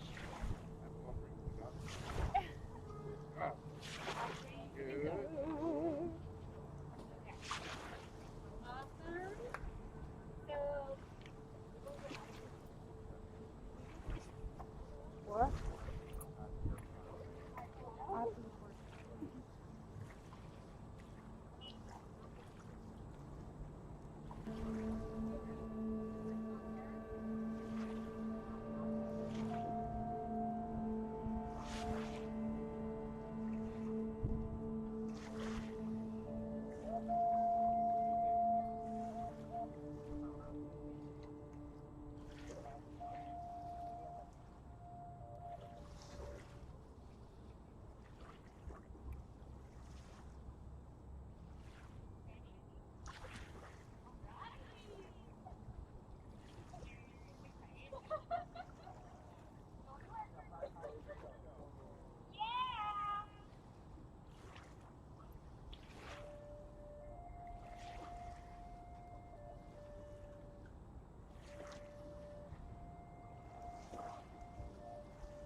There is a green line on this other side of this red light that we are in right now. And I believe that green light, it's gonna be built upon the values that we can enact right now. Values. Values of fairness, kindness, accountability, resilience, respect, courage. We practice those things right now. Don't worry about a thing, cause every little thing's gonna be alright. Things could be always better, but things could be worse. Think life as an adventure, like a roller coaster. It helps with the ups and downs. Often, when you think that you are at the end of something, you are at the beginning of something else.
There is a green line on this other side of this red light that we are in right now. And I believe that green light, it's gonna be built upon the values that we can enact right now. Values. Values of fairness, kindness, accountability, resilience, respect, courage. We practice those things right now. Don't worry about a thing, cause every little thing's gonna be alright. Things could be always better, but things could be worse. Think life as an adventure, like a roller coaster. It helps with the ups and downs. Often, when you think that you are at the end of something, you are at the beginning of something else.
renewable option. Hope is the new morning, and we all are waking up to a new reality.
Yeah, it like started working towards the end. Thank you very Yeah, I much. was like trying to mute it and it wouldn't work. I really appreciate it. Yeah, no It was problem. something we weren't ready on our end, so I Okay, really good or appreciate bad. your help. Yeah. Yeah, no problem.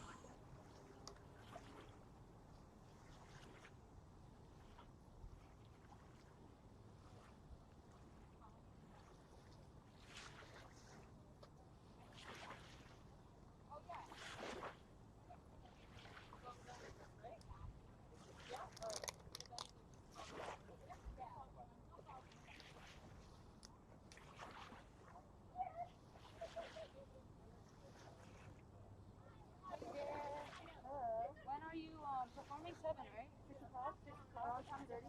Oh, long time from now, right?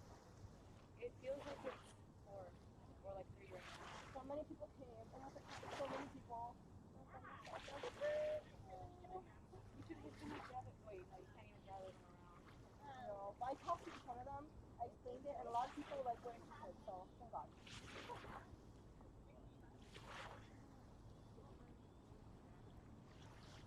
Oh my God, Anna. I know, but like I had to. Like, I was recording, so I had to like pick up the food. I had to like take them off. Here. There we go. I might go home and get that is that so many people pass by that like even in the preparation actually do the real performance. Like we can connect to so many people. You know? It's one of the things that made me want to do it here actually. It's like, oh, people just appear. The public like is here. I don't have to go and knock on doors. I forgot about you. Oh yeah, you have the shuttle. The shuttle that's right there too. Yeah. Yeah. It's kind of amazing. Were people watching who were Yeah. hanging out? Yeah. When you were out there was definitely a large amount of people. Yeah, I saw that, but when I turned around to come in, I was like, Yeah. Yeah, there was a lot. That's a lot of people. Yeah. No, that's good though. I mean, it's so interesting. Yeah, like in a way, if we can connect to the public, then like and get them thinking in a different way. Then, Yeah, it's like the same thought. He said yes, he could get it if you want. yeah. Yeah. Yeah.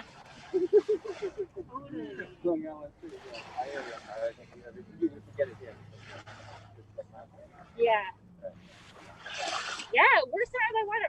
And I mean, the fact that like the world is 7/10 water, you know, the surface of the earth, is that we should really be calling it, our planet should be called water and not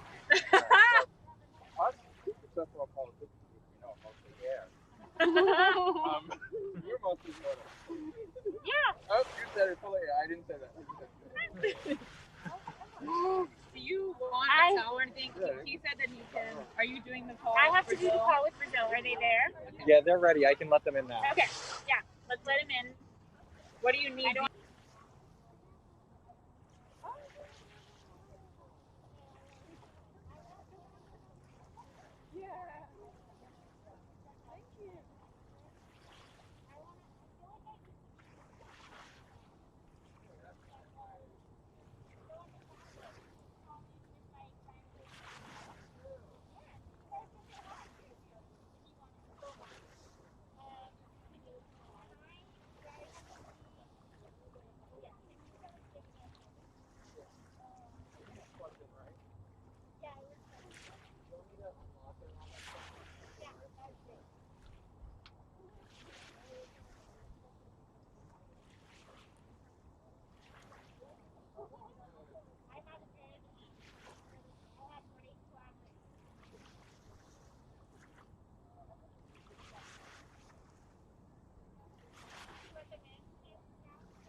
on mute.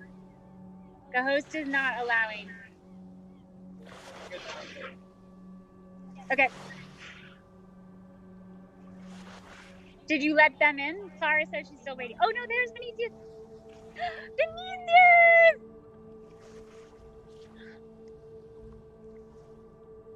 Hello!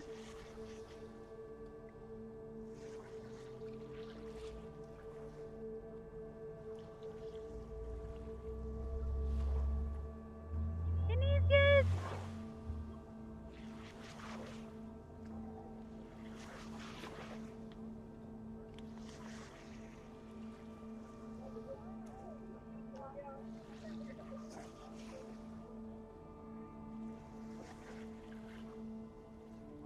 Are you have it, Andrew? Sarah? Vinicius! Olá! Olá! Como está? Okay. Oh yeah, I'm gonna take one more. Tudo bem? Tudo? Deixa eu ver onde a luz está. Aí. Olá! Oh my god. Eu falei. Sara, e aí, família? Olá! Tudo bem? Tudo bem? Tudo bem. Oh, gratidão. Sim, pode ir. Olá! Olá! Olha meu cabelo como tá. How are you, Sarah? I am well. Bom dia. Boa tarde. Muito bem. Muito bom. Gratidão. Yeah. Sara, Yeah. Sim. podemos começar? Yeah. Pronto, vamos começar, tá bom? Mm-hmm. I should have practiced my Portuguese before I got on this call. Okay. Vamos começar, ok? Uh-huh. Yeah. A vida no gueto é mais cruel. Oh, me ajude, Agora você vai ter que falar mais alto. meu Deus fiel. Ah, me tira desse final de papel e me guia na estrada para o céu. Em meio a tanta podridão nesse mundo, a gente ainda sonha. Mesmo sabendo de tanta notícia ruim como a devastação da Amazônia. É verdade, o clima vem se modificando. As águas subindo, as águas baixando. Mas o povo não está preocupado com isso. Preocupado mais com o DIN, com os compromissos. Essa é a verdade que a gente tem que estudar. Porque nem só de mentiras a gente viverá. Então vamos cuidar, preservar isso aqui, ó. Que Deus nos deu. Porque é o único presente que Ele nos deu.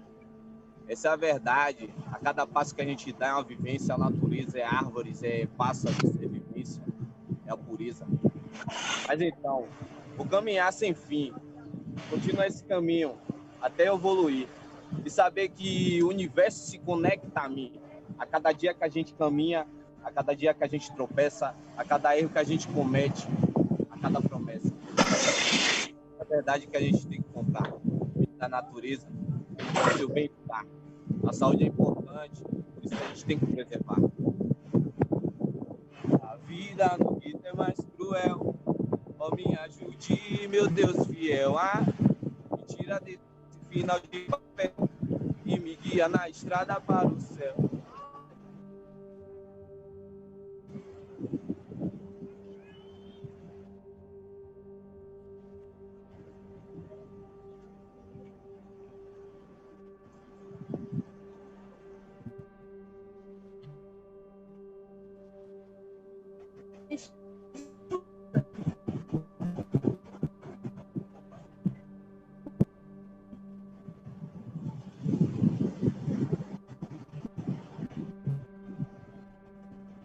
Me chamem de mãe.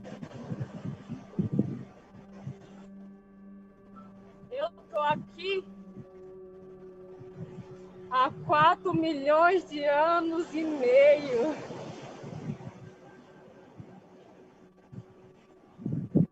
Eu espécies maiores que vocês.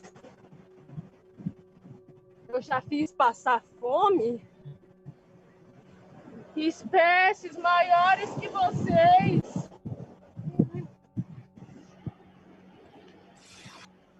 Meus oceanos.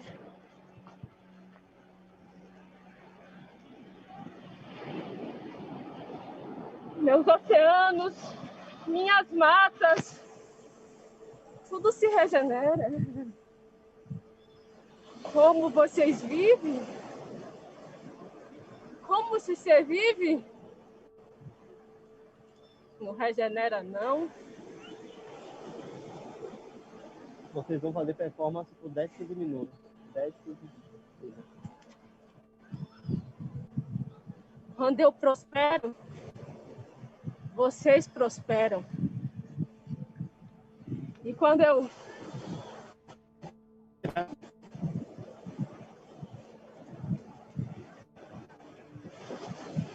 já achei que era live, velho.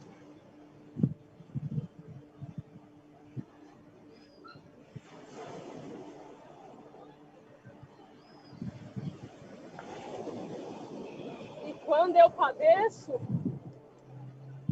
vocês padecem. Eu tô pronta. Eu me chamo natureza. E vocês? Vocês estão prontos?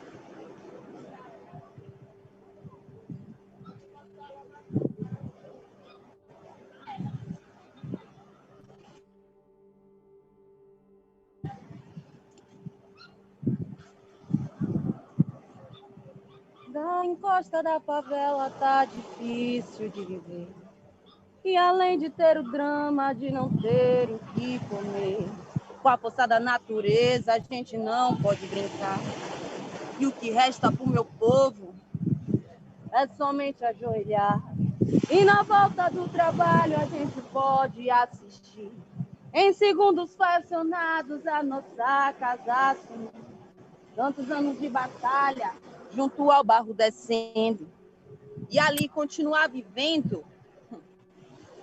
Também se pode esperar muito mais. A gente pode fazer muito mais. Degradação, a ambientalização não pode terminar desse jeito. A maldade do ser humano levando aos poucos tudo que a mãe terra deu pra gente. A mãe natureza, ela se sente muito triste quando ela enxerga a maldade que habita nesse desmoronado. Reflita. Quanto tempo você tem para cuidar da sua vida? Quanto tempo você tem para trabalhar para a sua família? Enquanto isso, muito. E esse lixo, ele mata. Mata. Mata. Mata a nossa alma. Mata os animais. Destrói. Arrasa. A raça humana. Chega. Por quê? Tá faltando amor nesses corações. Tá faltando amor nesses corações. Ainda navegamos em mares de ilusão. Navegamos em mares. A realidade está muito convertida. 2020. Esse é o ano. Vamos fazer diferente. Já chega. Já basta. Chega de pandemia. Chega de destruir o meio ambiente. Se cuide. E cuide de quem você ama. Eu amo a natureza. Tá faltando amor nesses corações. Tá faltando amor nesses corações. Ainda navegamos em mar. Ainda navegamos em mares de ilusões. Tá faltando amor nesse coração.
Né?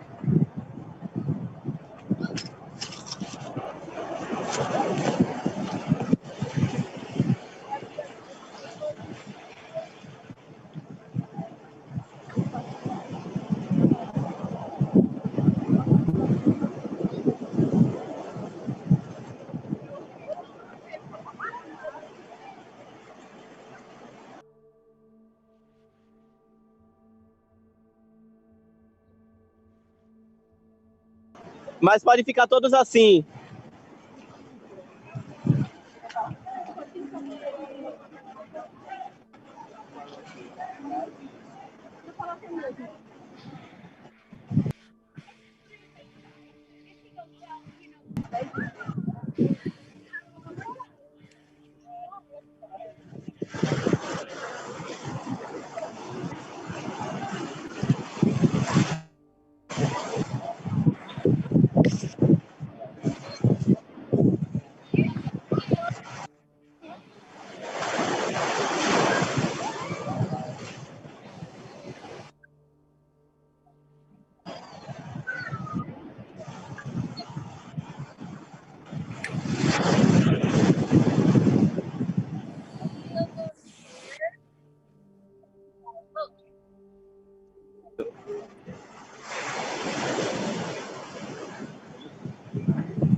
gonna stay on the sun You until go. we're ready. I can read them too. I can read them off if you want to. I just have to get out of this shirt. Yeah, I'm just I'll follow her. I was anticipating being able to change right away, but I can't quite yet. But I will in a minute. Yeah, I will after I answer these questions. Oh no, because I have to. Yeah, let's do it. Yeah, I want to answer a couple questions, but I'll be ready whenever you are. Can we do sound yet?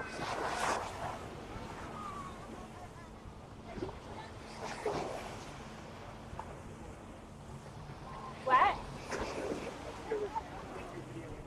Okay. Oh, I don't need to be on video. Okay, do you want me to remind you of the question? Yes. Or no. Yes. I'm good when you are. Okay. No, don't answer.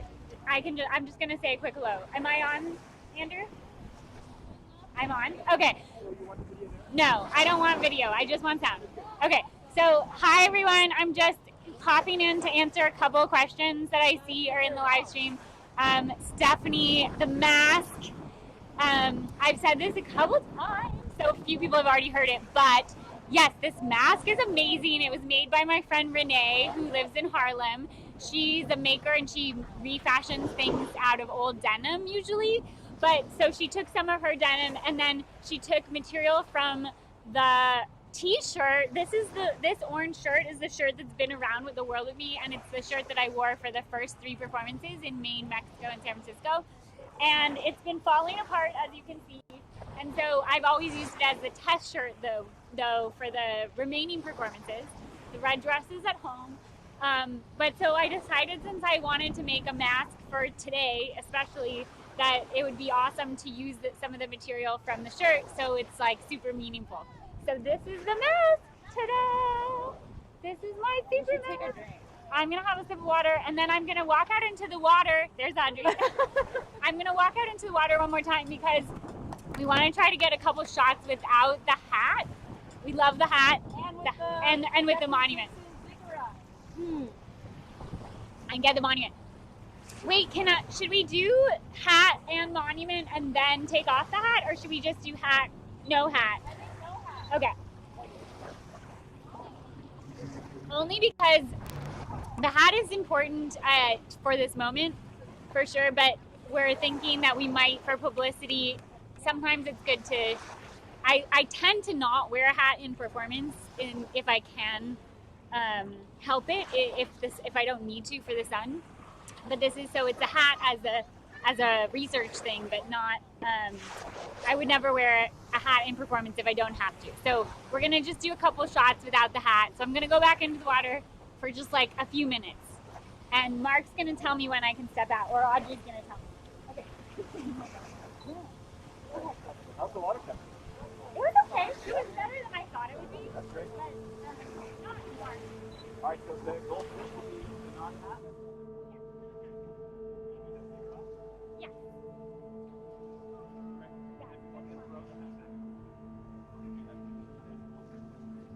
And let's make sure Rex is also getting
one's fine. So where's your clothes? This bag.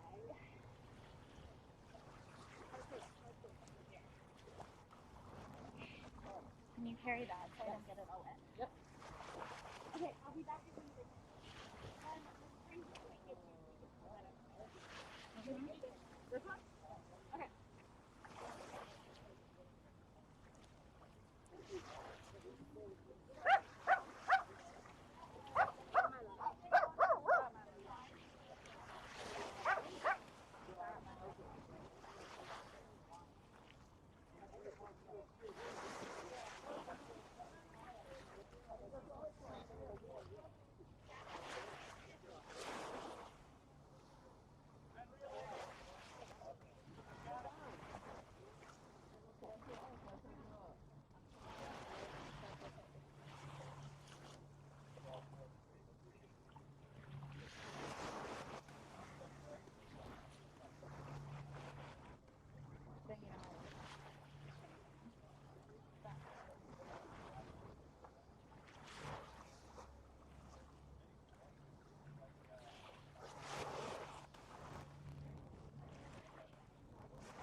You know what you could do? You could put it horizontal. I mean, vertically. I mean,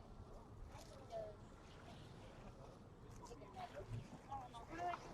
Oh, it's horizontally. Or whatever you call it. Like that. Yeah. Nobody touches it. Oh, nobody's eating this? I'm about to take the phone. Oh, I think that one was holding it. Okay. Sorry. I'm sorry. Thank you. No worries. Hey, you need to know that. Oh, that. What is Chipotle mayo or something? Yeah, I think so. You want?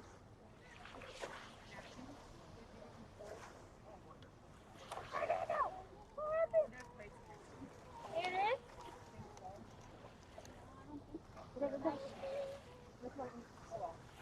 All right, you're happy to be right there.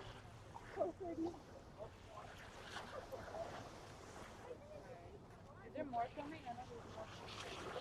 Oh, Lord. Let's stay here, though. They got it. Oh, wait, careful with the cameras. Oh, yeah. I just flashed the world my butt. Okay, so it's built potato. I'm assuming this is. Wait, can you pass this out? Yeah. 131. Oh, shit. Okay. We have 11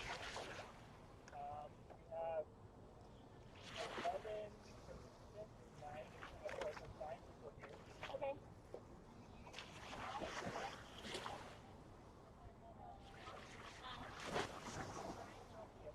Thank you. Here's the lid.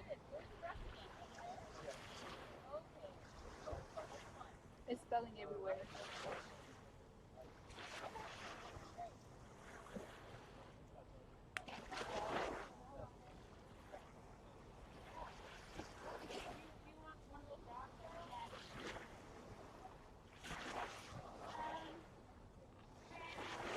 Oh, Audrey, this one is, yeah, this one's vegan. It's chorizo. Awesome. No problem.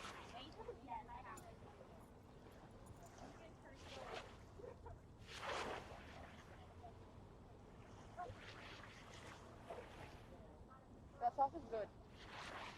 Just giving like Peruvian food vibes.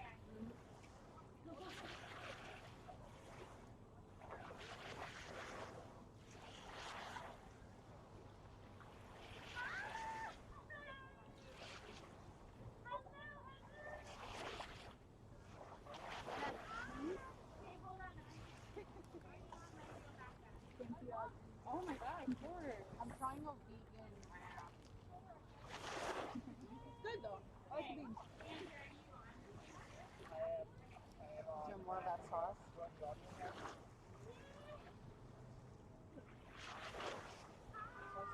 Hello. Hello. Hi.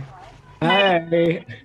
You amazing people with all these amazing performances that were happening. Oh my gosh. It's so cool. Incrível de vocês. You Sinto guys, saudade that de vocês. was like a Thank whole you. Thank you so yeah. much. Thank you. I loved it. Yeah. I loved it. Okay, I'm putting in my headphones so I can hear you better. Did have you guys, Marielle, have you introduced or how are we doing? We haven't really launched. People have just said hello very informally. Okay, that's good. I'm putting on my headphones because it's kind of noisy. We're here. I'm like the water's right in front of me. Nice. It's like this is high tide basically right now. I want my Bangladesh. I want look it. I'm wearing my beads and also Bangladesh. This is my head wrap. And Kenya. Nobody from Kenya's here yet. This is one of my Kenya dresses. Wow, amazing. So it's all, you're all here with me. Whoa. I think I can see that better. There we go. Okay. Now, all right. So should we start officially, Mario? We can. Are we hooked up to YouTube? I think, yeah, we're on the live stream. Oh, great. Okay. Welcome, everyone. Yay!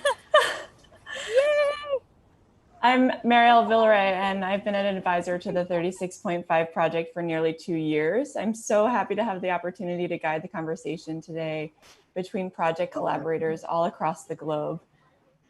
This is my first Zoom call with so many countries represented. It's amazing to have all of you here at the same time. Sarah is so enthusiastic about this conversation today. And given that you're in places all around the world, the folks on your screen today are the 36.5 Transoceanic team. Yes! For those joining us on the live stream via YouTube, it would be great if you could let us know where you're tuning in from too. I'm going to give a brief overview for those on YouTube primarily because those in this room know what the project is all about. But those who are not familiar, 36.5 is an environmental and performance-based artwork that has been realized in 7 communities around the globe, with iterations in process in 2 additional sites. And once complete, the project will have happened in 6 continents. While distant and distanced from each other, this project reminds us that we were connected by our oceans.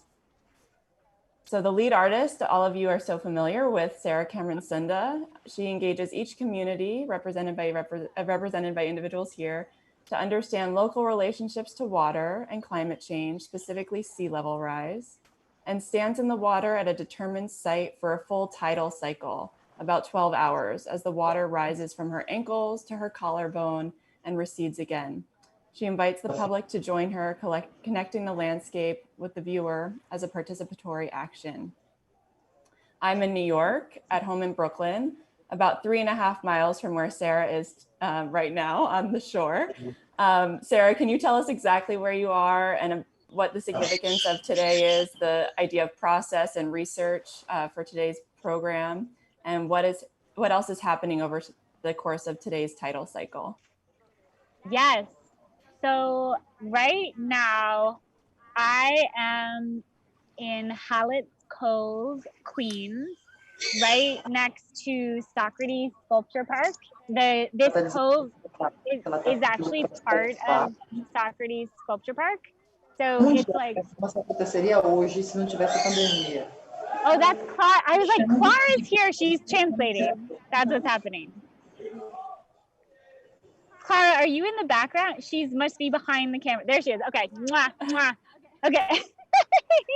We are trying to make my audio, the audio of the computer to work. We're working on it.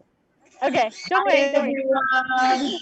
And while we don't get it, I'm translating to the guys. Awesome. Amazing. So good. So we're at Hallett's Cove, Socrates Sculpture Park in Queens. We're right across the water from like the Upper East Side, which is like where the mayor's mansion is, Gracie Mansion, and Roosevelt Island, which is kind of interesting. It's an interesting area in terms of water.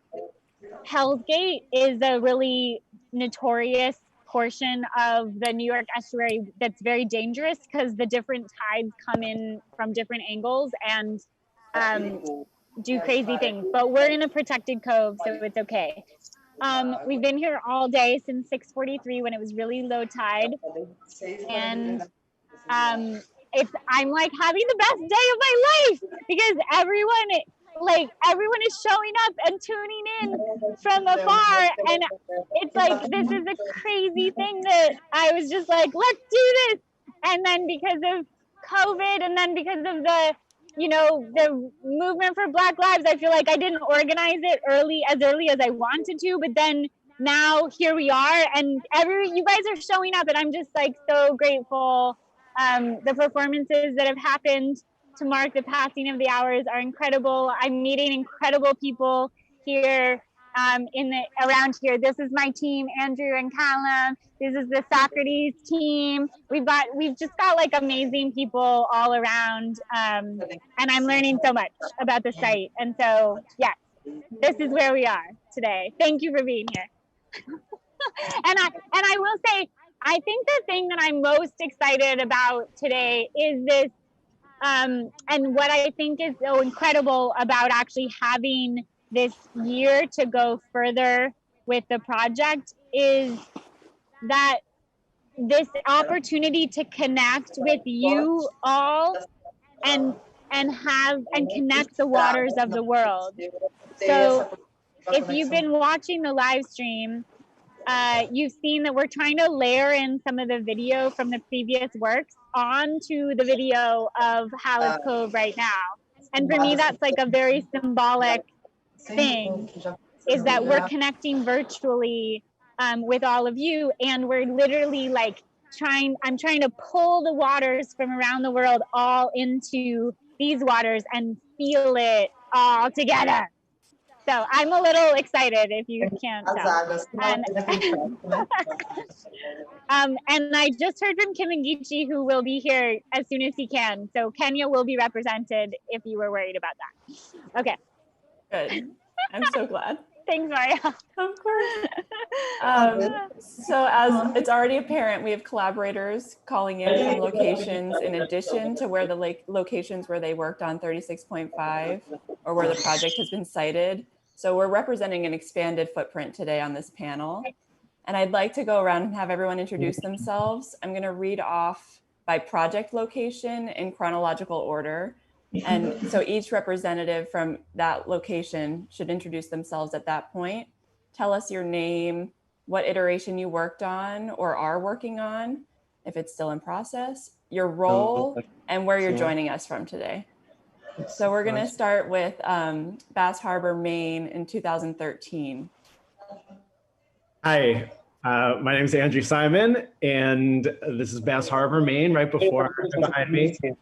I'm the artistic director of an organization called Barn Arts, and I was a part of the first iteration of the piece when Sarah came up for a residency called the Hamilton Project, where a bunch of different artists from all over the country come up to here to Maine to work in this barn that used to be my grandmother's antique shop, and it's right on the harbor right here, which has some pretty big tidal swells. So Sarah actually came up to work on a different project, but one day she told us she wanted to stand in the water for 12 hours, and we thought that was a great idea. So we offered as much support as we could, and then she did it.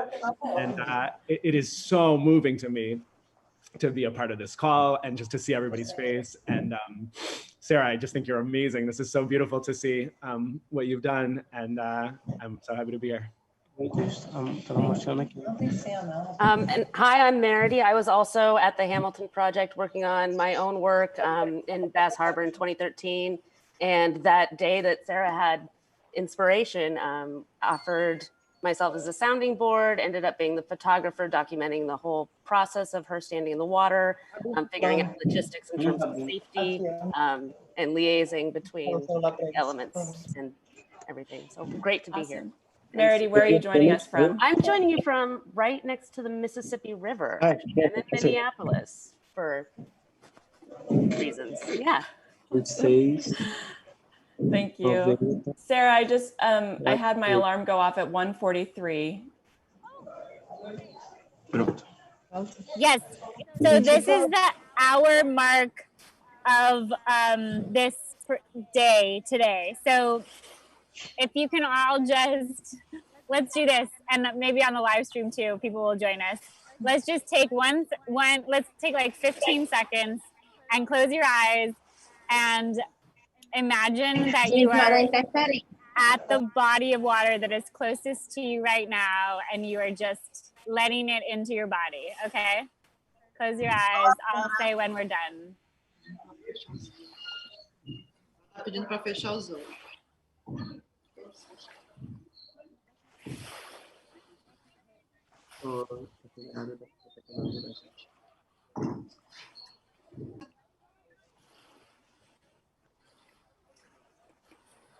Okay. Thank you. There we go. Awesome. Thank you. Let's keep going. Okay. So Akumal Bay, Mexico in 2014. Magda. You're on mute, Magda.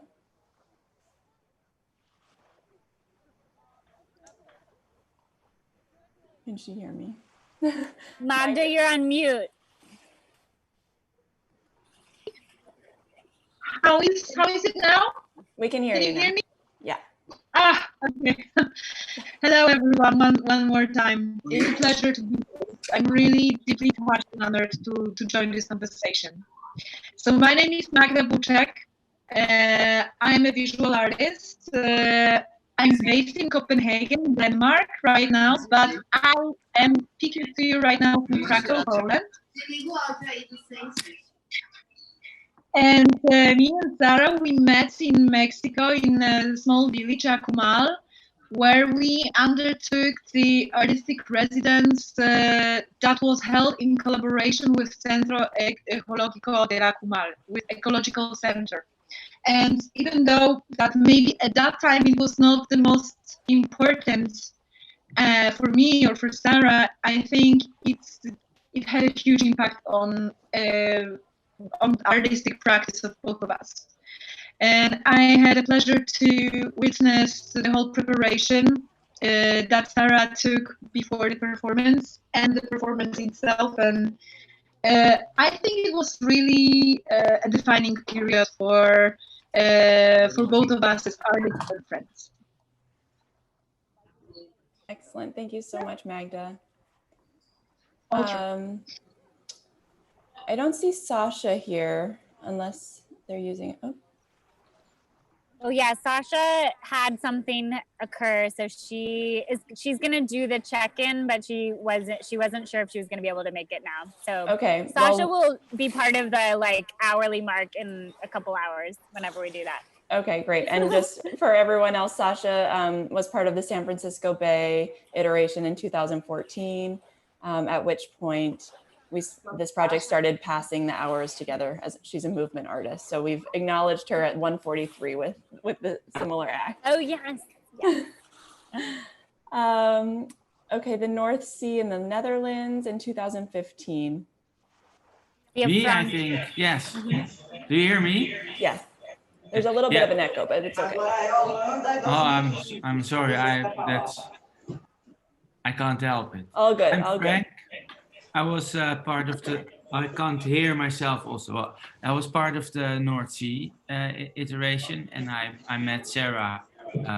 Well, I think a month or so before it, or longer before it started. 4 months before you did it in the Netherlands, and well, I started as like an advisor and a graphic designer. I did all the graphic design for the Netherlands version, and we kept in touch, and we talked a lot about the project and about all the stages that it is in, and I kept on making the design for some of the projects. And I really love. Oh, and I was also in this island in the Netherlands in the north. There was a tiny version of an iteration.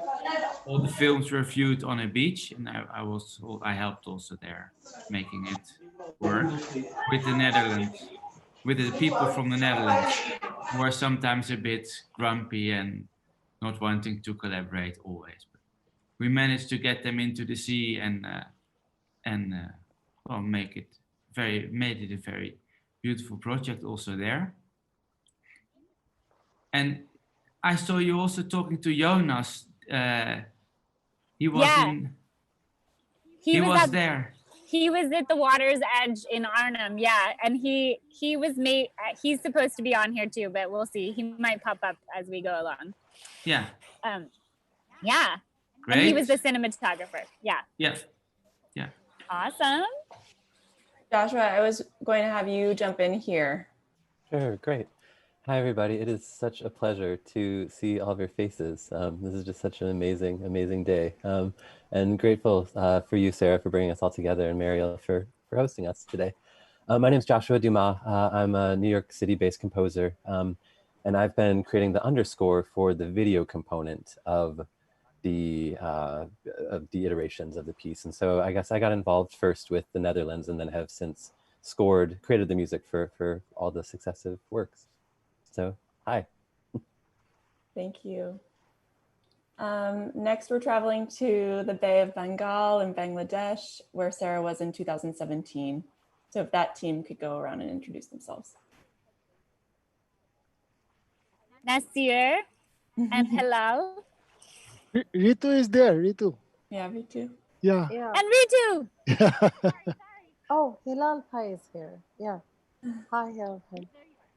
Please, you speak up because you were there. I was in Dhaka. I just coordinated over phone. Well, Hilal Bhai, you were there, and Nasir Bhai, you were there too. so Ritu is our connection. Ritu connect me to with Sarah, and I'm a independent documentary filmmaker, and one of my documentary was released just right before she arrived in Bangladesh. So I was there. Basically, I live in Canada.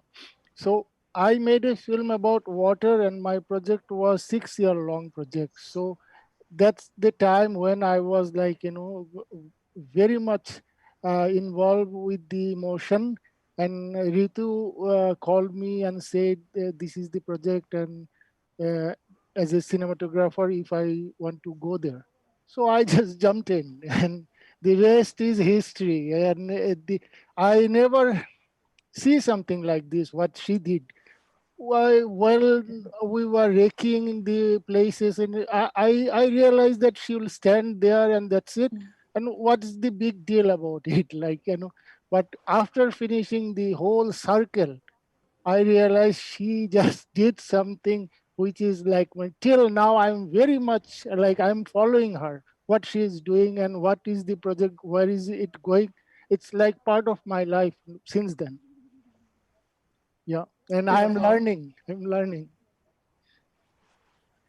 Yeah, Sarah was here, invited by Britwa Trust. So it's an artist collective in Dhaka, Bangladesh, and I'm a member of the artist collective, and also Nasir is here. Nasir is also another artist collective.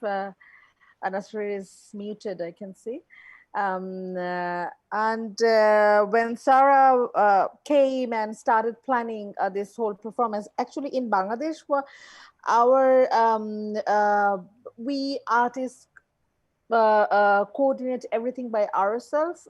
Lack of infrastructure and all of this is part of our practice.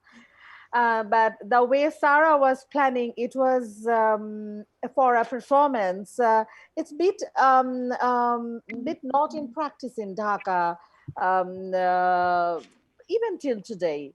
And also the documentation part, documentation of a performance, and her way of documentation is demands particular type of cinematography, photography, and particular type of involvement as well.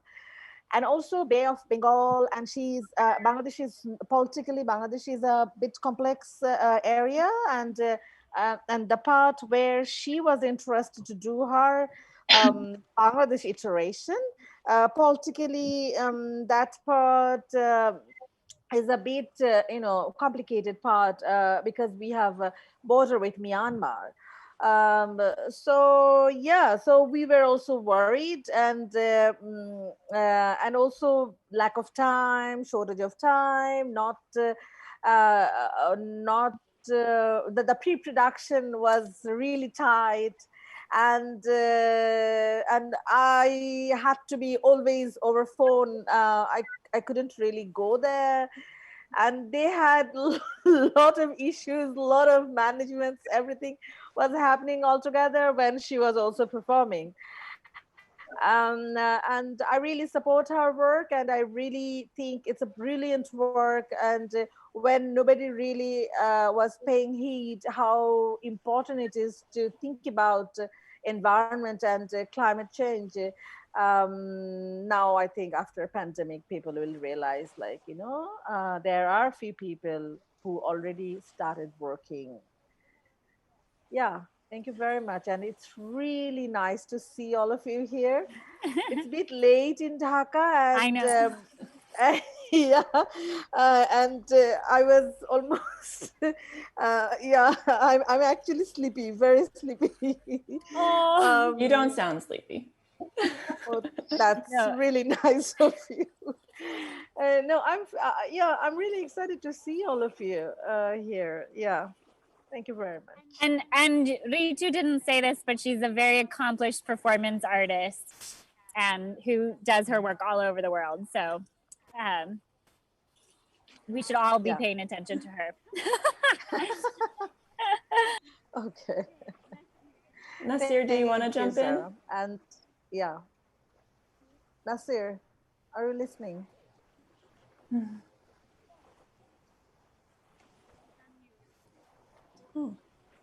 Nasir ভাই He's আপনি কি on mute. শুনতেছেন? একটু কিছু বলেন, আপনি যেখানে গেছিলেন সেটা বলেন, প্রয়োজনে আমি ট্রান্সলেট করে দিই, বাংলায় বলেন, আনমিউট করে নেন. I'm just trying to help Nasir and asking him to speak in Bangla so that I can translate him. Thank you so much. Nasir bhai, bolen apni. Hello. Actually, এই প্রোগ্রামটা তো আসলে আমাদের জন্য একটা বড় চ্যালেঞ্জ ছিল। আমি শুরুতে বুঝতেও পারি নাই যে কি হবে ওখানে, কারণ সেন্ট মার্টিন এমন একটা জায়গা যেখানে সবকিছু নিজের মতো করে অ্যারেঞ্জ করা যায় না। অনেক So ক্রাউডি Saint Martin is a very difficult, Nasir bhai ekটু gap দিন. Saint Martin is a very difficult zone in Bangladesh, so he was very confused how to manage and arrange everything, and he himself is an artist, but we really trusted him that he'll be able to manage everything. Yeah, Nasir bhai আপনি বলতে থাকেন, আপনি খালি একটা line পরে আমাকে এক সেকেন্ডের পজ দিন। কিন্তু শেষ পর্যন্ত আমরা সাকসেসফুলি পুরো দিন ধরেই আমরা স্যারের পারফরমেন্সকে সাপোর্ট দিয়ে যেতে পারছিলাম, এবং শেষ পর্যন্ত আমাদের অনেক ভালো লাগছে। পুরো বিষয়টাই ছিল যে আমাদের জন্য খুব নতুন, ওখানকার দর্শক বা সেন্ট মার্টিনের যে আদার্স যে সকল ইয়েরা ছিলেন, মানে ভিজিটররা ছিলেন, তারাও বিষয়টাকে খুবই ভালোভাবে নিয়েছেন। স্যারের যে মূল মেসেজটা, এইটা খুব ভালোভাবেই মানুষ গ্রহণ করেছে। So he is saying that, even in San Martin, the people in San Martin, they were also reacting, the locals, they were also reacting positively, because I'm adding with Nasir that, being a woman in a Muslim country, Muslim majority country, when you perform in a particular way, sometimes, people may see you from a different angle or a different way, but that never happened. And that's what Nasir was saying, that they were thinking about many aspects, but after all they also fell in love with the work, and also the local people were engaged and involved in the work, and they could finish it successfully. Yeah, শেষ পর্যন্ত আমরা অনেক happy ছিলাম পুরো প্রোগ্রামটায়। Sir অসুস্থ ছিল, সেটা নিয়েও আমাদের মধ্যে অনেক টেনশন ছিল, কিন্তু আমি যেটা বলতে চাচ্ছি, পুরো প্রোগ্রাম শেষে আমাদের খুবই ভালো লেগেছে। আমার জন্য এটা ভালো অপরচুনিটি, এবং আমি সত্যিকার ভাবে খুবই হ্যাপি স্যারের সাথে কাজ করতে পেরে বা ওই টিমে থাকতে পেরে। Yeah, you got sick. I totally forgot. Nasir just reminded me Sarah got sick there. Yes. Yeah. Even she forgot. Yeah. Yeah, that's a very common phenomenon though. and she ticked the box. So But yeah, it was 36 hours before I had to do the performance, which was the bad part. And we couldn't change it because Halal had to go back to Dhaka, and so it had to happen. Like, there was no getting out of it. I was very sick. My stomach was a rock for 2 weeks, and then right before I had to perform, it was, yeah. whoa. Yeah, so that's it. Yeah, that's the Bangladesh part. Well, and Sumi has joined us. Sumi, do you want to introduce yourself and your role in the project? Disconnected. Hi Hi. আমি বাংলায় বলতে চাই ঋতু আপা আপনি বলে দিবেন হ্যাঁ হ্যাঁ বলেন আপনি আচ্ছা আচ্ছা ঠিক আছে আমি সুমি মানে সারার সম্পর্কে কিছু বলবো সেটা নাকি হ্যাঁ কাজটা সম্বন্ধে সারার সম্বন্ধে আপনার এক্সপেরিয়েন্স আচ্ছা আচ্ছা যেটা হলো গিয়ে মানে প্রথমত আসলে বুঝি নাই যে সারা আসলে কি ধরনের কাজ করতেছে যখন হেলাল ভাই বলল বৃত্ত থেকে যখন বলা হইলো আসলে পরে যখন শুনলাম তখন মনে হয়েছে যে মানে এটা সম্ভব কিভাবে আসলে মানে একটা মানুষ এতক্ষণ কিভাবে তার মানে সময়টা নিয়ে সেই সময়টা দিবে দেন ডিটেলস ওর সবকিছু শুনে দেখে মনে হয়েছে যে ওরে আসলে সেলুট করার মতন কারণ এটা সম্ভব না যদি ভিতর থেকে ওই জিনিসটা না থাকে তাইলে সম্ভব না আসলে এত ঘন্টা একটা জায়গাতে নিজের সাথে সমুদ্রের সাথে একত্র হওয়া আসলে মানে সবকিছু মিলায় আর অত ভালোভাবে বলতে পারবো না সত্যি কথা যেটা ওর সাথে কাজ করে অনেক ভালো লাগছে এটা অনেক বড় একটা অভিজ্ঞতা মানে সেইটার সাথে থাকতে পারে মানে খুবই ভালো লাগছে এই জন্য ভিতরে থ্যাংক ইউ এবং হচ্ছে গিয়ে সারারেও অনেক থ্যাঙ্কস যে আসলে আমাদের সবাই নিয়ে সে এই কাজটাতে আসলে মানে আমাদের সবাইকে Helal Shumi actually assisted Hilal. So she worked in cinematography and I think production management, right? So for her as well, what she is saying, like she also found the work unique and was really awestruck by Sarah's strength and idea and perseverance, all of this. And she still thinks that getting involved with this project has moved her for life. That's amazing, I guess. Sarah, congratulations. Oh, thank you. You guys all moved me for life. I also, Sumi did the dancing, the movement. That's important in Bangladesh. That was like, yeah, she took it to a whole nother level. The hour mark. Yes. Which didn't always happen on the hour because we had a camera stolen, but it's all good. Glad to have you. So now we're traveling to the Bay of All Saints in Brazil. If you all could introduce yourselves. Hi, I'm Clara Dominguez.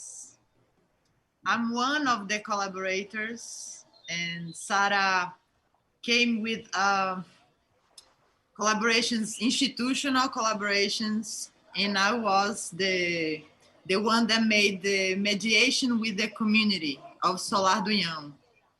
I'm an artist, but I'm finishing a master's in anthropology, and in this discipline, I study the process of urbanization and the impacts of this transformation in the ecosystems, in the coastal ecosystems. No, so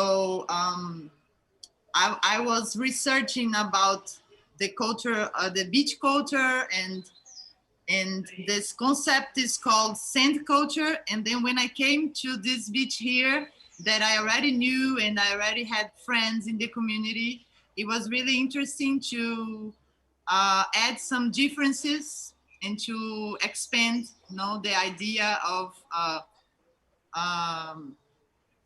of this impact. No, we have here in Solar do Unhão a very peculiar mix in the landscape that is a very paradisiac scenery with a very oppressive urbanization in a very vulnerable community that is descendants of enslaved people.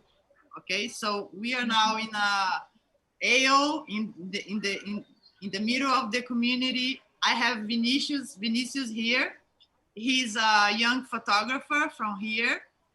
We met when he was like 8 years old, and he was already fond of photography. He was like found in discovering this passion. And when Sarah came and we talked about her project, she had to go back to New York before the performance itself.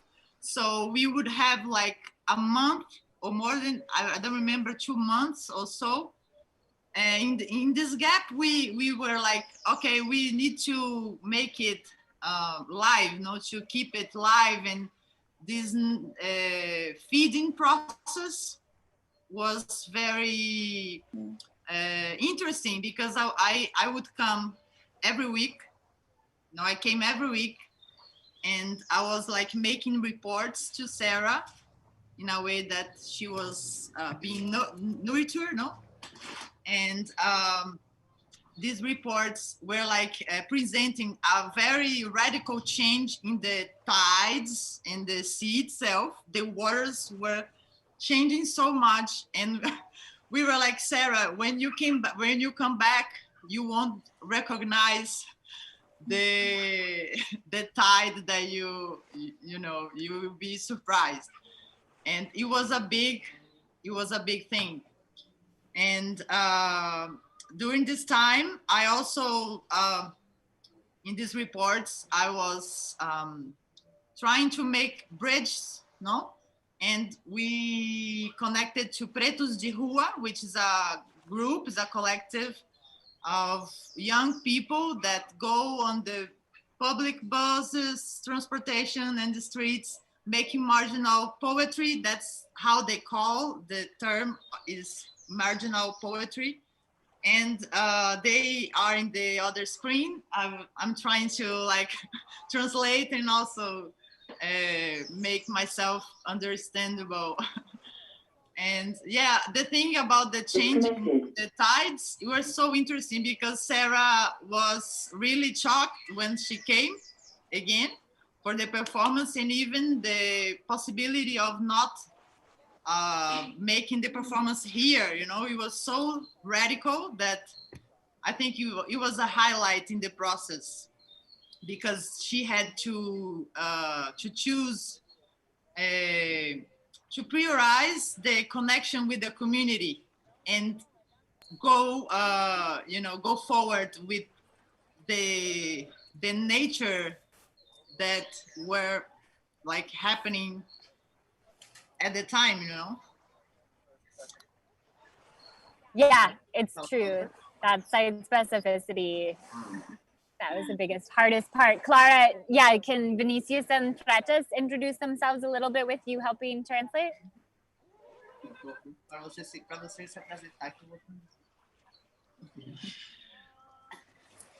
He's a little shy, but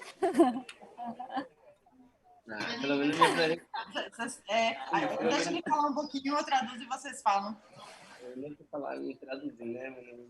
Eu já falei que eu conheci você pequena, você estava gostando da fotografia. Pode falar ali também, se você quiser. My name is Vinicius. Se quiser, eu traduzo. Eu He was born here in the community. Eu acho que está. Perfect, thank you. Nasce na comunidade. Uma questão.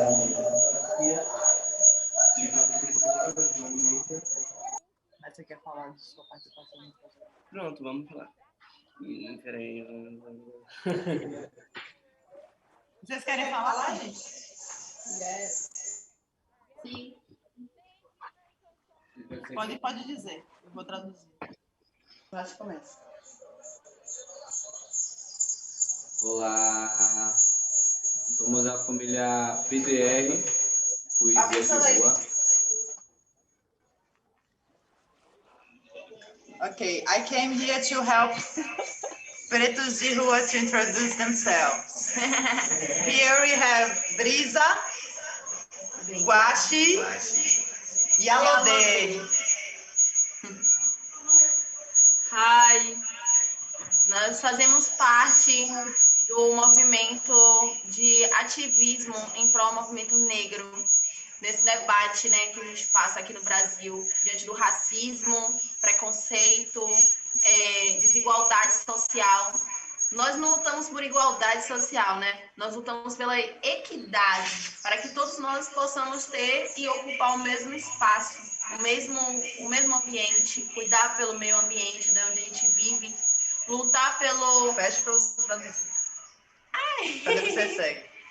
Então, nesse momento, a gente está lutando pelo nosso espaço, o meio ambiente, o racismo ambiental que vem acontecendo no nosso espaço.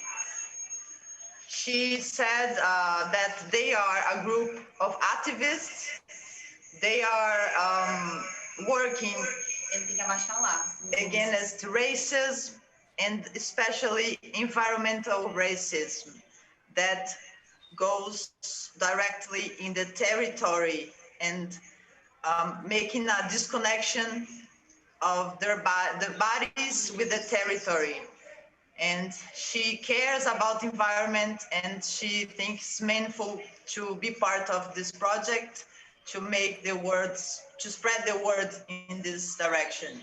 E aí a gente convidou nossa parceira Yalode, que está estudando teatro, né, afrocentrado, para estar trazendo essa performance sobre a mãe natureza, sobre o meio ambiente, que é bem focado com o oceano, que liga, né, tudo que a gente passou com Sara há 2 anos atrás, nossa performance aqui, que foi bastante bacana. A gente não tinha essa noção, né, do meio ambiente nas nossas falas, nos nossos versos, e hoje em dia a gente tem consciência da resiliência, de tudo que é meio que igual, né, a nossa luta com o que ela passa também no trampo dela.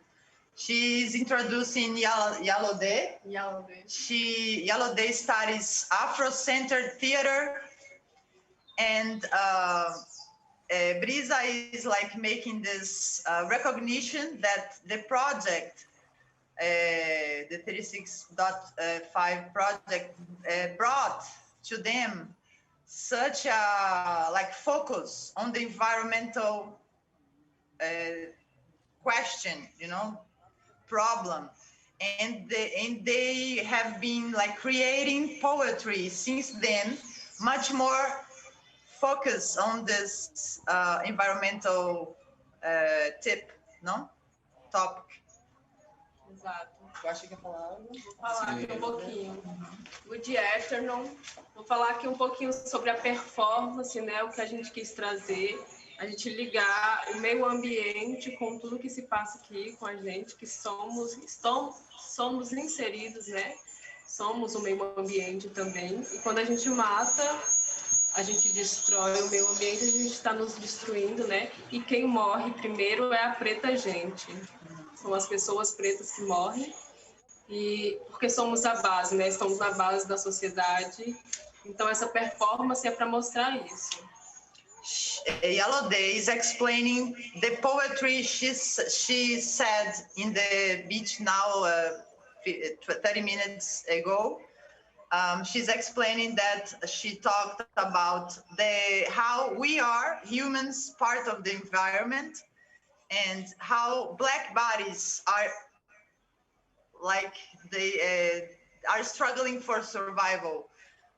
There is a series of destruction, and Black bodies are the more affected portion of the humanity. And that was what the poetry that she sang was about. Sim, esse trabalho de Sara foi muito importante, principalmente para a comunidade, que abriu os olhos de muitas coisas que estavam acontecendo na comunidade, né? E principalmente com a natureza sendo devastada. E isso acabou vindo como uma boa imagem para a comunidade do Soladunhão, né? E nós somos artistas, a gente vive de arte. Com esse tempo da pandemia tá um pouco difícil para a gente conseguir fazer o nosso trabalho, mas ela veio sempre unindo a gente, unindo a galera que participou. Infelizmente, todos que participaram não pôde, por motivos pessoais, estarem aqui presente, mas a presença dele com certeza está aqui com a gente, com o movimento do pessoal que está fazendo. E a gente só tem a agradecer mesmo, gratidão por essa oportunidade e uma boa tarde a todos vocês. Guashi is saying that when the project came, it brought some light to the practice. Here we have poverty, we have degradation in the community because of this disconnection and this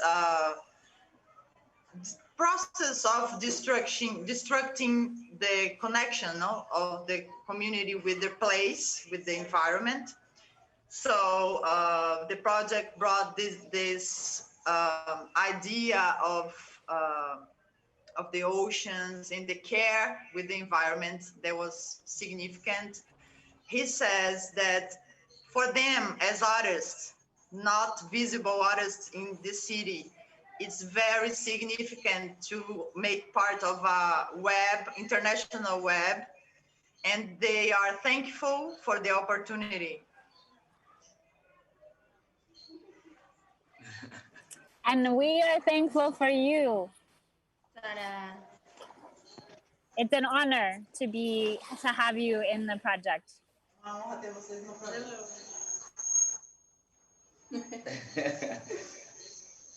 Thank you all.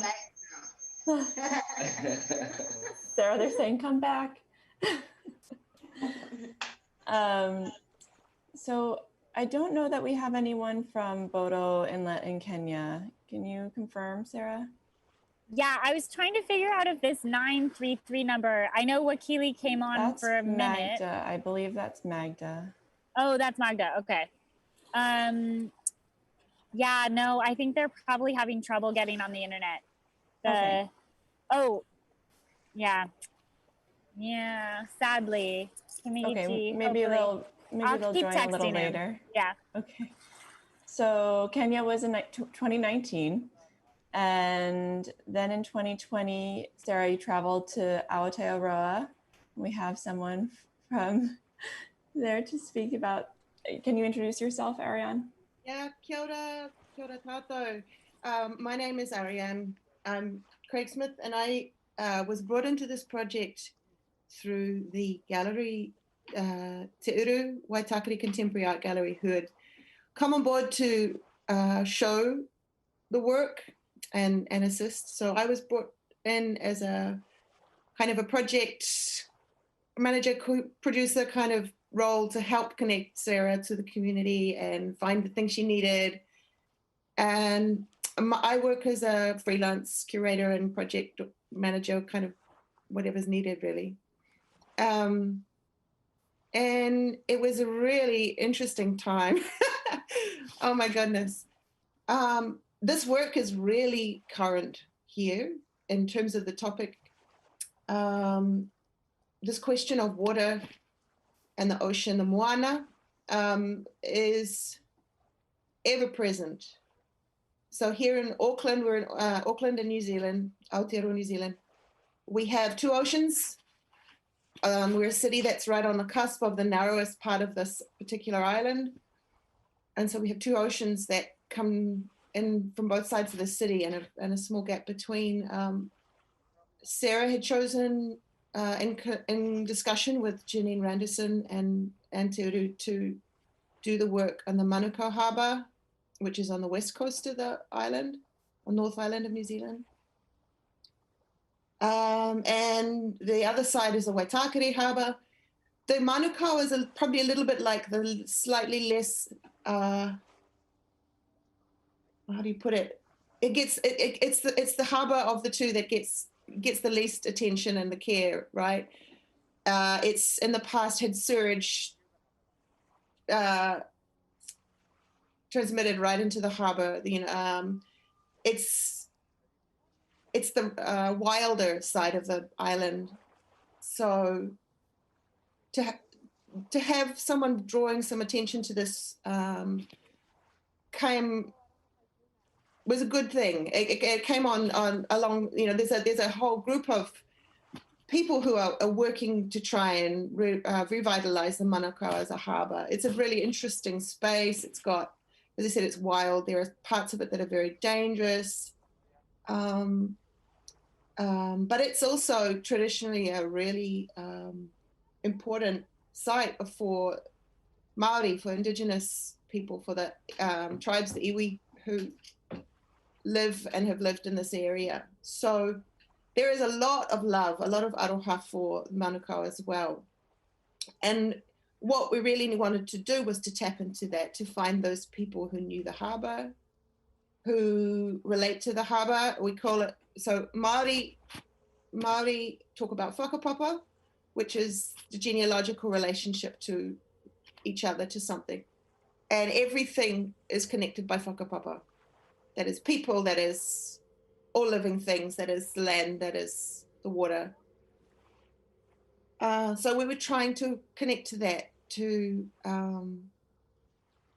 find people who would welcome Sarah into that space and give her a proper relationship, welcome to the space. New Zealand is a country that has been, we're working through post-colonization, right? So there's a sensitivity to having a white artist come and stand in the water and talk about these things. And so it was trying to negotiate that too, to find the people who would say, yeah, you can do this. Not just from a legal kind of government or, council side of things, because there was that to negotiate too. But most importantly, I think for those of us who would try to make this happen, was to find the people who would say, yes, this is okay from a cultural position to come and stand here and do this work in this harbour. And so we were really, really lucky to find another artist, Amiria Puya Taylor, and her friend Nettie Norman, who could act as that connection. So Amiria relates to this harbour through her family, but she's also a very connected community organizer and artist. And she just totally got what Sarah was trying to talk about. Being in the Pacific and having a huge Pacific Island population in New Zealand. So and particularly in Auckland, we have the biggest population of Pacific Islanders anywhere in the world in Auckland. So we have people from Tonga, Samoa, Fiji, Niue, everywhere in the Pacific Islands who come and live in New Zealand and have families here. So this question of what is happening to the sea is really, really ever present and very current. We have a lot of local artists who are working on this question of water, of the ocean, of what's happening, and are very connected back to other parts of the Pacific and where it's a really like a physical reality, a day-to-day reality is the kind of encroachment of the sea on their homes, on their so we got to this point where Amiria was, right, I'm going to stand here in the water with Sarah. I'm going to do this performance with her. And which is really amazing. And Nettie was going to coordinate the on the shore performance. Nettie is a very experienced professional kapahaka performer, which is like a Māori performer. She's super professional, super amazing. So that was all going really well, but we were working right through like late February into early March And COVID was just becoming this looming issue and presence, from being something that was happening somewhere else in a distant, it was just starting to get, like this thing coming closer and closer. And as we worked through into the beginning of March, the performance was scheduled to happen in kind of late March. Just started to kind of pop up. There were sort of tightenings of restrictions around numbers and events, and when we got down to the last week and a half before this, it was like every couple of days there was a new constraint on what we could do, and so we were kind of on the fly going, okay, we can do this, we'll adapt here, we'll get lots of hand sanitizer there, we're not going to make a big deal about inviting lots of people to come because we couldn't have a gathering of more than this number. And finally, it was 5 days beforehand that there was a lockdown announced. COVID had arrived in New Zealand, and our government had decided that we're going for elimination. We're not going to accept having this disease in our country. And so they announced a really full-on lockdown. We had a day and a half, I think, or 2 days, something like that, to prepare for that. And that was just we got so close. But that we couldn't argue with that, and Sarah had to try and get a flight out and get home before the borders were really, shut. So that was that, and so we just had to kind of step back, and all of us on the ground here had to just kind of refocus, turn our attention to ourselves and our families, and getting ready for this lockdown, which has been largely successful. We've just had a little resurgence. But what it's meant is that, so there's twofold. One, on the side of the project, it's meant, it was kind of crazy. It's like a crash. It's like your project's crashed. But what we're hopeful is that it's given it time to really dig in a little bit more locally. We were working on a quite tight development timeline. And so now we hope that we've got time to maybe go slowly, more carefully, look more into building local relationships to this topic, definitely. Because now we're on a timeline of we don't really actually know what this timeline looks like, because our borders now are closed to anyone except returning New Zealanders, basically. So citizens and residents can come back. And then there are very, very few and very hard fought exemptions for major economic projects. But nobody was allowed in it, people coming to work on some major economic development project. Really, it's impossible to kind of conceive yet how anyone could come in to do anything other than that. And we don't know what that timeline looks like, and it's largely dependent on the rest of the world. I think our government is being extremely cautious because we're in some ways a quite privileged position. Aside from a small lockdown just for 2.5 weeks we've just come out of. So we have alert levels. We're at alert level 2 now, which is, people are just encouraged to social distance and wear masks and whatever, but we've just come out of level 3 lockdown. So we're going to be hovering around that for a while. Who knows? We're in a whole different paradigm. But this question of what water and the ocean is not gone. And New Zealand is a place where people are very attuned to this. I think generally in the public, people are pretty attuned to climate change and environmental issues.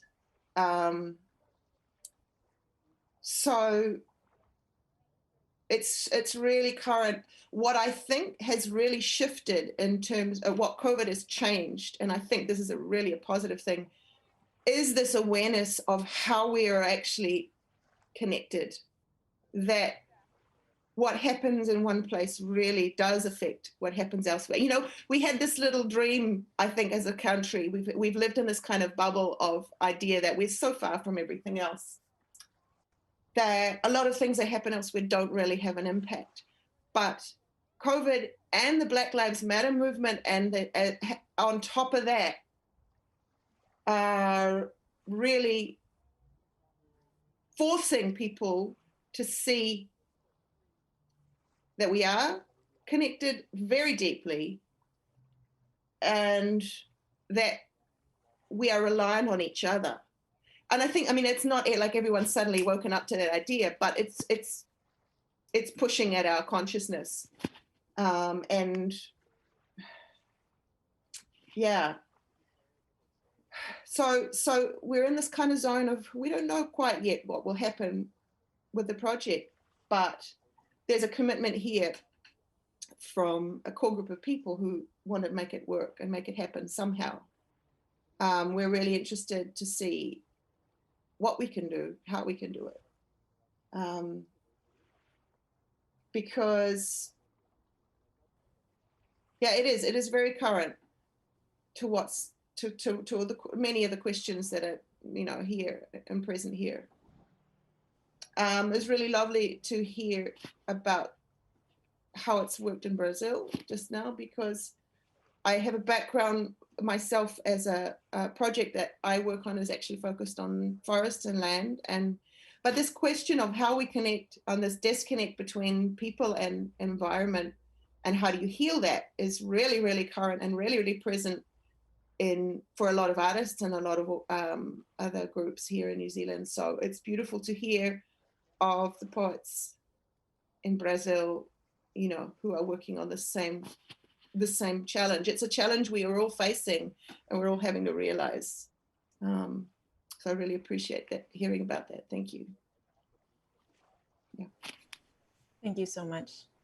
We have some new folks joining us, and as others get connected to audio, I want to give Jonas and Niels a chance to introduce themselves as they were part of the Netherlands team. And so if one of you could start us off, just introduce yourself, your role in the project, and where you are calling in from now. It looks like we might have lost Jonas again. So Niels, go for it. Okay. Well, hi everyone. Really great to be able to see you after hearing all these about all these iterations. I'm calling in from the Netherlands. When the project was going on, I was still living in Amsterdam. Well, it's a small country, so I also work quite a lot there, but I moved to a smaller town. When we started with the project, well, Sarah was actually looking for an agency or for a curator that could make connections for her project. And I am part of a team. It's called TAC, and we do, well, projects in public space, in the public domain, but we try to direct that in different ways than the conventional public sculpture or something like that. So I was immediately attracted by the experimental part of the project. And within our team, I am specifically interested in doing public art in non-urban areas. So what would it mean there, and what is actually publicness there? So I was quite fascinated by the proposal that Sarah did. And knowing that the project would go to many places over the world, of course, we had to think of what would be the extra, the added value of an iteration in the Netherlands. What would make it typical for a Dutch iteration? And the thing is that, well, we pretend to know water here. Actually, the whole country is mainly a delta from the largest rivers of Europe coming to the sea. And somewhere in between, we managed even to make a little bigger land and work it through agriculture. And part of national myth is keeping the water out. in 1953, we had a big disaster, and then we started to build, it's problematic that I say we, but in the Netherlands, one has started to build big constructions to keep the water out. And actually, well, that's all completed. But through this project, also I became aware that actually we do not really know the water, although it's really very much part of well, how the Dutch understand their country. Actually, one of the problems now is, even when you look at sea level rise, not to keep the water out, but how to keep the water in.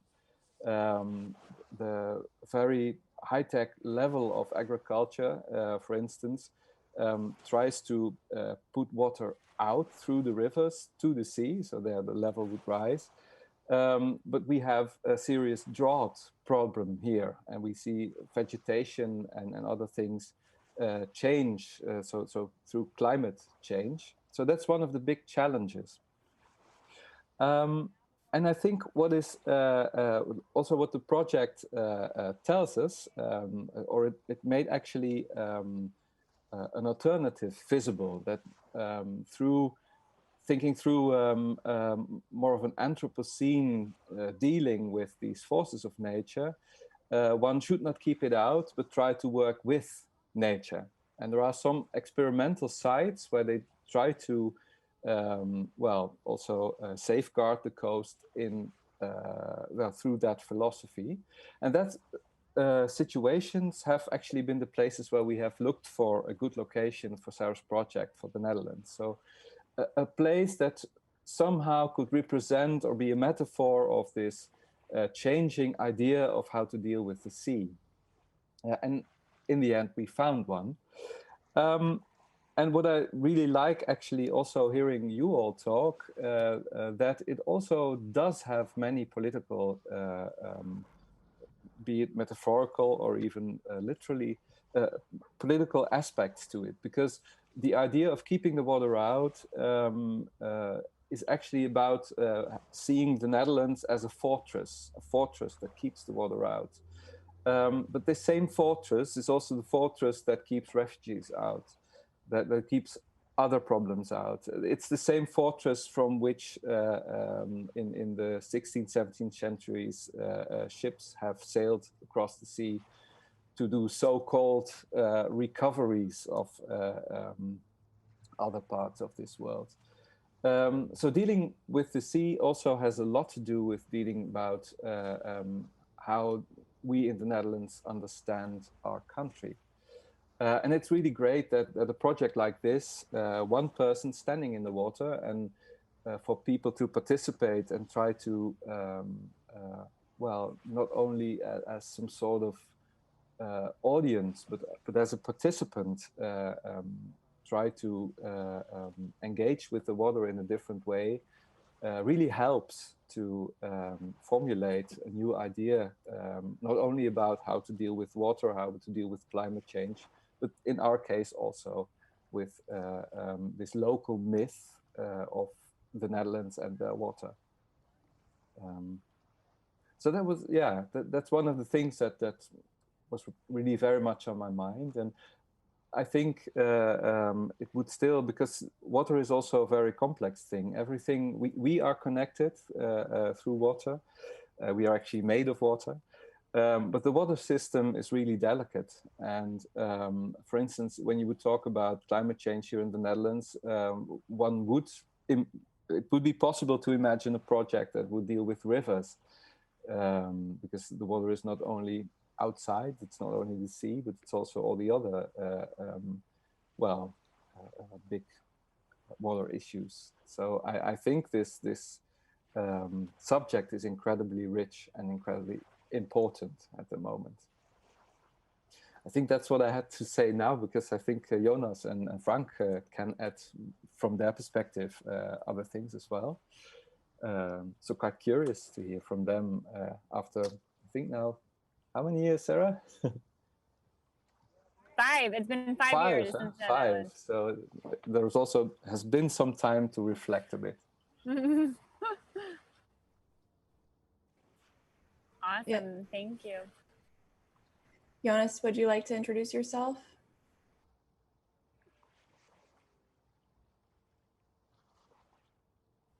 You're on mute. Yeah, that's it. Hi there, everybody. Also calling from the Netherlands, Arnhem in this case. I'm cinematographer from the Netherlands, also theater maker. And yeah, 5 years ago, I was in contact with Sarah, I think through a production, Bjorn, I think even, but he connected us to each other.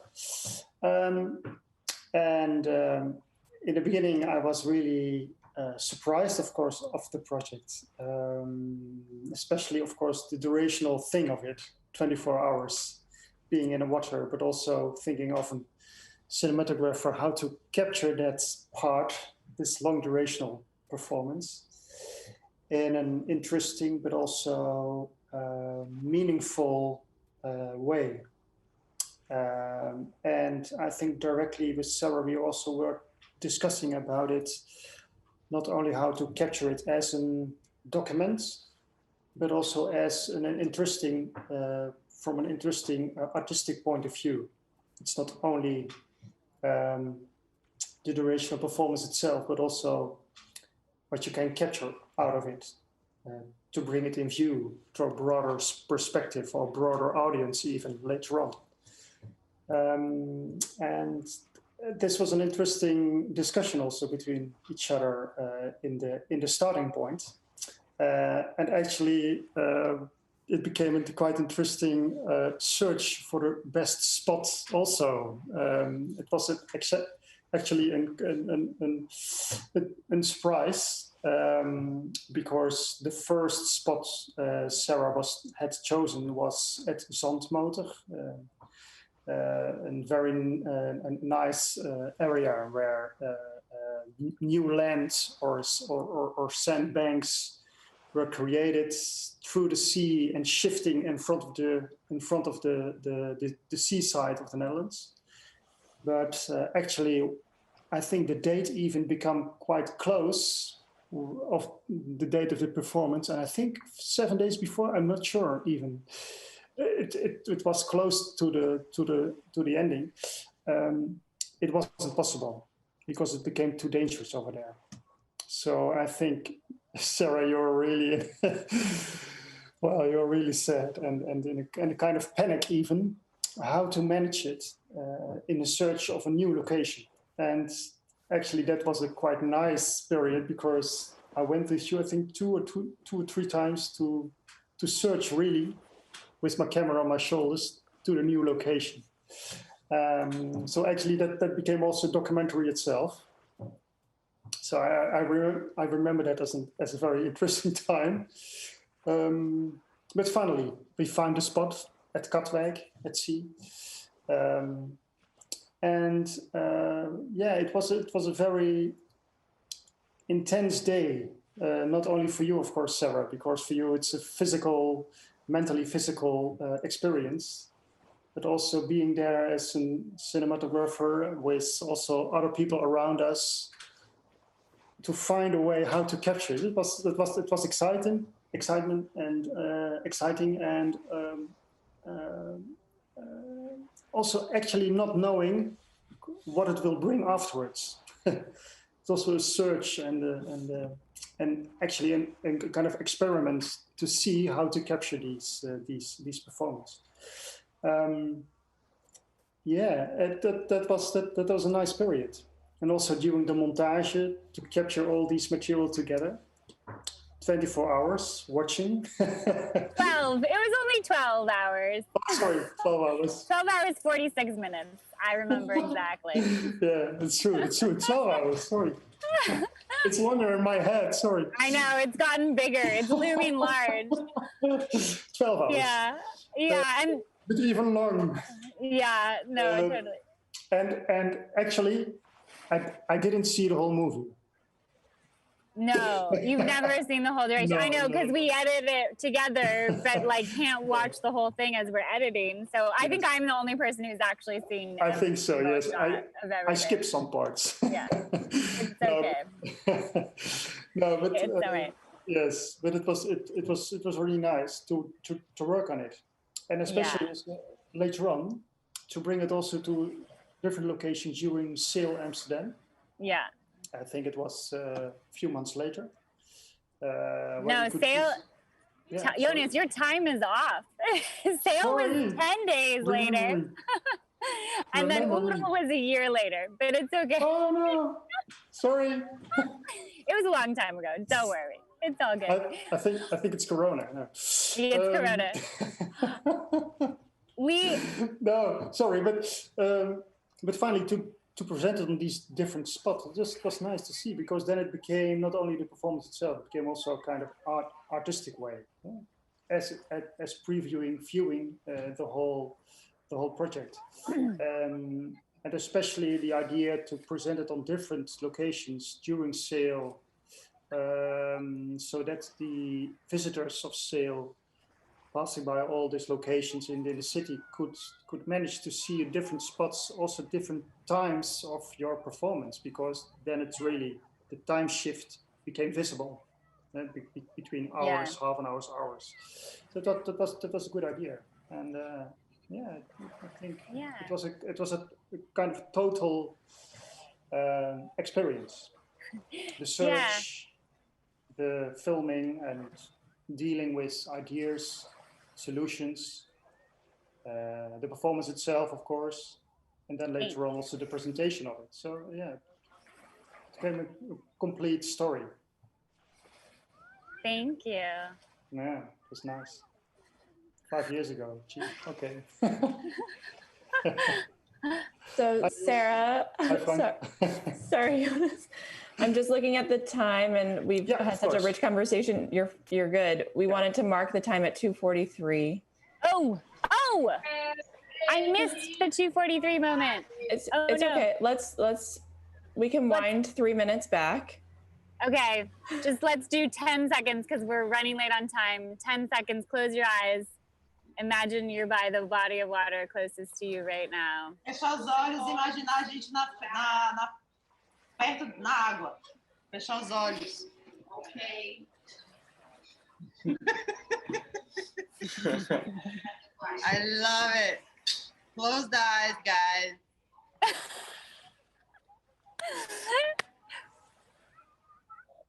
Imagine you are in the edge of the water.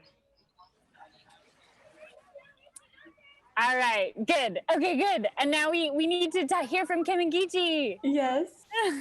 Kim and Geechee's joining us. Could you introduce yourself and a little bit about the project in Bodo in Kenya and where you are today? Okay, thank you very much. Sorry for joining you later. We're just from Bodo. My name is Kimingichi Wabende. I teach at the University of Nairobi. And I've been working in Kwale for quite some time. We were doing a project on civic education. When we were getting a new constitution, there was a need for people to understand the complex legal language of the constitution, and it was on us to simplify through theater and other forms, mostly using the oral traditional methods in explaining the complex issues of constitution. And then after that, we worked in the same place on explaining also the element of what it means to have devolved units, because we were switching from a centralized form of government to the devolved government. And most people didn't understand how these units were going to work. And it was important for them, therefore, to get a sense of what it means to be involved at those local levels. so mostly my area was working with the community in many ways. But in addition to that, I had been doing research at the coast on rituals, since I'm generally in performance, and ritual performance, which in many ways was came to be linked with this project. But in a nutshell, what I was dealing with at that time was researching on this Diko community that blends traditional African customs and Islamic traditions. When it comes to, there is a linkage between what they see as the ocean being the land of spirits and the land being land of human beings. And the ocean they have become the meeting point between human beings and the spirits. So there is a lot of reverence or something close to fear and all mixed reaction when it comes to how they treat the water and the ocean because of what the Islamic religion teaches and also what the African religion teaches about how they interact with the ocean. So this was my research area. So when one of our colleagues in environmental studies came and told me they were going to do a project at the coast, and that because I've been in many ways been involved at the coast, if I would be interested. I didn't quite understand by then what kind of project in terms, I thought it was a performance, therefore we're going to stage a performance with the community. And then when I read about what Sarah was doing, it became quite interesting.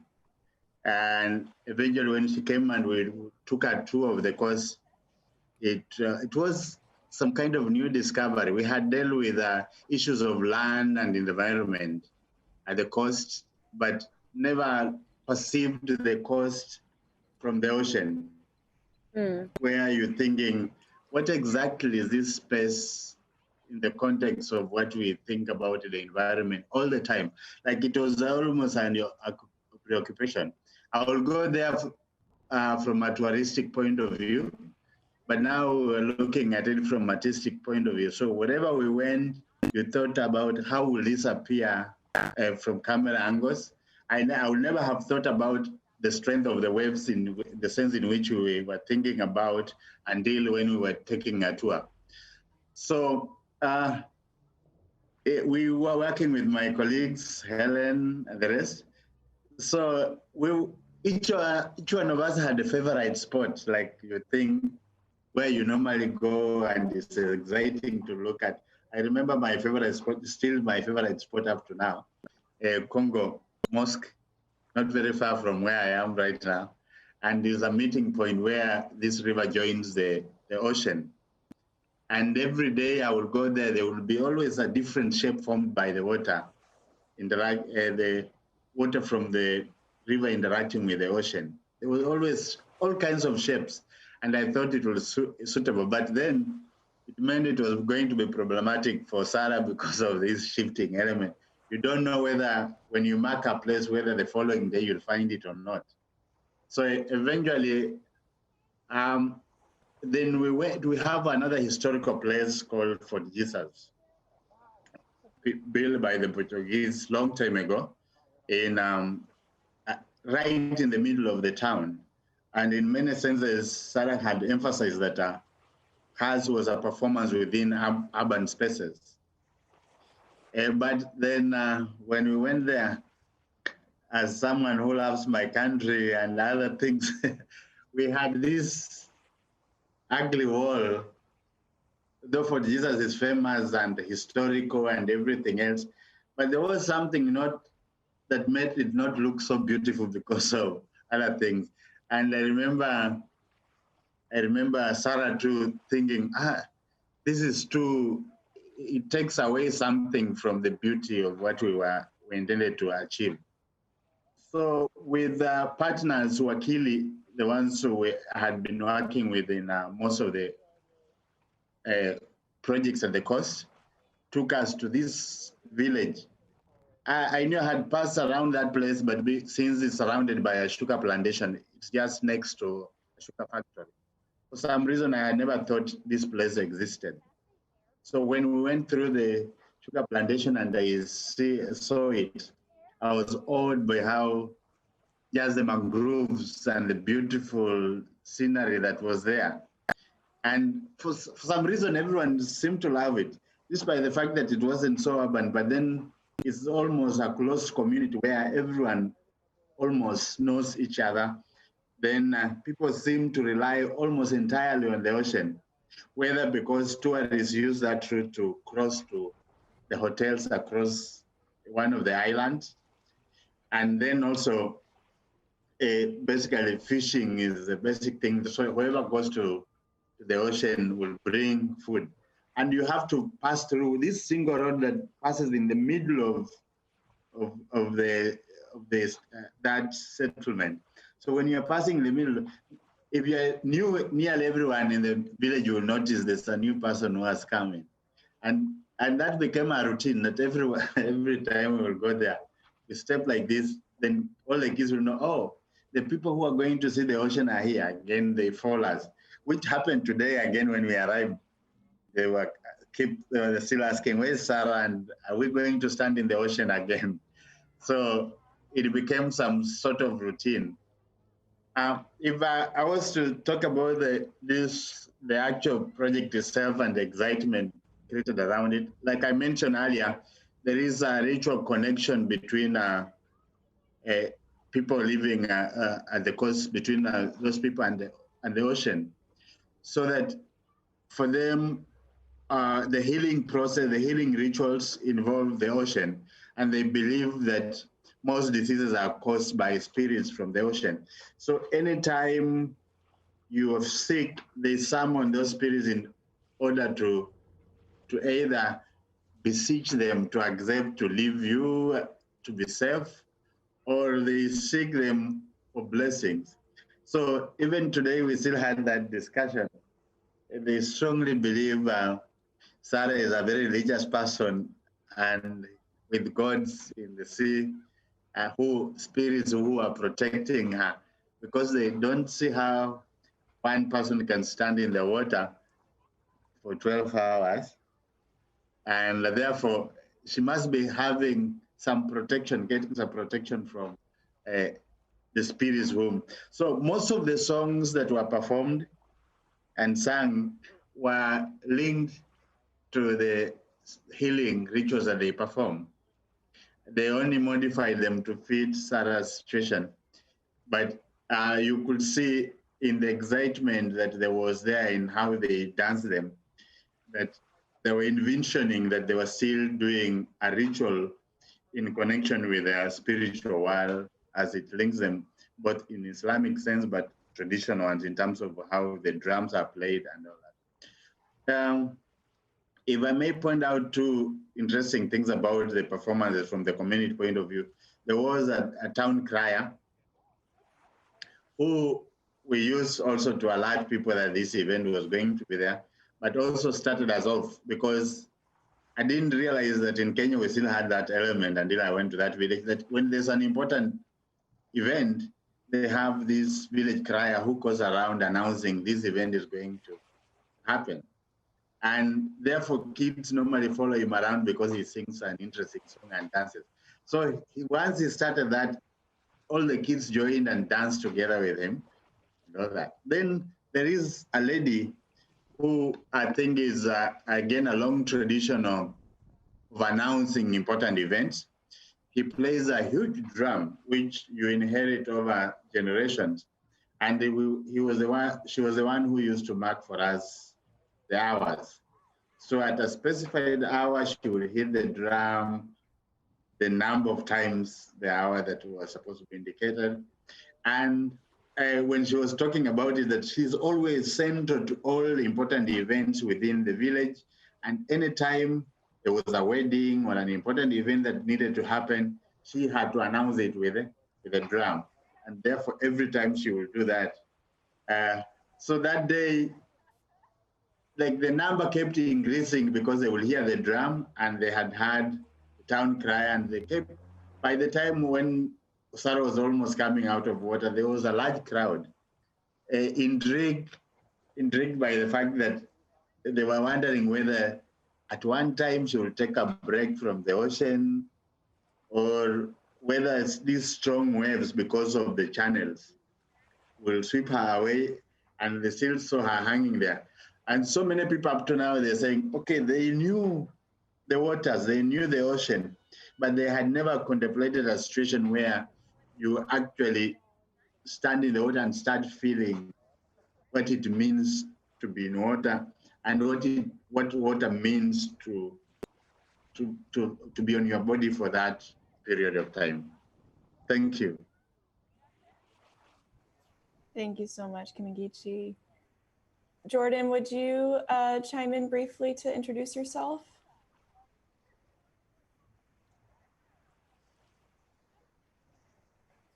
Is he able? Oh, there he is.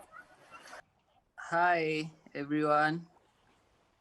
My name is Jordan. I was in the group that is in Kenya, in Bodo, the coast of Kwale in Bodo, in Kenya. And I was among those helping Sarah in carrying out the performance last year and also today. Yeah. Yes, and you guys went, like Kimigichi and Jordan live in Nairobi, but they traveled all the way to Nairobi to go to Bodo today to do a little reenactment. But we didn't have great internet connection. So we saw people, but we didn't see much. Do you want to just say very briefly what happened? What did you do? I'm so excited. Okay. We had people from Kwale, the Kwale Arts Troupe, then the group from Bodo itself, the performers, and then the ones who doing environmental activities were also there. So we had activities in different places. We went to the ocean, they sang, reenacted the scene. Jordan recorded it, so when he's through with the editing tomorrow, he will actually send you in the morning. I'm saying that he's just in the next room. So yeah, so after that, after the reenactment and standing the order and singing, we went, we did a small interview with them, and they spoke about the project and how it has motivated them, and how COVID too has affected their activities in connection with the ocean, since most of them are either used in, they help in moving people across the channel to the other island, and there are no more people moving around because of restrictions. And then we went to our garden of about 1,000 seedlings that we had planted. I'm happy that they're doing well. A few weren't, but they replaced them, so the garden is growing up. And I've promised them that I'll be increasing the number every time we come here, so that the mangroves, it's a garden of mangroves, and the villagers have come together, mostly women. There are very few men in that group. They have seedlings, mangroves, and since the area, if you saw the pictures, is large open space with sand, but with a bit of soil, and the river is just behind there. So they're planting, and so far since the project, they're saying they've planted over 20,000 seedlings. Wow. Despite COVID. So if they sustain that, that whole area will have mangroves and everything else. So after that, we finished with you remember the place they were constructing for performances, and it's still ongoing, but it was interfered with COVID, so it has. But for us, it was also our first experience to get out of Nairobi since COVID started. We hadn't left the city. This was our first experience of COVID. And actually, this hairstyle is specifically for COVID. My hairstyle is not normally like this. Staying in the house without leaving it drove looks me to great. think perhaps So it will go away. Next time you see me, it will be a different hair. And so when I saw Jonas, I thought, oh, perhaps even Jonas is a COVID hairstyle. I don't know. Thank you. I think everyone has a COVID hairstyle. Me too. Amazing. I'm so glad that you guys recorded that. I can't wait to see what you documented, Jordan. Jordan's my documentation hero in Kenya. And I was wondering, actually, Clara and Vinicius, did you guys also record specifically what you performed for us on the live stream? Did you record that? Did you save it as a recording?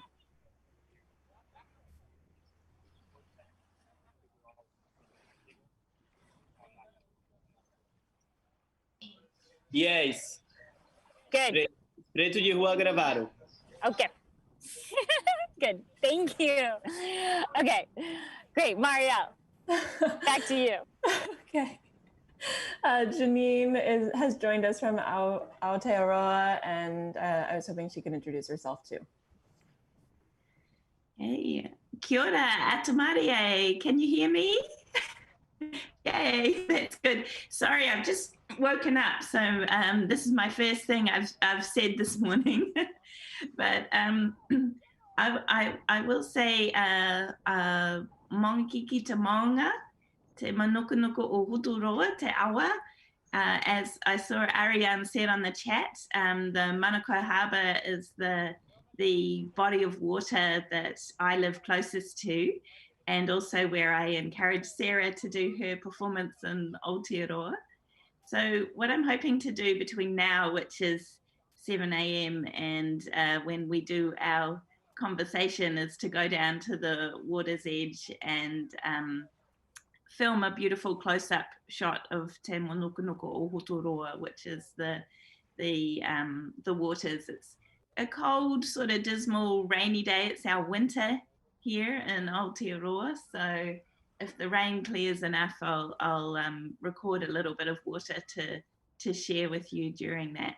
But I was a collaborator of Sarah's in the project that got interrupted 2 days out from happening in Aotearoa, or maybe a little bit longer than that. So yeah, it's really nice to hear about the projects that have taken place, especially the recent one in Kenya as well, and what an impact that had on people. So yeah, I won't say much more about myself. I also connected Sarah to a group of students at Auckland University of Technology, AUT, where I work, and we had a talk with artists and water quality scientists and Māori expert on harbours, Marama Murulanging, while Sarah was in Aotearoa. So there was also a wonderful exhibition too at Te Uru Gallery. So a lot of things happened just prior to the actual performance, which got interrupted by the pandemic. So I'll leave it there for now and come back to you later, I believe. Indeed. There's a conversation, a report from Aotearoa between Janine and Ariane later. So we hope people will tune in then. Yeah. Well, I had so many questions, as you all know, and you definitely pulled in some of the themes that I was hoping we could cover in discussion. Sarah's given us permission to go a little more over time. And so I wanted to actually open it up for you all to have an opportunity to ask each other questions, if you have any that have emerged over the past couple of hours, the past hour and a half.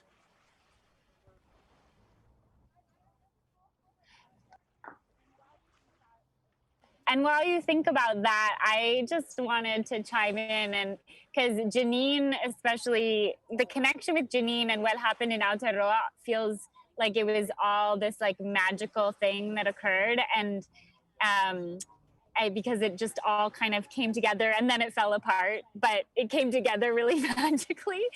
And I really think I'm just like struck by hearing you all talk about the project from your perspective. I'm really struck by how lucky I am to have encountered each and every one of you, and to have and these like serendipitous connections that keep churning and keep growing. And Yuna Chowdhury, the scholar who I collaborate with, she's doing a conversation later. She talks about it as rhizomatic, and just like the networks kind of expanding, and it's really true. And yeah, just so lucky to be with all of you.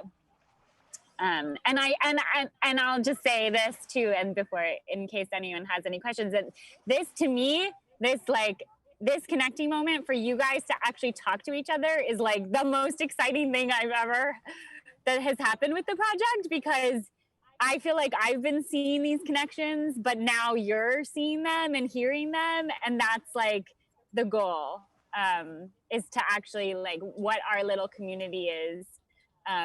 With this project, I'm just like thrilled to have you all getting to actually hear each other speak directly. So thank you.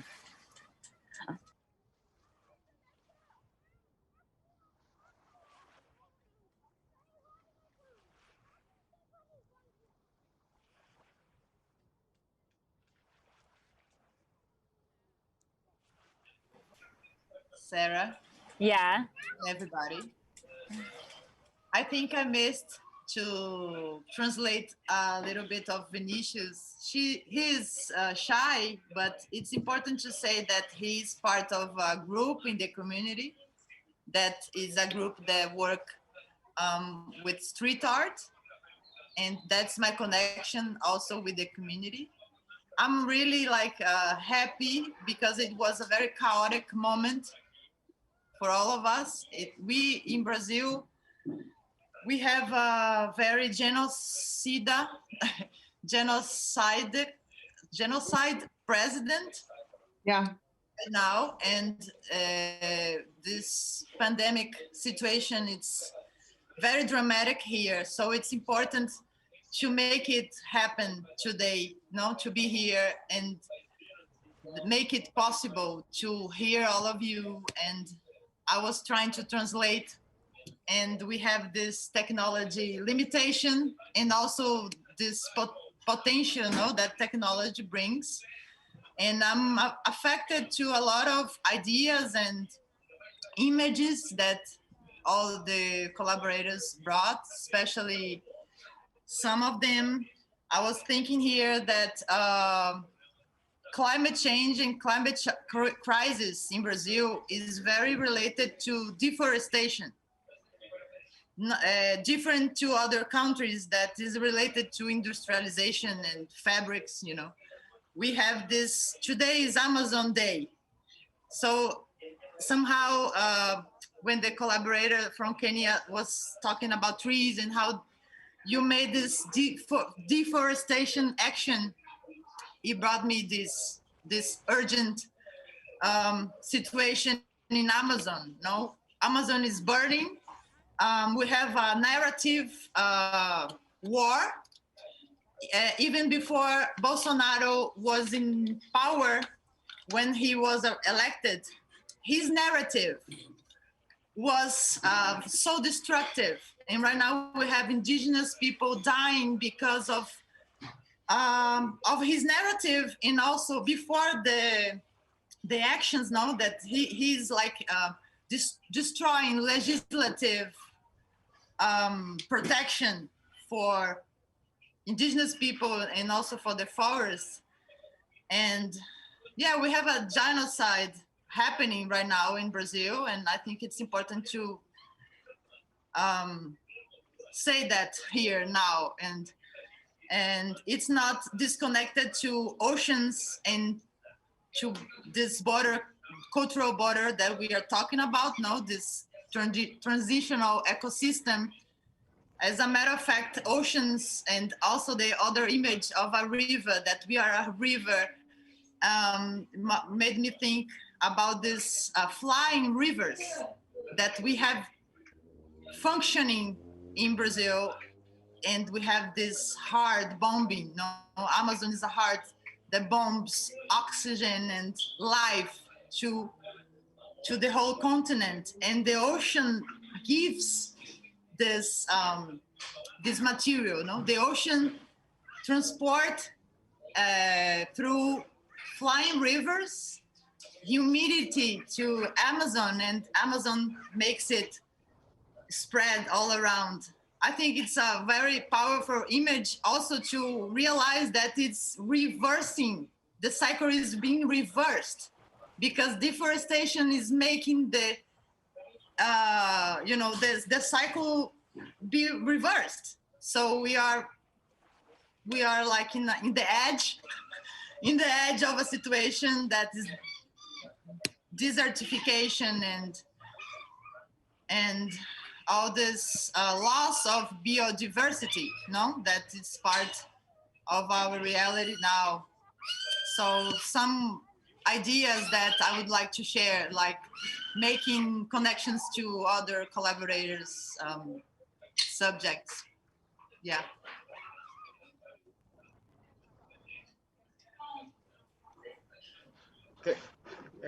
I think what she said reminds me of many things that have happened during COVID now.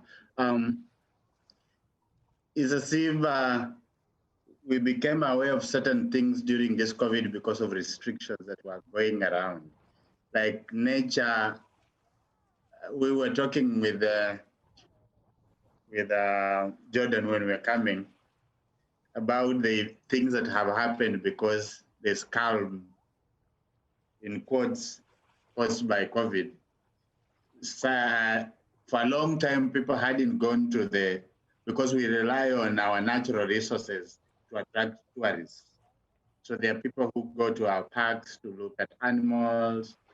And for some time, no one was going to the park, and animals got used to their own natural environment without the intrusion of praying eyes and all those guesses. So this time when people went back, the animals reacted badly a bit. It's as if they was telling people who are going there, you're intruding in our environment. We were almost getting used to normal life when you are not coming here. And for the first time, also the whales came close to the shores. They were sighted actually in South Coast where we are, near these areas. So the whales seem to be more relaxed because there were less activities in it. So I think we've become aware of how the environment is crucial and how if there's more peaceful coexistence between human beings and the other aspects of nature, that everyone seems to enjoy when that happens, as opposed to when we care more about the human activities and we keep doing things without ever thinking about what is around us. And why I'm saying this, because this program, it meant people will stop and just listen. And I remember that moment when we were standing in the water and the birds came and flew slightly over us. And that became a moment like you aren't really staring at water and then birds come and they were flying close, close, close. And everyone was following their eyes. They were more or less almost comfortable with us being there because we were making very little movement. We were trying to blend with what nature provides. And seemingly that seems to lack all the time when we do human activities that disregard everything that surrounds us. So the Amazon that we normally just watch on TV, and you get amazed with the things you see there. And when you hear its destruction, you feel the pain sometimes when you see that and hope that that's not going to happen.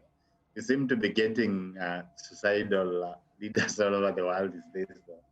So it's becoming a trend, and perhaps that is what pull the rest of the world together to say that we're pushing to a certain direction. Otherwise, the force of destruction seems to be weighing in from all different parts of the world. Thank you.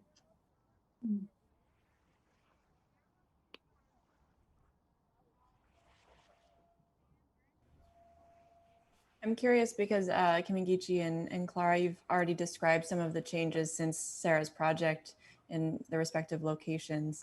Have you noticed any other changes, for instance, in human behavior among your neighbors and friends and peers who may have seen Sarah's work? Is there any sort of human behavioral change that you could describe, and anyone in the room?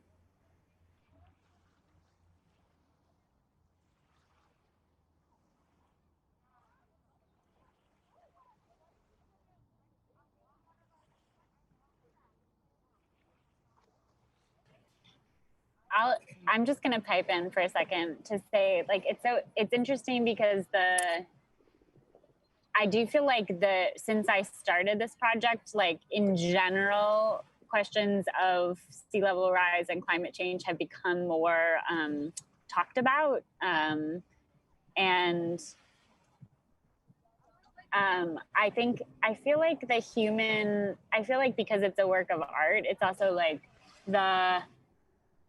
it changes when you really, I feel like it changes people when they experience it, or when they see it. There's a potential for some shift in thinking. And then I hope as an artist that then that shift in thinking leads to like policy changes, because like a society might change its point of view or something. But it's also like it's a tricky, I'm curious, but it's hard to like posit as an artist that like my work is gonna like change the behavior of people, you know. Even though I like the question, I'm like, oh, I don't think that, you know, who knows? Like maybe their hearts a little bit. But yeah, anyway, just framing that.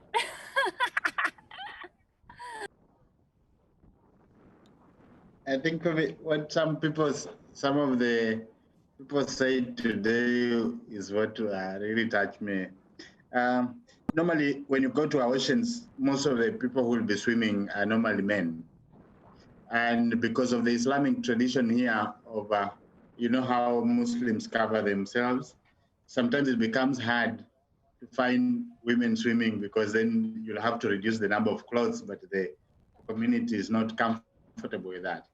And so one of the ladies spoke today and was saying, since the project, the traditions and other things had made them fear going to the ocean.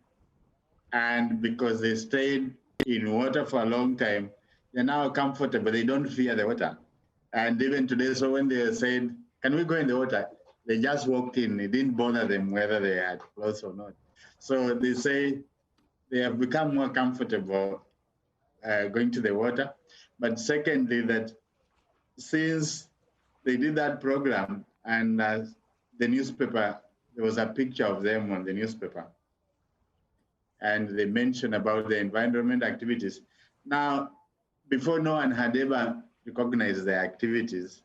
And equally, they didn't know that what they were doing was such a huge thing that affects every part of the ocean, that if we do well in what they're doing in Kenya, therefore it will affect other people. And now they say they're more motivated, even despite not having any support from anywhere, that they will plant trees and continue doing that, because somehow the project made them realize how crucial they were helping the whole world by doing what they do. And for me, that really touched me when they explained those two elements in terms of liberating the women to go into the water without fear, and also the issue of their contribution towards the world environment. Yeah, that's so interesting. And also, I mean, I think it was so interesting for me to go from Salvador, Brazil, which is like big city, harsh, you know, it's just like city, grit, urban, and passion, harsh life, you know, to then Bodo, like, which is a village which you think in some ways, oh, it's going to reach a smaller number of people, but because the village became so invested in the work, it actually, we had like the biggest audience I've ever had, you know, because the entire village showed up.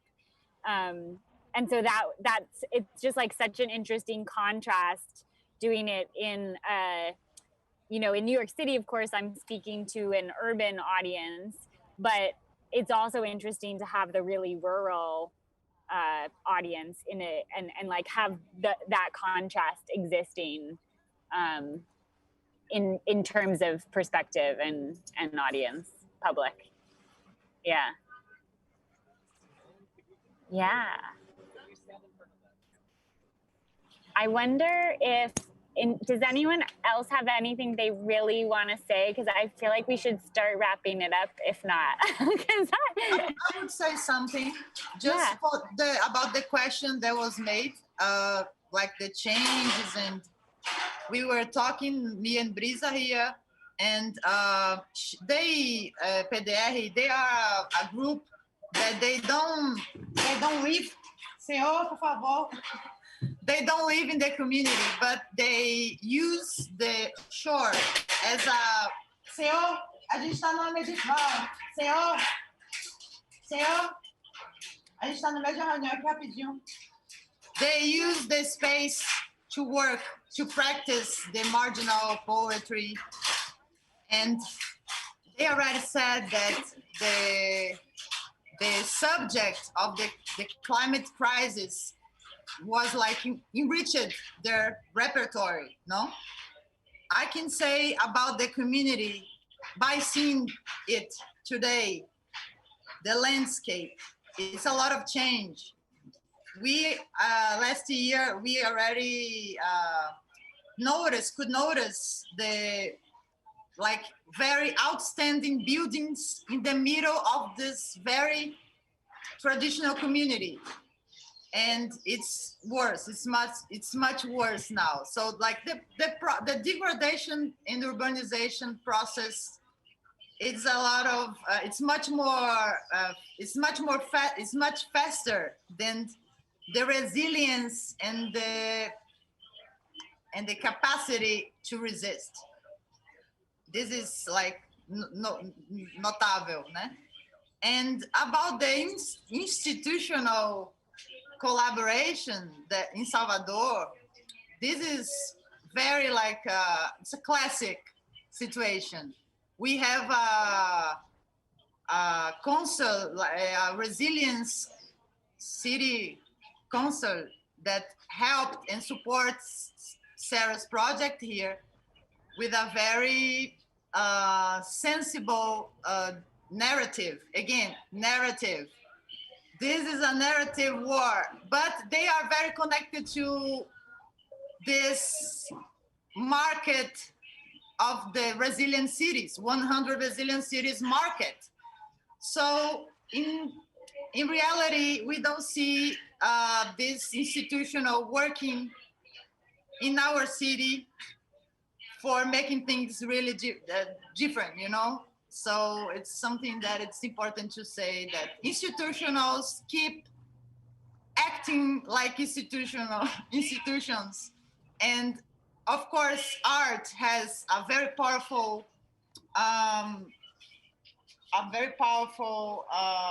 impact in our sensibilities and symbolic affection, right? And again, I think it's very important to keep on making this narrative to be visible and to be like, to infiltrate, you know? We are looking through this brechas, you know, these really tiny spaces, and let's infiltrate like water. Thank you. Thank you so much, Sarah, and everybody. Thank you, Clara. Yeah. Marielle, I want to just before we leave, I don't know if you have anything else you want to specifically ask, but I would love to just have like a minute of thinking with you all together about next year, because I really, I have this vision, as some of you know, I have this vision that when I do the final New York work, that we will find a way to have like reenactments happen around the world at the same time, and like full reenactments. Not that I need anyone to stand in the water for 12 hours for me, but this idea that maybe I could convince you guys to be the organizers, and that we would find like 12 people or 13 people to stand in the water for 1 hour each.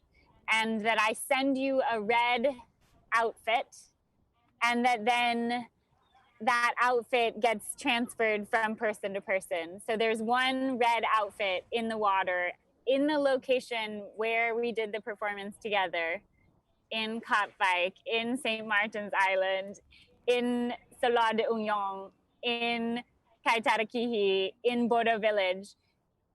So there, I send you an outfit, and then we just have to convince 12 people to stand for 1 hour each. What do you think? Do you think we can make this happen?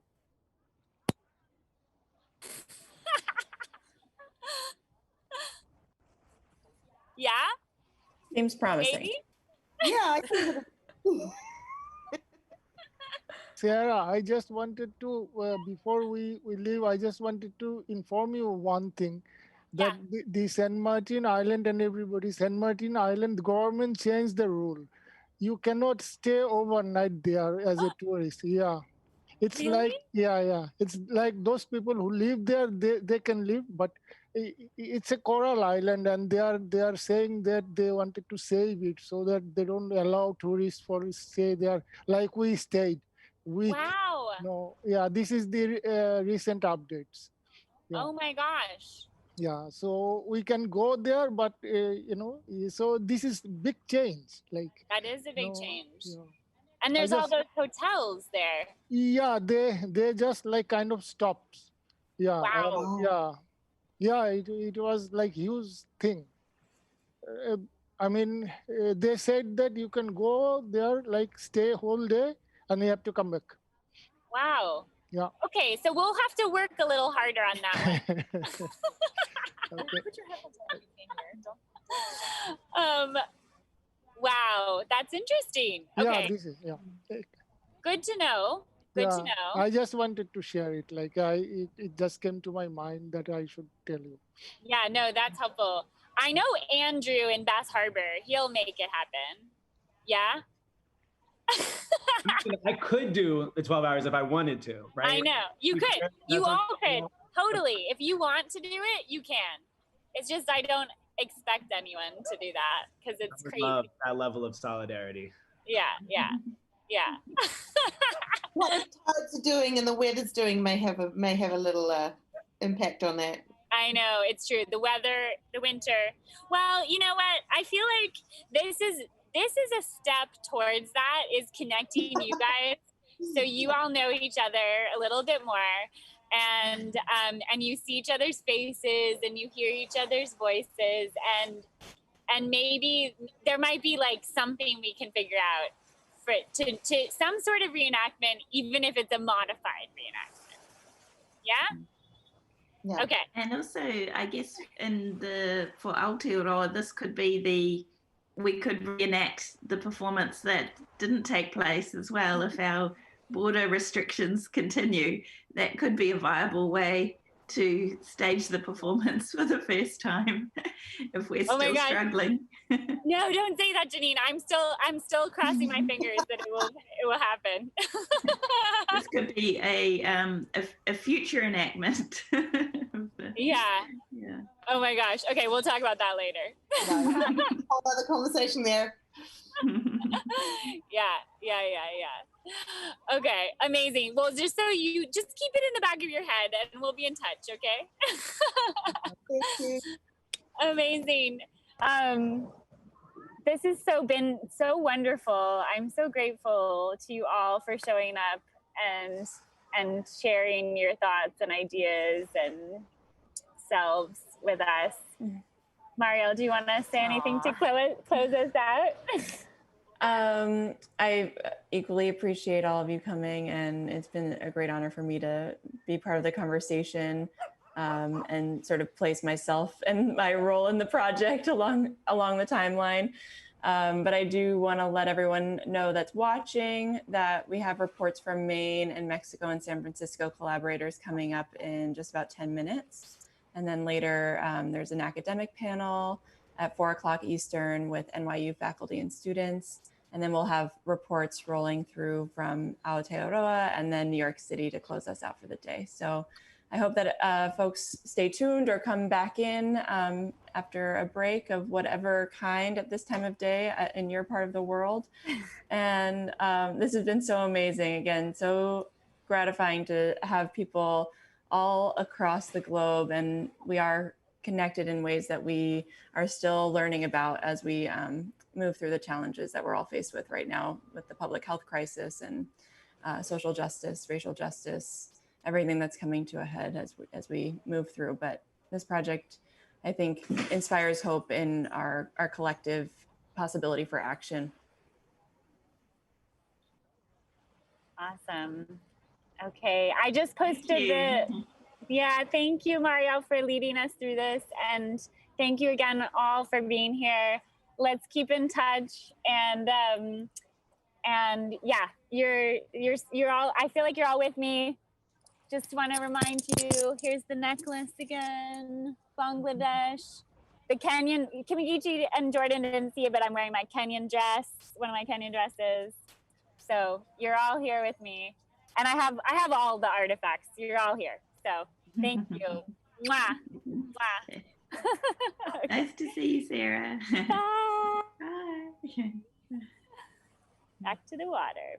Wow.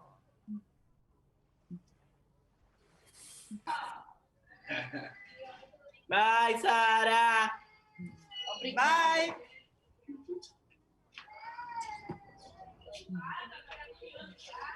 Good night. E agora comer? Mangiare? Yeah.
It was amazing.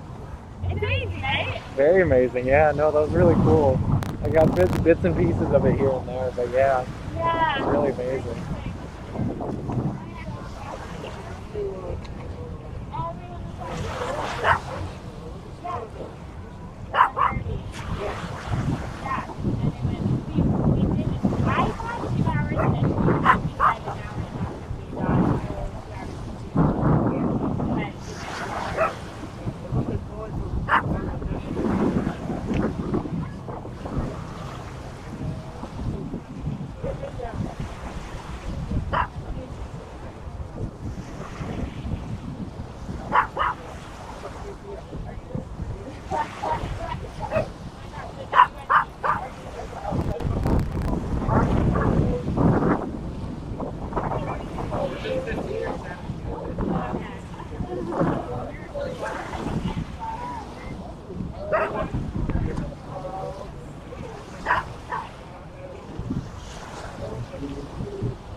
Yeah, I gave her water bottle. She hasn't drank it at all. to drink that. Wait, Audrey, have you met Edgar? No. He's my husband.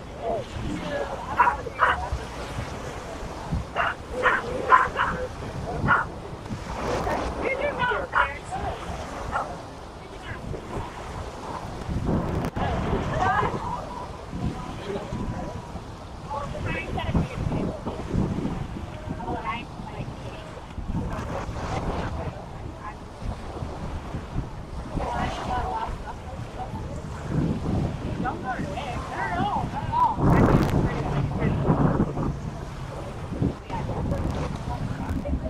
after you told me yesterday about eating meat, I was like, oh, I got some.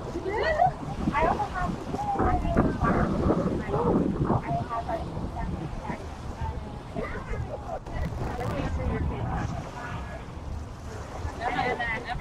chocolate.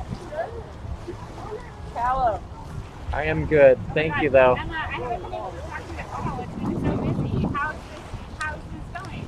Hi, how are you?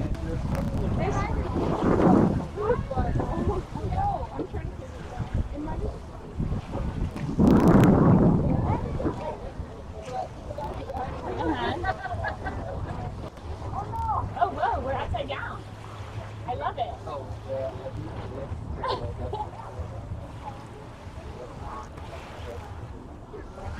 Do you guys know the camera's upside down? Okay, I like it. That's awesome.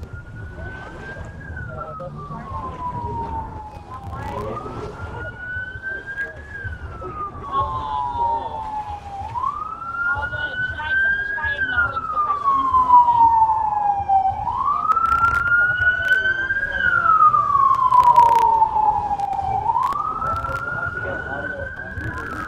It's okay, I can wait.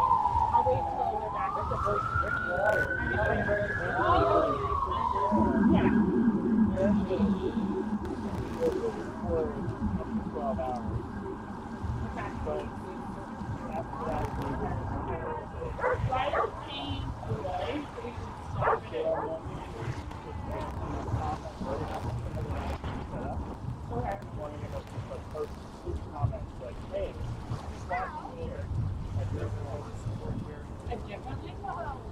Yeah, it has to be different. Yeah, and then we post it. Also could.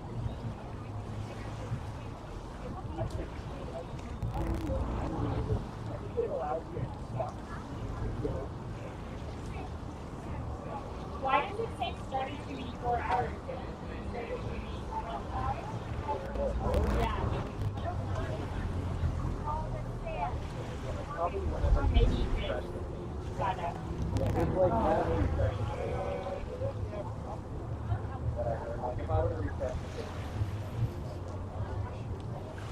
Yeah. Oh my God, that is so good, right? Are you listening to this? It is like, and we have this separate. Okay.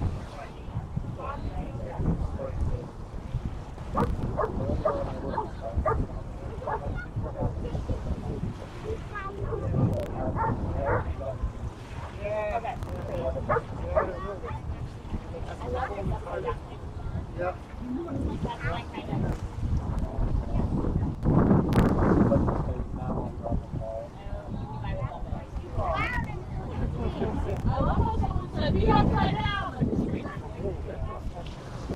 Oh, wait, who said that?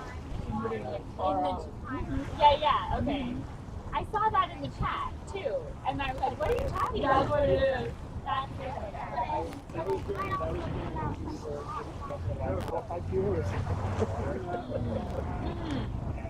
Yeah. Grateful and meeting with a friend in the city of Germany. I thought I would come by and say hi.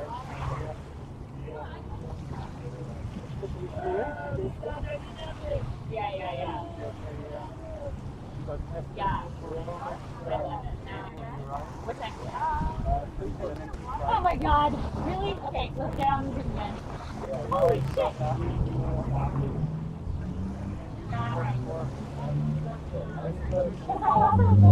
we have to tell this missing the world.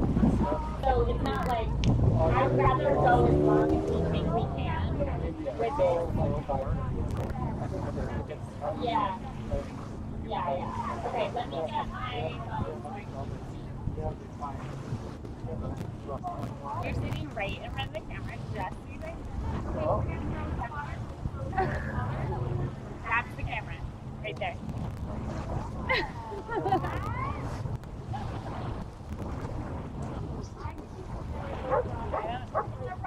Is his head gonna be in the shot? I can see his shoulder and I can see his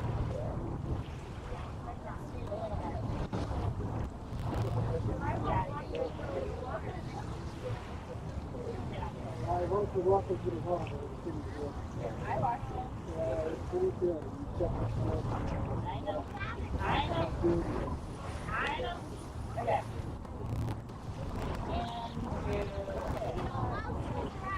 Oh my gosh. Okay, I'm getting back in the Zoom. It's 3:44.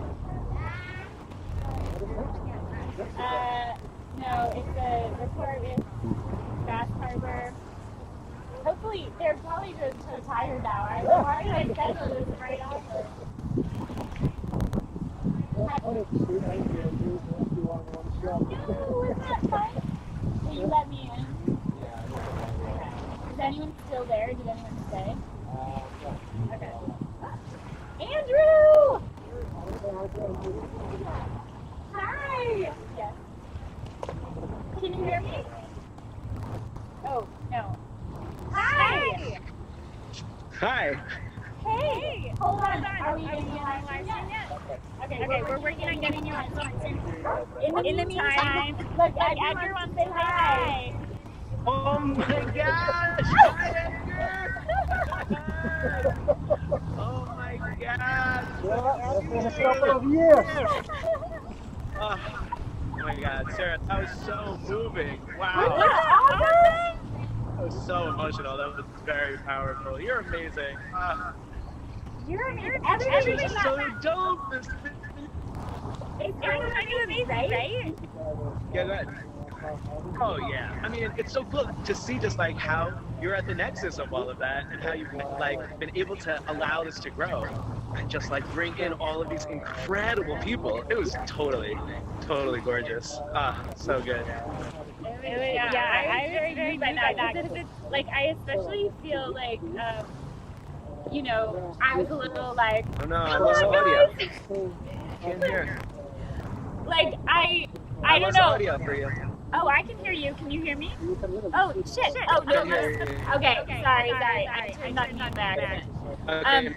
No, what I was saying was that I feel like I sort of, even though I've been thinking about this for a long time, I feel like it's all been a little crazy trying to like wrangle the people, but then people showed up, and it was beautiful. And we had representation from everywhere except for San Francisco, but I think Sasha's coming on. She should be coming on for this. So hopefully we'll get San Francisco in there, and it's just like, yeah, it's just really moving to me actually to see people staying connected to the work, you know? Yeah. It's I was thinking also how that is like the nature of the work. The task is actually relatively simple. All you have to do is stand still. But everything to make that happen is like the actual work. Yeah. Like finding these incredible institutions and oh my God, those kids in Brazil. Yeah. Like, the people in like everybody's story was unreal.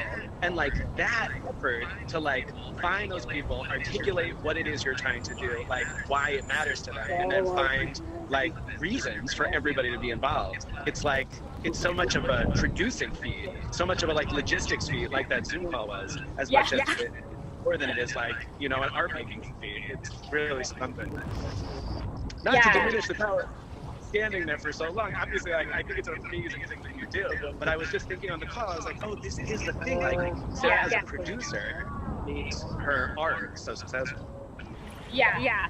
No, it's true. I think, and you know, that's like Nilson's talked about that in writing about the work, but like some of the durational aspect of it is in like just committing to the idea and the concept in the long run, and actually like doing the admin work to make it happen. I was talking about that with John and James earlier this morning too. Like it's the like yeah, because it's like I've also never done a project for this many years before, and but it's something about actually just knowing that it can have positive impact, or that it impacts people, and people get it. Not everybody, but a lot of people get it and feel and like feel really connected to it. It's like I feel like I have to keep going, even if I wanted to. I'm not allowed to until I finish, and then I will stop. It's really important to get everybody together like that and get to hear in their own words, like like what it means. Yeah, I mean that was just unreal for me because I've like known everybody, but nobody's known each other. I could have I would have loved for that conversation to go on longer, but it also like we already went over. So I think it's only the beginning of the group conversation. That's kind of what I feel like too. Yeah, I think it far and away accomplished, you know, all of its goals. We got to hear from everybody, and just like, it's like one of the things that Zoom is good for. It really felt like being on a panel discussion and being in the space together. And it was so dope to like see into that. I don't know what that space was in Brazil. It looked like a community center or something, and just get to kind of get a sense of people's lives all over the world. Yeah. So like my phone is pretty low on batteries. Should I go and like grab charger real quick? Do you know timing wise where we're at? Let's do it. No, we started talking at the hour mark. So we're in our marking the passing of the hour. You've begun your report from Maine. Oh, very good. What'd you say? Do you want to go in the water? Is that what you're gonna do? Oh yeah, I'm just gonna at least put my foot in. That's what I want to do. Yes. So this is pretty close. I'm trying to approximate the spot that you were at, Sarah. Okay. A little further out here. I don't know if you remember, but you had a chair that we used. I remember my chair. But then your chair was taken. I can only hope that someone is using that chair right now. It used to just stay out here, or else maybe the tide has reclaimed it, brought it out. I think the tide reclaimed it. Yeah, because wasn't it there for like a whole year after the stand? Yeah, it was there in the winter, the snow. I remember. Yeah. Seeing this, marking the spot like a. I have a photo of it in the snow. Yeah, it was pretty great. Oh my God! What if it was? I wish it was still there. That would be really cool. But yeah. But I feel like show us the water, because this water was so important, because obviously this is the first place that the performance ever happened. Yeah, this is like mid now. Tide's kind of going out, so eventually all of this water. I'm in about knee deep here. But so that will all go away, and actually all of this water will be gone at low tide, which is probably 7 or 8 hours from now. Okay. Got it. This goes right out to the harbor right here, which goes out to the Atlantic Ocean. Nice. Yeah. Oh my gosh, it's so thinking about the support team. We had our schedule, and everybody had to take an hour of Sarah duty where we sat. So here's the barn behind me, right there. Yeah. You would sit there on a little couch that we set up and cheer you on and sing songs and kind of check in. And then I remember we had Byron Asher, a musician in New Orleans, dressed as like a butler, going out on a kayak. Everything was hearing about all these other iterations and institutions and all of this planning. We were really like just kind of going for it with whatever we had. And that made it so thrilling. I remember we were probably, 8-9 hours in, and the sun had set, and you were really cold. The main water is cold. You had a wetsuit on, but there was something so thrilling about not knowing if this was even going to happen. I remember thinking like, I don't know, like I don't know if I could do this. This was like a long time of standing in the water, and is this even going to be accomplished? And then this kind of glory, it was like finishing a marathon out of the water, getting you into the shower or tub or something. Celebrate. like incredible accomplishment, you know, this incredible glory of like this group that supported you and this like amazing success where you like proclaimed this vision of this incredible idea and then did it. It was so such a celebration. Yeah, it's also when I think back to that performance, I'm like, yeah, because I honestly like had no idea if I was going to be able to do it. But then the other thing that stands out for me is the fact that the water took a few hours to actually like reach me, you know, because the tidal shift being 10 and a half feet and like needing the chair, this whole thing that like it doesn't it took a long time to even get to my feet. Whereas now I feel now that I've done this several times, like I feel pretty reliant on the water rising so that I'm like buoyant from the salt water, you know? And so it's like it's a totally different thing. And actually in Aotearoa, I was, you know, I sort of, you know, now I know much more about the tides and how they work. And like, I try to pick the spot and the date based on like figuring out the tides. And it's sort of like amazing that in the beginning, it was just like, I was lucky. It like worked, you know? I know. And I totally like just guessed. I'm like, oh, I think I'll stand about there. And like, I remember moving the chair like right before I walked out there, and it worked. It was a good choice. It reminds me of like the barn spirit, where it's like, well, it sounds like a good idea, and like we got a lot of pluck out here. We're gonna go for it. And like helping each other out, you know. I will never forget that moment of you pitching this idea to us. This durational art piece where you would stand in the water for 12 hours and everybody kind of confirming, okay, so, you know, you're just going to stand there, right? There's not going to be a costume. You're not going to sit. You're just standing in the water in the ocean 12 hours, right? You were like, yeah, that's the plan. And we were like, that's awesome. Definitely you should do that. How can we help? You know, everybody was so positive in their response. And that has moved me ever since, that this whole like community of artists that had come together to support each other on this project just were like, yes, and this like new massive idea that has just completely snowballed from there. Totally. No, I know. It's really amazing. And it's like, I think that, that enthusiasm was so key for me in terms of doing it. You know, if you had been like, that's ridiculous, Sarah, I would have been like, okay. Like you know what I mean? Like I probably wouldn't have gone for it. Like I needed the community. I needed the support of the group. So, and I think actually, I remember, Andrew, that I told you first, because I remember exactly where I was. Like someday I have to come back and so I can reenact the moment that I had the idea, because I've never had an aha idea like that, where it's like, it's just a big idea and you know it's a big idea and you know you have to do it, you know? And, but I like remember exactly where I was sitting on your property. And I remember, I think I was having like an alone session concept moment for myself. And then you came over to me there and I told you, and you were like, that's awesome. And then we were like, I guess we should tell like the rest of the group. And we told everyone else at dinner and they were like, yeah, awesome. And so I totally, I'm so grateful for your early initial support, because I think that that's like, you know, that's a big reason why it's all happened. Thank you. I'm so proud, so honored to be a part of this and to have been a part of this, you know, from the really, it's special. And it's amazing to talk about. I talk about this piece all the time.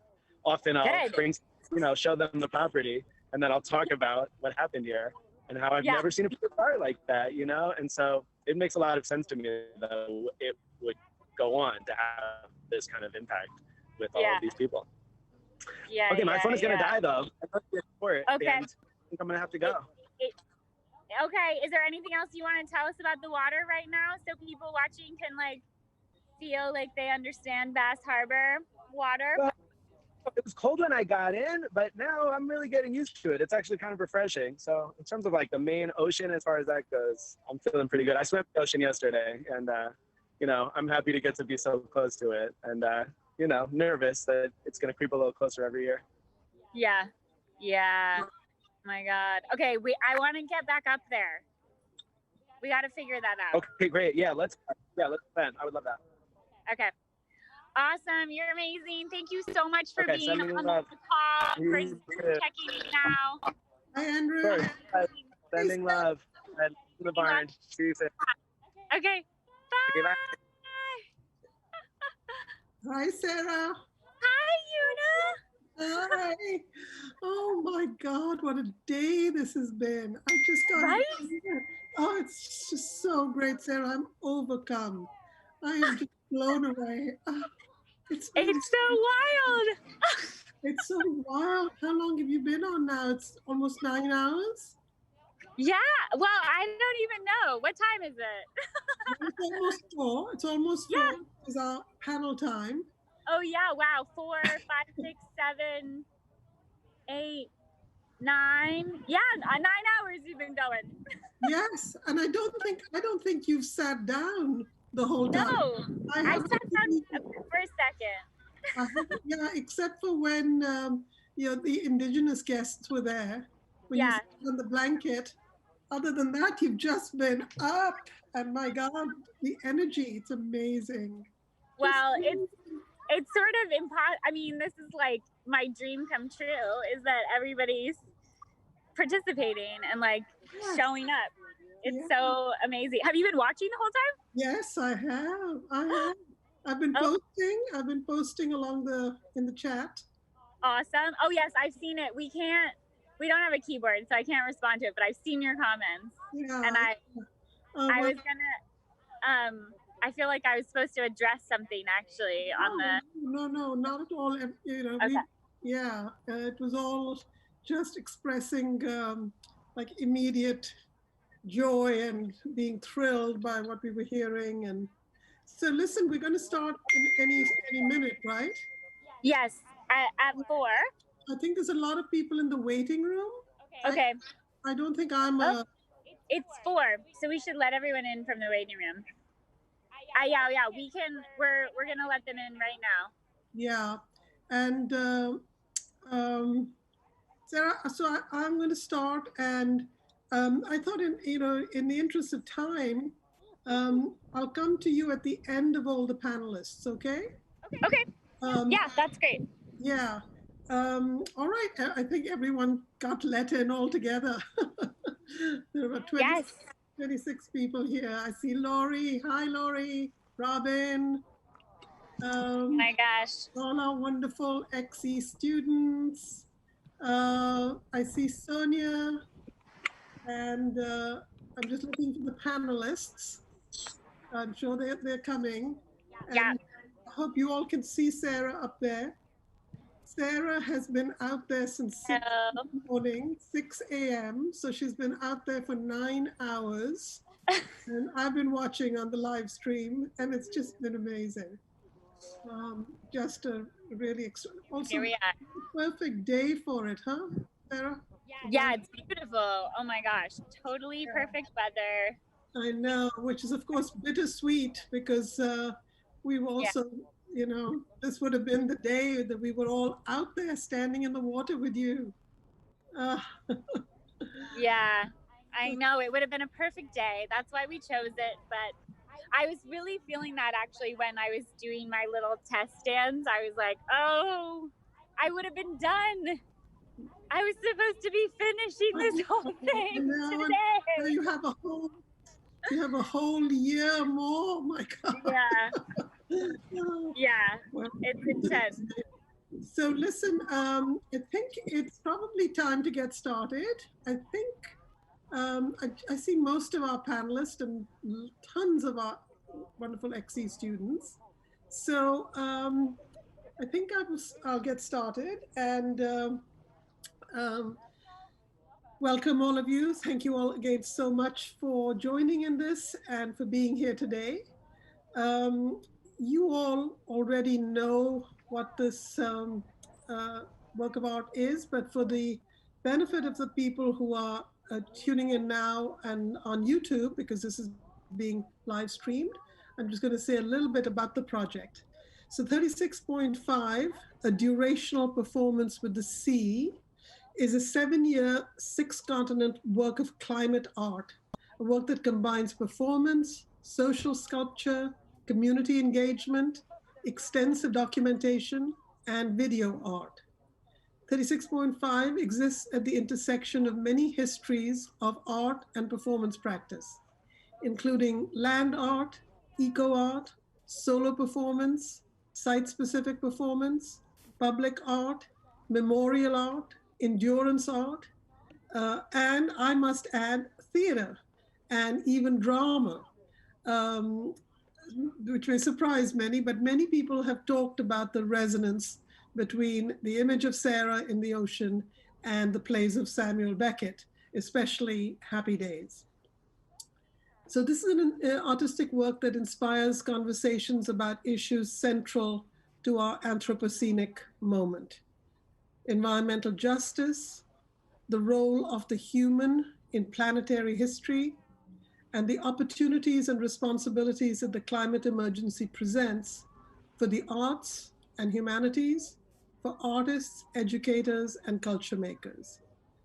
And that is one reason I'm so pleased and proud and grateful to have this panel, and that so many of you have generously chosen to include this project in your fall semester course syllabi, so that we, at least at XE, many of the students will have that common experience. We had hoped, of course, that it would be not a virtual common experience, but a real common experience, and that we would be down at the water with Sarah today. But because of COVID, that has been postponed to next year. But Sarah has substituted an incredibly imaginative and worthwhile series of engagements today. So just a little bit more. The work began with a poetic gesture, standing in water for about 13 hours while the tide rose and fell around her body, and now has grown into a complex, collaborative, evolving series of works, engaging individuals and communities in action and conversation around climate change and sea level rise. Here's what Sarah herself says about the project, very simply.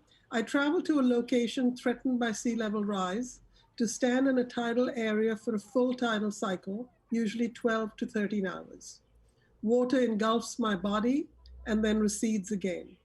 The tide tracks time on my body viscerally and functions as a metaphor for the changing environment. The water is my collaborator and the risks are real. I stay present in the sensations. I attempt to embody the ocean and find a way to endure the struggle. The public is invited to stand in the water with me for however long they like, and to participate in performing a series of physical gestures from the shore, creating a human clock that communicates to me that each hour passes. So that's by way of introduction. I should have done this earlier, I should just introduce myself, that I'm Yuna Chowdhury, Director of XE and moderator of this panel. The other panelists are the faculty members who've, as I said, agreed to include this work in their course syllabi this semester. Instead of introducing them all at the top, in the interest of time, I'm going to ask each of them to introduce themselves just before they first speak. I'm going to just say a few little things now, and then perhaps ask Sarah just very quickly to catch us up on what's going on with her today. And that because we want to leave plenty of time for the students to ask questions of Sarah and of the panelists. Really want to try to have a good conversation as most of this event. So as I said, this has been going on since 6 this morning, and it's included a series of amazing things. One was just a terrific conversation between the art historian and memorial scholar James Young and the curator of Socrates Sculpture Park, where Sarah is right now and where the performance is happening. It so happens that Socrates Sculpture Park currently has an exhibit about monuments. And in the series of essays that I recently edited on Sarah's work, James Young has written about this project as a monument, or rather as a counter monument, or possibly, as he was saying today, as a pre-memorial to, some of our possible future. The conversation between those two, it was John Hadfield, I think, is the curator at Socrates, was just absolutely fabulous. And I think all this is going to be recorded, so folks can check that out later if you missed it.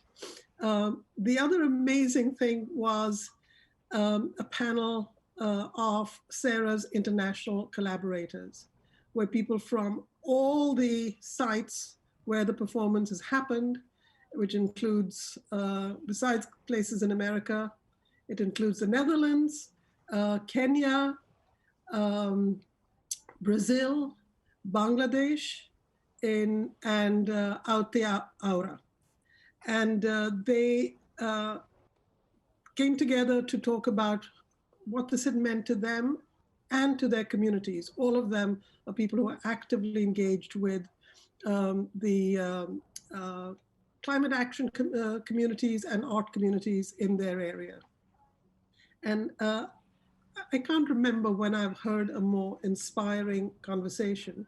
And I also have to say that Sarah's usual state of being is to be super excited, but I have never seen her as excited as she was during this. And it occurred to me at that moment that really the heart and soul of this project, I said all the other things that it draws from, all the histories of art, but the heart and soul of this, because it's the heart and soul of Sarah, is collaboration and a kind of utopian connectivity. I mean, as to a really vast imaginative extreme of she was talking about and making us feel all these oceans, all these waters of the world flowing into Hallett's Cove, where she is, and intersecting there, and creating these new possibilities. And I could just see that happening, in her body and in the space around her. And immediately the collaborators started talking about, the different kinds of waters that they are committed to. The person from Brazil talked about the Amazon and called it the flying rivers of the Amazon, and spoke just so inspiringly about the way the Amazon takes air and purifies the atmosphere, which then goes back to the ocean. And she talked about the genocidal government that's currently destroying the Amazon at an extraordinary rate. Then Kingichi from Kenya picked up and talked about the reforestation project that Sarah had included when she did the work in Bodo Inlet in Kenya.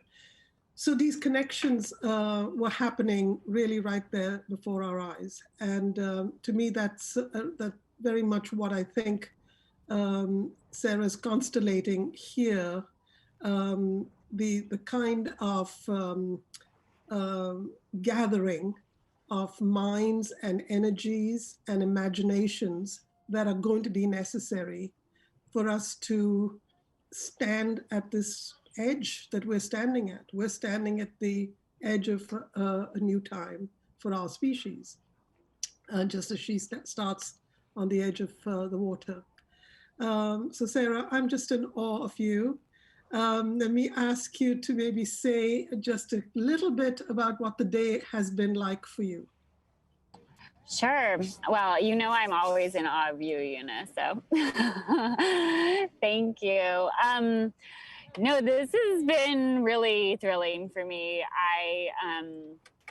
Oh, I'm seeing I have something stuck in my teeth.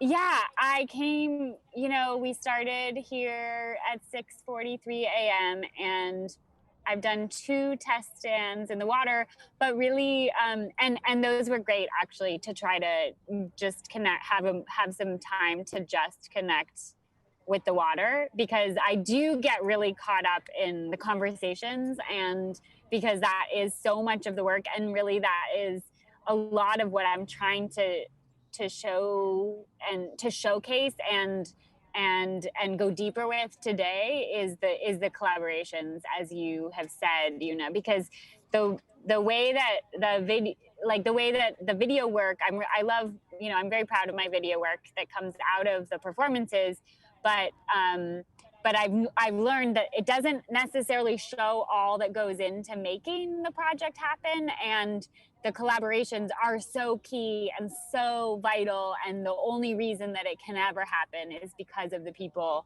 that I meet in each location. And so wanting to really focus on that today and literally bring my collaborators from afar into the making of the New York work. That is exactly what I'm trying to do. So yeah, I've just had a series of incredible conversations, and they will continue for the next few hours. So and we had wonderful Tecumseh and Chief Reggie, local indigenous folks here who live nearby. They came by, and so had a wonderful opportunity to learn from them. That it feels incredibly important in making the New York work, to bring the local indigenous wisdom into the project here. So that's one of the things I'm super excited about in making it here. And I'm really thrilled that you're all here, and I'm really excited to hear all your perspectives.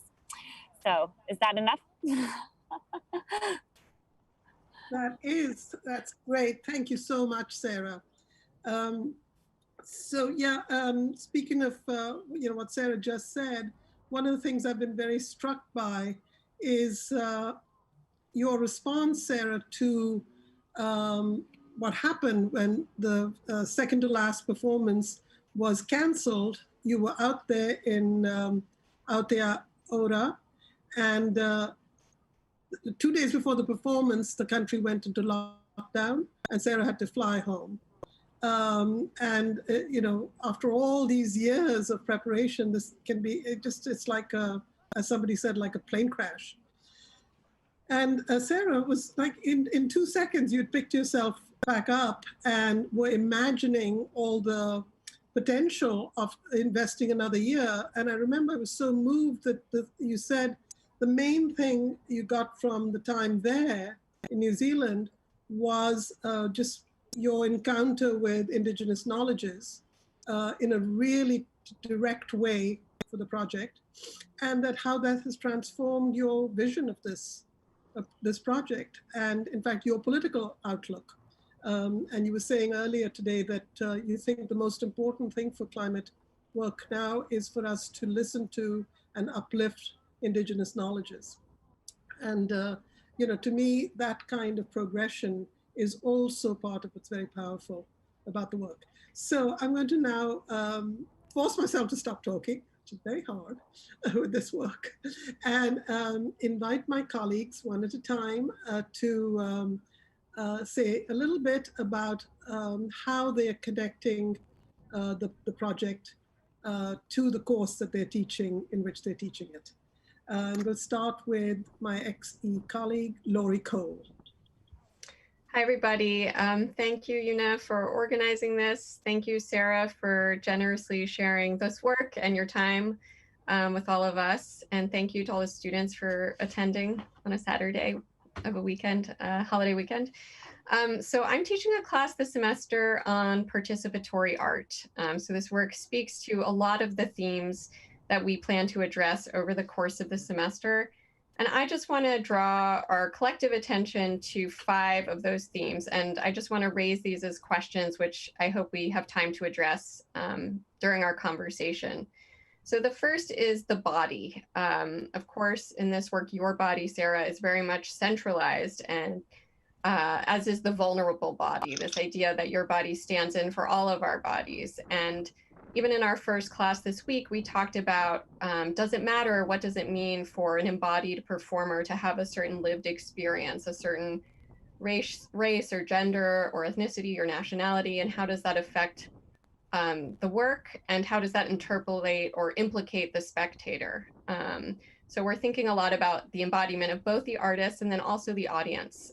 So the second point I wanted to raise is about the audience. So kind of asking broadly, who is the audience for this work? How do they find the piece? Do they experience it firsthand, that is physically on site, or is it mediated by documentation, as it is for many of our students? In our class, we're looking a lot at historical performances or happenings or events, and doesn't matter if they're restaged or if we receive them through firsthand accounts or through photographs or videos. How does that change the experience of the work? I'm very curious to hear your thoughts on this as an artist. The third point is the idea of time. Time is so central to this piece, the idea of duration. And experiencing time individually and collectively is so central to the aesthetic experience, to experiencing works of art. And you've described the project as a human clock, which Una also mentioned. So I'm very interested in thinking about how you expand time here and how that also models our relationship to art more generally. The fourth point is site specificity. So Una mentioned James Young's article in the Counter Monument, which we will read this semester. And I'm very interested in your work's relationship to location, how it acknowledges the history of each location, how it functions in some way as this counter monument, how it draws attention to place and to local audiences, its relationship to context more generally. And then the last point I want to raise is about social practice. How can art mobilize us to political change, to political ends? In this case, how can the work change our relationship to the sea and to the environment, to issues of climate change more broadly? So I know these are very broad points, the body, audience, time, site specificity, and social practice, but these are incredibly important themes for my students for all of the work we're looking at historically. So I'm very grateful for the opportunity to think through those through this piece.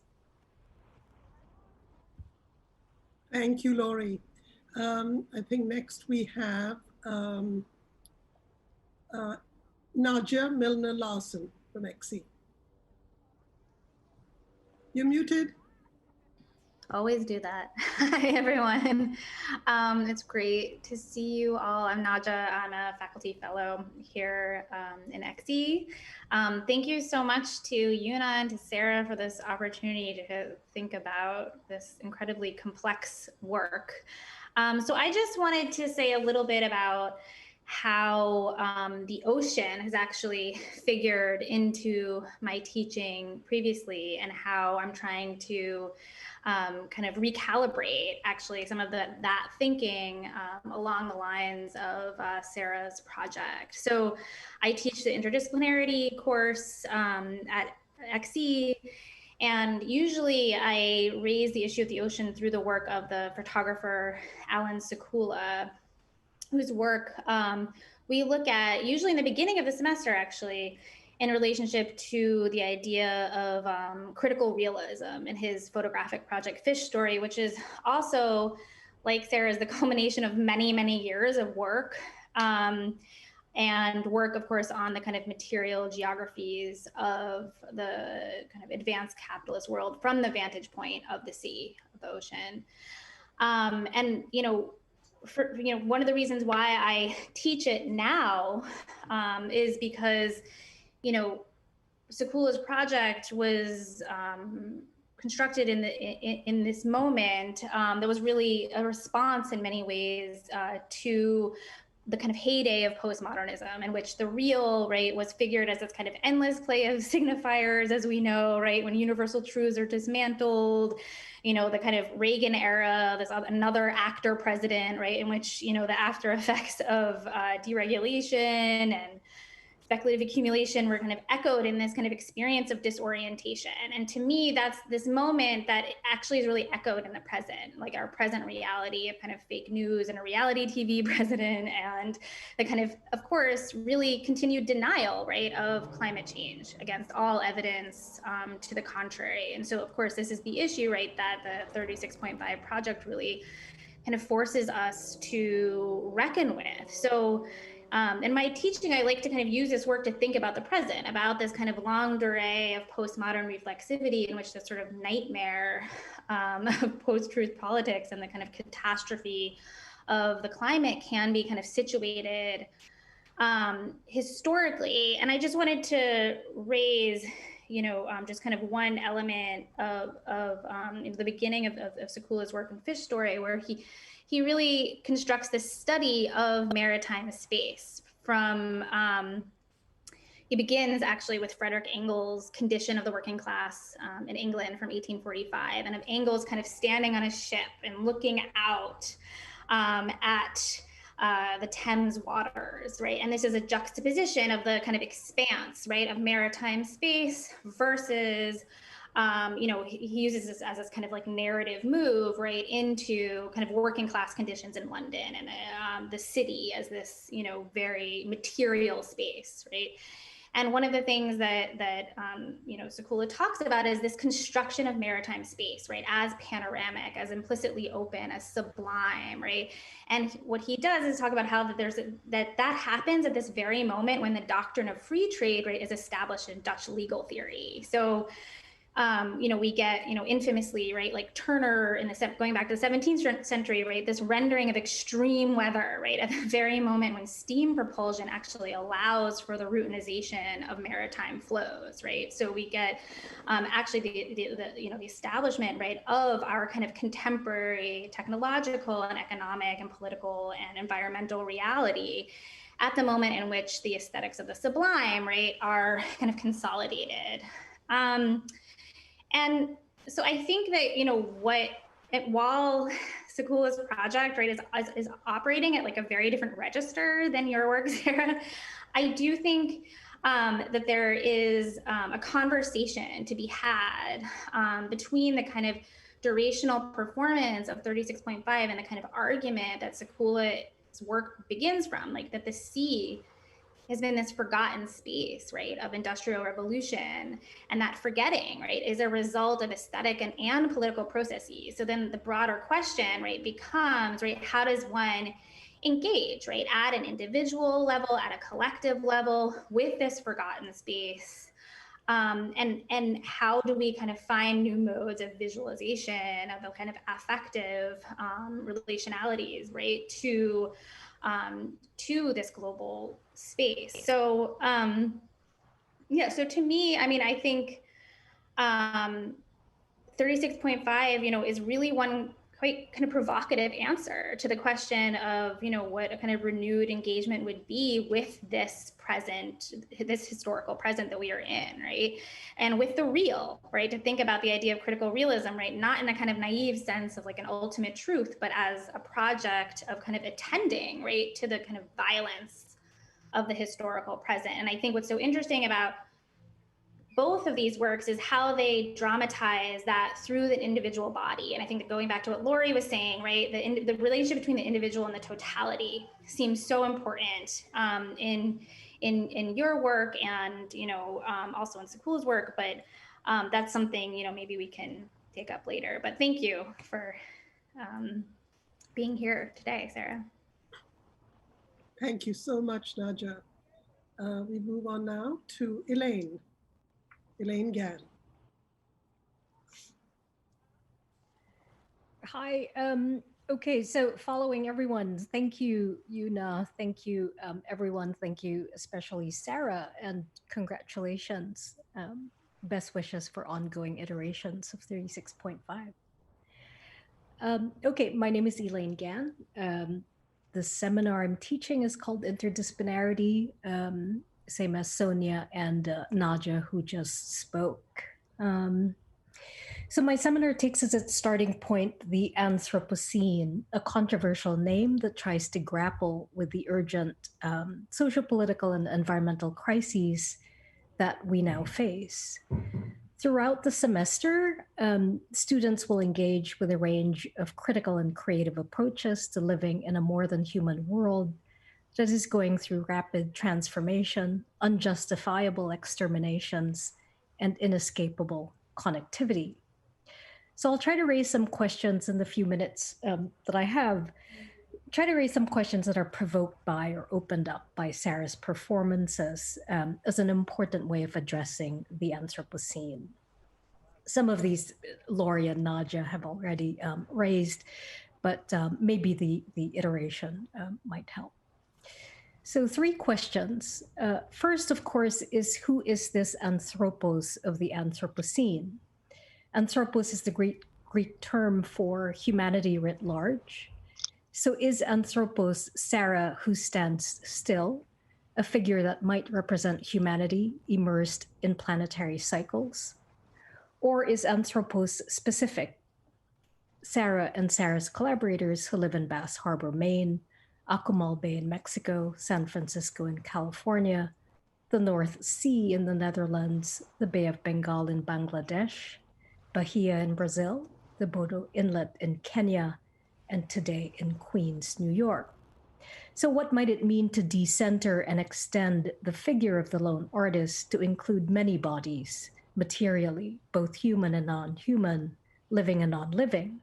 For example, the sand, salt, and rock that offer a shifting yet stable enough ground for Sarah's feet, the fish, ducks, and other fauna that swim and wade through the water, the underwater flora and microbes that circulate nutrients, the neoprene wetsuit that keeps her warm, the winds and tectonic plates that maintain the rhythms of tides. This raises my second question, which I draw from feminist science studies scholar Gabrielle Hecht, who writes about the uranium trade in Africa.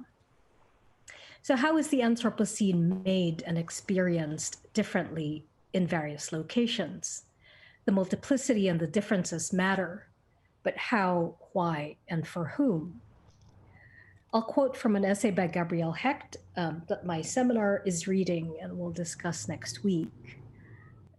So quote, while the Anthropocene continually inscribes itself in all our bodies, we all have endocrine disruptors, microplastics, and other toxic things chugging through our metabolisms, the Anthropocene manifests differently in different bodies. Those differences, along with the histories that generated them, matter a great deal, not just to the people who suffer from them, but also to humanity's relationship with the planet.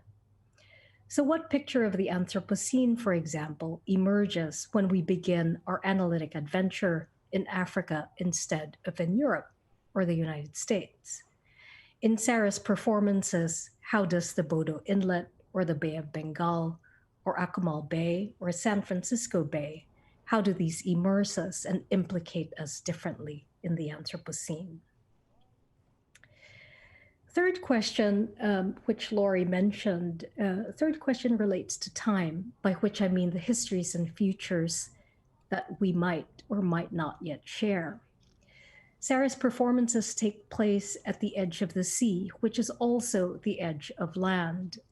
What are the poetics and politics, the arts and sciences of taking us to the edge, to the border, to many different edges and many borders that are constantly shifting, where things wash in and wash out, things like garbage and toxic chemicals, as well as things like slave ships. The edge is where life is perhaps most difficult and most uncertain. The edge is perhaps not the best place for monuments and modern settlements. So how does the edge help us remember, as well as refuse and reorient, and maybe consider the notions of modernity and indigeneity, past and future, differently? Thank you. Thank you, Elaine. Thanks so much. We move now to Sonia. Hi, everyone. Thank you so much, Yuna and Sarah, and to all my colleagues for speaking today, and for all of you for showing up. It's funny that this event is to take place at Socrates Sculpture Park, because the first text that I teach in my interdisciplinarity class is Plato's Republic, who happens to feature none other than Socrates, who, unlike other philosophers of his time and ours, never really wrote anything, but was committed to interrogation of kind of everyday views and popular opinions.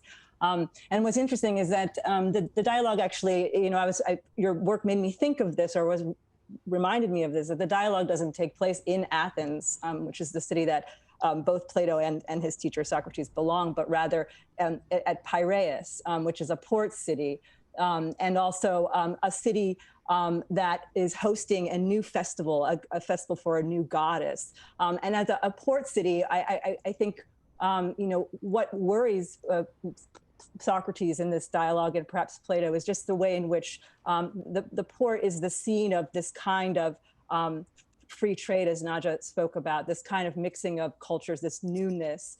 Piraeus itself is kind of built after a battle of Salamis, which was against Syria. So there's this kind of mixing and dynamic mixing at work in this illustrative scene that generates the dialogue in itself. But instead of going on about the Republic, I thought I would just try to talk a little bit about the ocean and how it kind of engages my work, and also these questions of reality and representation that are really essential to my interdisciplinarity class.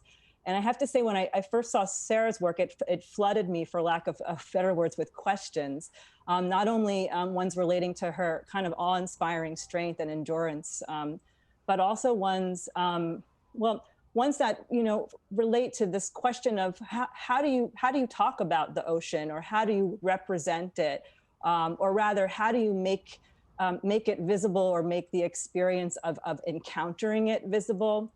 And of course, the ocean to me has provoked a lot of trouble on this front, if you think about the history of aesthetics, because it's so oft associated with the sublime.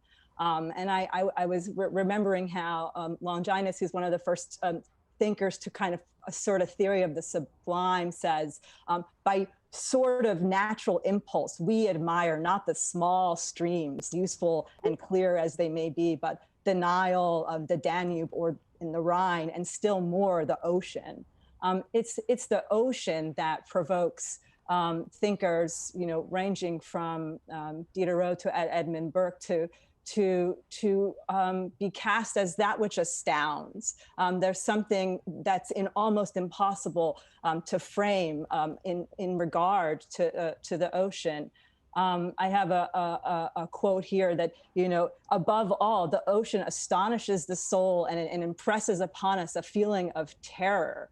And it's precisely this kind of sublimity, or even this terror, that I wanted to talk about in another register, which came across upon recent reading of Olaudah Equiano's 1745 autobiographical account of his enslavement after being kidnapped by European slave traders from his native Igbo in modern-day Nigeria. I want to just quote his text, which is another encounter with the ocean. He writes, "The first object which saluted my eyes when I arrived on the on the coast was the sea, and a slave ship, which was then riding at anchor and waiting for its cargo. These filled me with astonishment, which was converted into terror, which I am yet at a loss to describe. When I looked round the ship, too, and saw a large furnace of copper boiling and a multitude of black people of every description chained together, every one of their countenances expressing dejection and sorrow, I no longer doubted my fate, and quite overpowered with horror and anguish, I fell motionless on the deck." To me, this moment kind of conjures this incongruity between the boundlessness of the sea and the bounds of the slave ship, not to mention the shackles that would characterize his life on the other side of the Atlantic. And it made me think about, in literature, that the sea can often be conceived as this conduit for going home. I'm thinking in the earliest, Western tradition of Odysseus.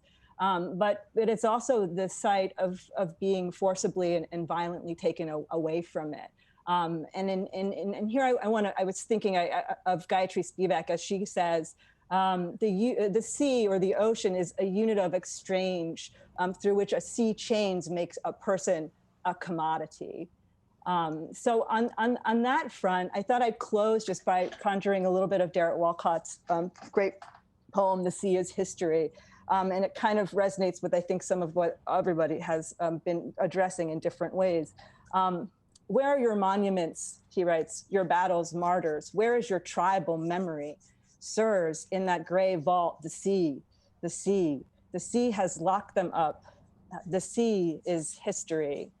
And I just wanted to thank you. I feel Sarah's work opens this prospect of looking, of staging a contemplation and confrontation with the ocean that is at once simple and profound. In a way, I think, it makes me reflect on our own smallness, as well as, our individual and collective struggle before what might appear as limitless and unfathomable. But I also think it inspires us to reflect on our power, not only in terms of our participation in tide rise and the changing environment, but also in our capacity to change the tides of history on land and, as well as at sea. So thanks. Thank you so much, Sonia. That was amazing. And now our next speaker is Professor Robin Nagel. Hello, everyone. Thank you for this extraordinary set of conversations, but more profoundly, Sarah, for this extraordinary work, which dovetails in ways I don't have time to fully elaborate with the class I'm teaching in discard studies, but I'm going to touch on a few of the ways in which what your work conveys, I think, is also a very fruitful exploration under the category of discard studies. Discards as a category of material reinforce the imaginary separation that is hardwired into contemporary culture. And part of what I see in your work is the very successful effort to puncture or breach or osmose through and across that separation. Discards are consigned to an away, which, as Elaine mentioned, the edges they can be forgotten and overlooked places, but they're also intensely rich spaces for the commingling of things that we often either overlook or we actively wish would not commingle. And it's where we consign discards, often to our great detriment, and not just here in New York, but globally, often in the water, which is a legacy that we then create anthropocenically that we will have to deal with for millennia. Geologic time, actually. We have now created impositions on geologic time. One of the most challenging aspects of discards as a subject of study is the problem of definition and containment. How do we determine that something is discardable? And once we've made that determination, where does it go and how do we keep ourselves safe from it? That implies an always mutable, never static kind of challenge. And in contemplating that in the context of your work, I'm wondering if we have, either we're on the brink of, or we have actually perhaps crossed a line into defining the entire planet as a discardable artifact. And your work, I think, very powerfully asks us to not do that, to push back against that. Another hardwired facet of discards in the sense of materiality is that they are always in a kind of rhythm and a flow. In the world of solid waste management, the professionals talk about waste streams and waste sheds, the same way we talk about watersheds and streams of water. So there's a way in which standing in a tidal body and letting that almost consume and then release you, I think points poignantly and powerfully and elegantly simply to the necessity that we attend to rhythms, not just rhythms that are harmful, like rhythms of waste and flows of waste, but the rhythms into which we are born, and that we as creatures, as mammals, that we are blessed with, like the respiration of the tide and the respiration of the rhythms of how we exist on the planet. Again, I think to our detriment, an overlooked basic element of what it is to be alive. A couple of people have talked about time discards. Yes. I need to just interrupt you for 1 second because the alarm for 4:43 went off. Okay. And we're going to turn it over to Sarah. She observes the hour at 4:43, and we'll come back to Robin after that. Sorry to interrupt you, Robin. So what I would love to ask everyone to do is just we'll take 1 minute, and if you can close your eyes, you can turn off your video if you want to, but just close your eyes and imagine that you're at a body of water, either that you know really well or that is close to you, and you're just connecting to that water in whatever way makes sense to you. Just breathe with it and let it in. And we'll give you 1 minute. I'll let you know when we're done.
Okay.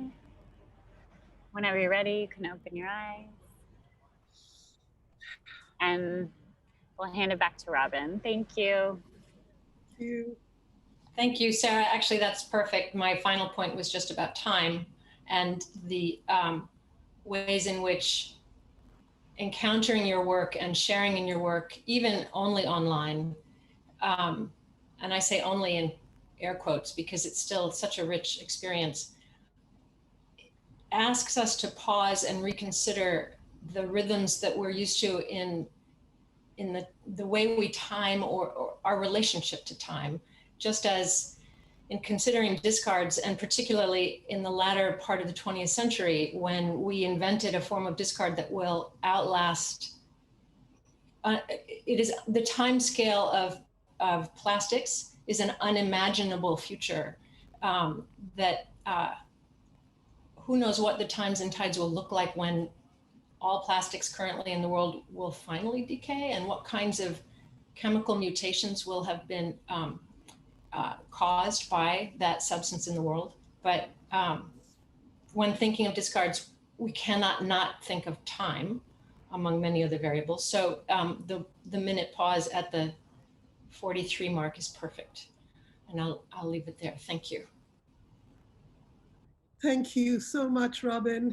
I'm sorry I should have warned everybody that there was going to be that interruption. So sorry for that, Robin.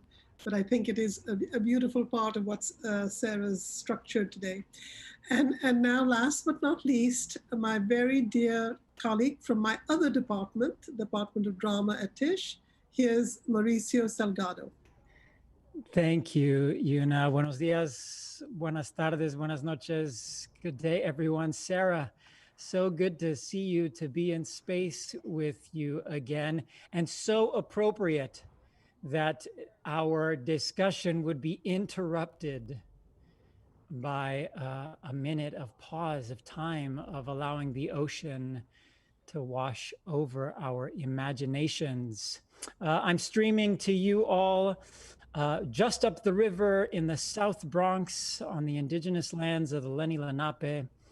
And it's an honor for me to be here engaging with this research with my students from our Cultivating Changemakers lab, a lab within Tish's undergraduate drama program that is focused on asking questions about social change, imagining radical proposals, and studying the works of others engaged in notions of social change and change making, which is why we're so grateful to be here with all of you, because all of your questions are taking on these issues and your work. In these early moments of the semester, we're focusing on questions that encourage us to analyze the paradigm, the framework, the context that we're in, and to begin thinking divergently about change. What social change are we moved to animate, and why? How do we understand our circumstance that orients us to imagine change in this way? And Sarah's performance with the sea has me thinking of three questions that are pertinent to my work as a socially engaged artist, which is informed by histories of decolonial movements and practice. I'm informed by decolonial practices that have been branded by dominant forces and governments as threatening and terrifying, terrorists and acts of terror. I'm informed by decolonial practices that have disrupted timelines of production, disrupting the incessant tick-tock of extraction and commodification.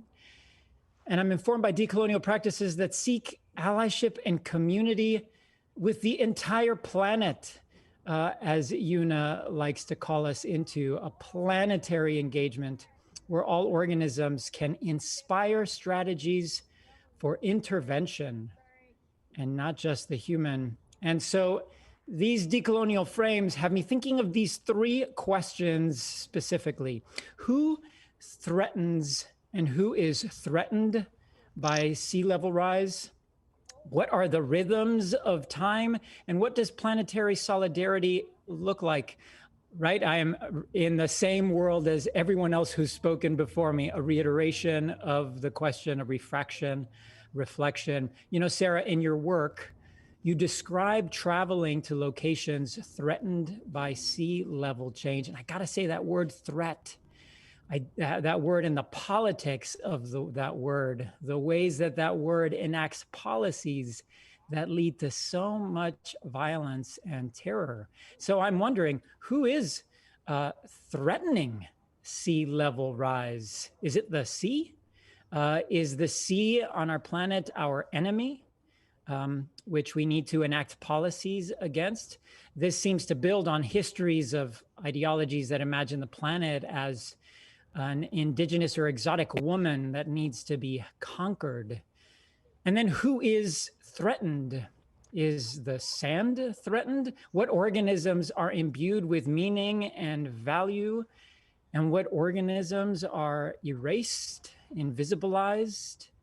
How do politics and economic forces create hierarchies that value certain organisms and communities over others? So these questions, right, of who threatens and who is threatened. Secondly, the rhythms of time. Gosh, what a gift to come right after Robin talking about the discard.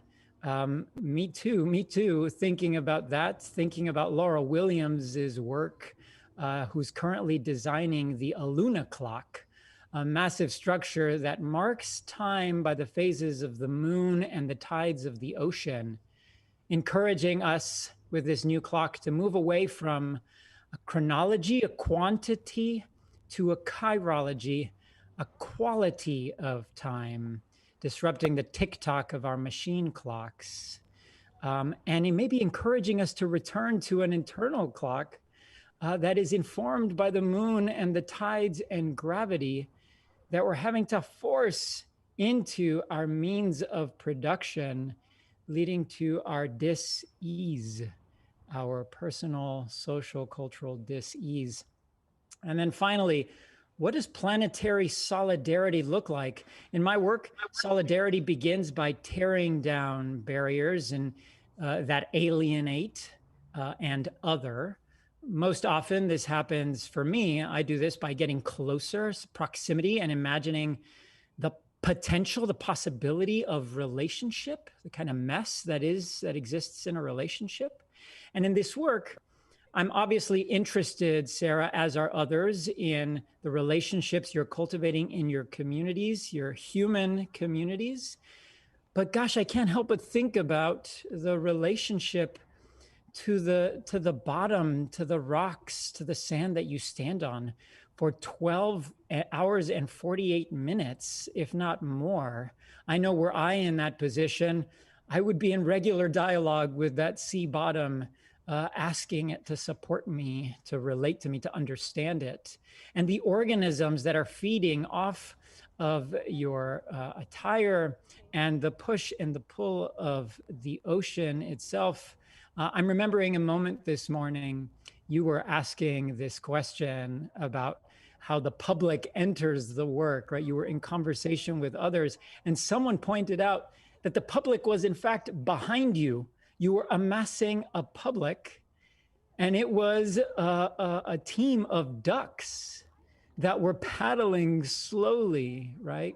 And in that moment, I think about the decolonial activists I've worked with that challenged me to disrupt this binary of the human versus the non-human, the lively versus the inert.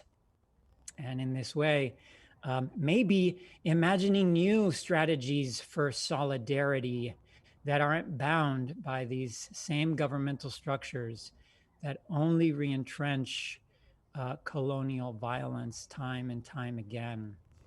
So I'm coming back to that question. What does a planetary solidarity look like? Thank you, Sarah. Thank you, Yuna. Thank you, everybody. Thank you, Mauricio. Thank you. So that's, now we've come to the end of our formal little presentations, and we can turn to Sarah, but I just want to say, I think it's so interesting and important that so many of your observations took the form of questions. And I think it's not just because Sarah's here and we want her answers, but because we sense that it is the deep nature of this work to be questioning, and it positions us all in that space of wondering, puzzlement, searching, discovery, and that becomes a kind of bond that we can all have. But in turning it over to Sarah for a little while before we invite the audience in to ask questions, Sarah, you can jump in any way you want. They've asked you so many fabulous questions, but maybe you could just talk about your relationship to the sea. Yeah, wow. I am overwhelmed by the nature of all these questions. They're so deep, and I would love to have long conversations with each of you about them. So let's hang out sometime between now and next year.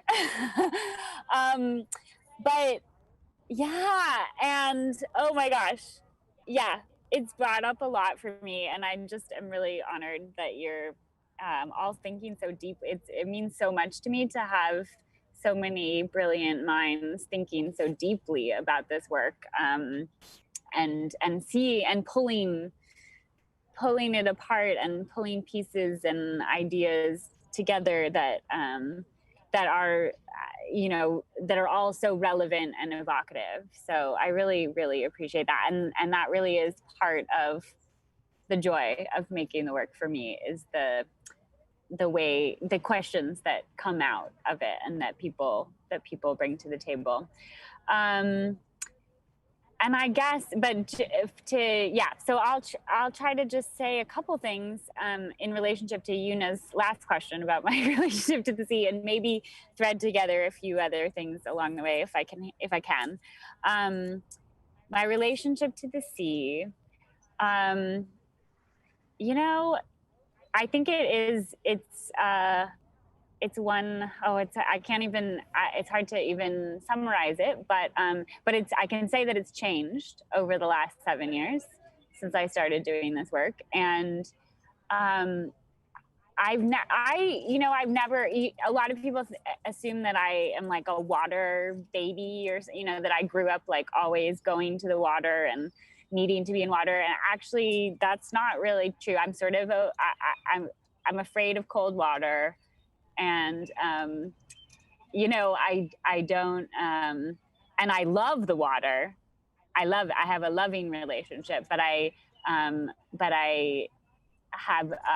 also have I have a deep respect for the water, and the sea. And I think it really was Hurricane Sandy that sort of changed some of my perception. And then this act of standing in the water over these many years has just deepened my relationship with the water. And I think this, some of the things that were brought up about the rhythms and time and breath. I always have little realizations with each one. And I remember distinctly this moment when I was standing in the Netherlands and seeing the water sort of lapping at the edge, and realizing that the rhythm of the water was connected to breath, or that it felt like the planet was breathing. And I'd always had this image of the tides in my brain.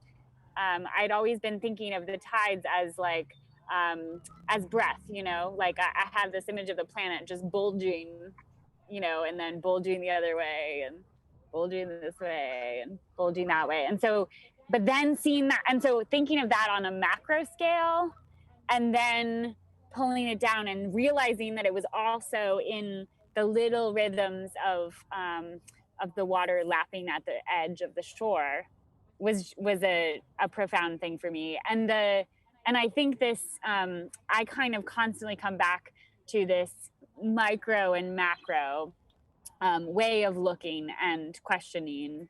And it is definitely about, getting to know the rocks beneath my feet, and getting to know the water at the specific site where I will be. I try to spend as much time as possible in the place before I actually do the performance. And that really is about kind of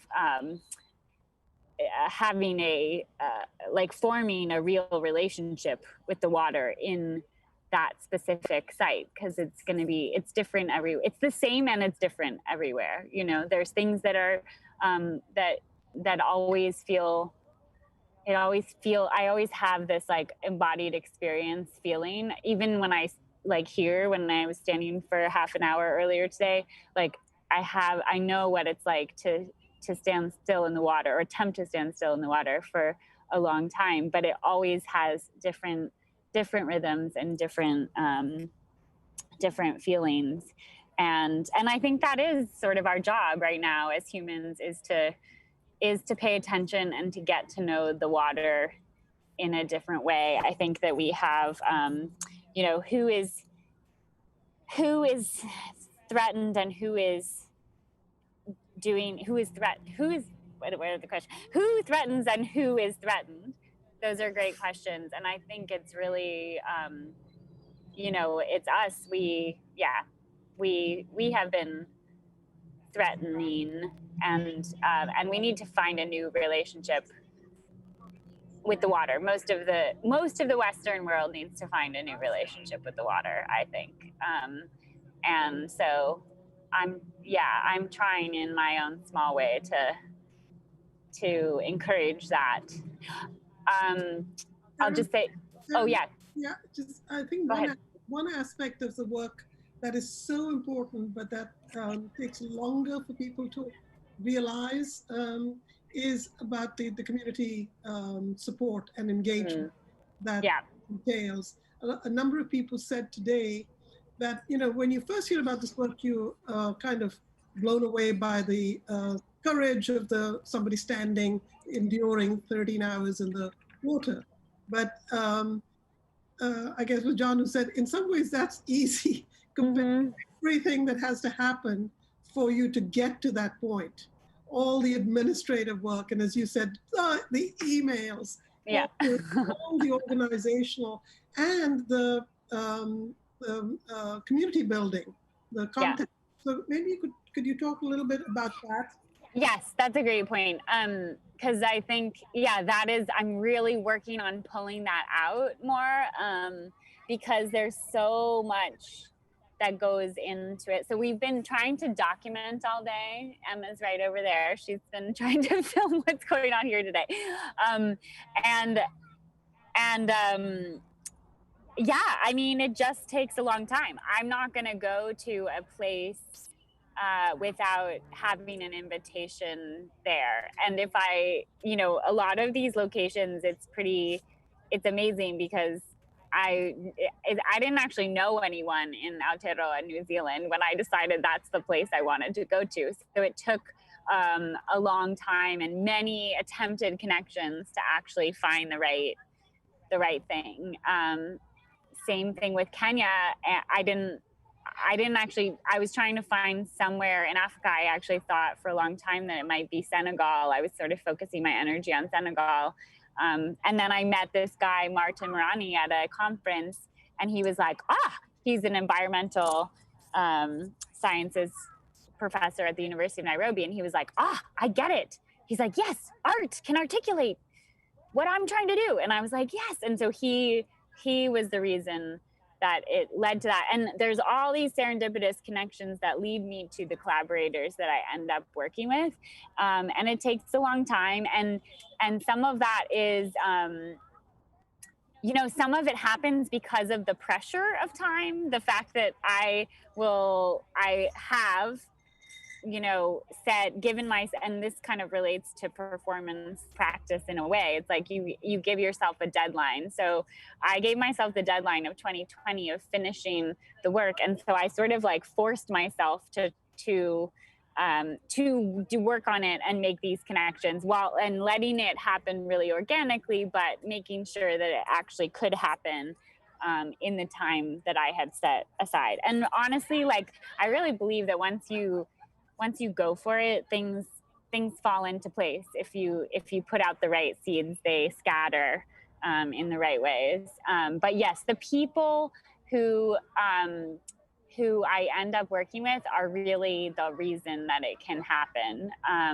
And that is, yeah, it's critical. And at some point I want to do like some sort of series featuring all these collaborators in a more thorough way. I'm trying to figure out how to do that effectively, because they you know, they're the ones who make it happen. It's about convincing a whole community that this is something that's worthwhile to do, and you need the right people on your team to make it happen. So the communities are essential. Yeah, well, you mentioned Jean-Claude and Christo who inspired you, and that's you know, very much in that spirit of needing to deeply engage with all aspects of community, the policies and the laws, and of course all the material realities. So I think we should maybe now open this up to our audience of students, the folks who are in on this Zoom meeting. I've said in the chat that one way to do this would be if you just wrote your name in the chat, I could call on you. But you could also just turn on your camera and raise your hand.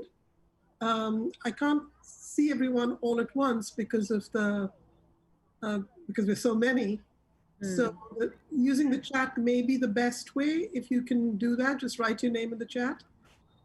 So I invite you guys to ask questions of the panelists, of Sarah, and of course I invite the panelists to follow up on what they've said and what they've heard as well.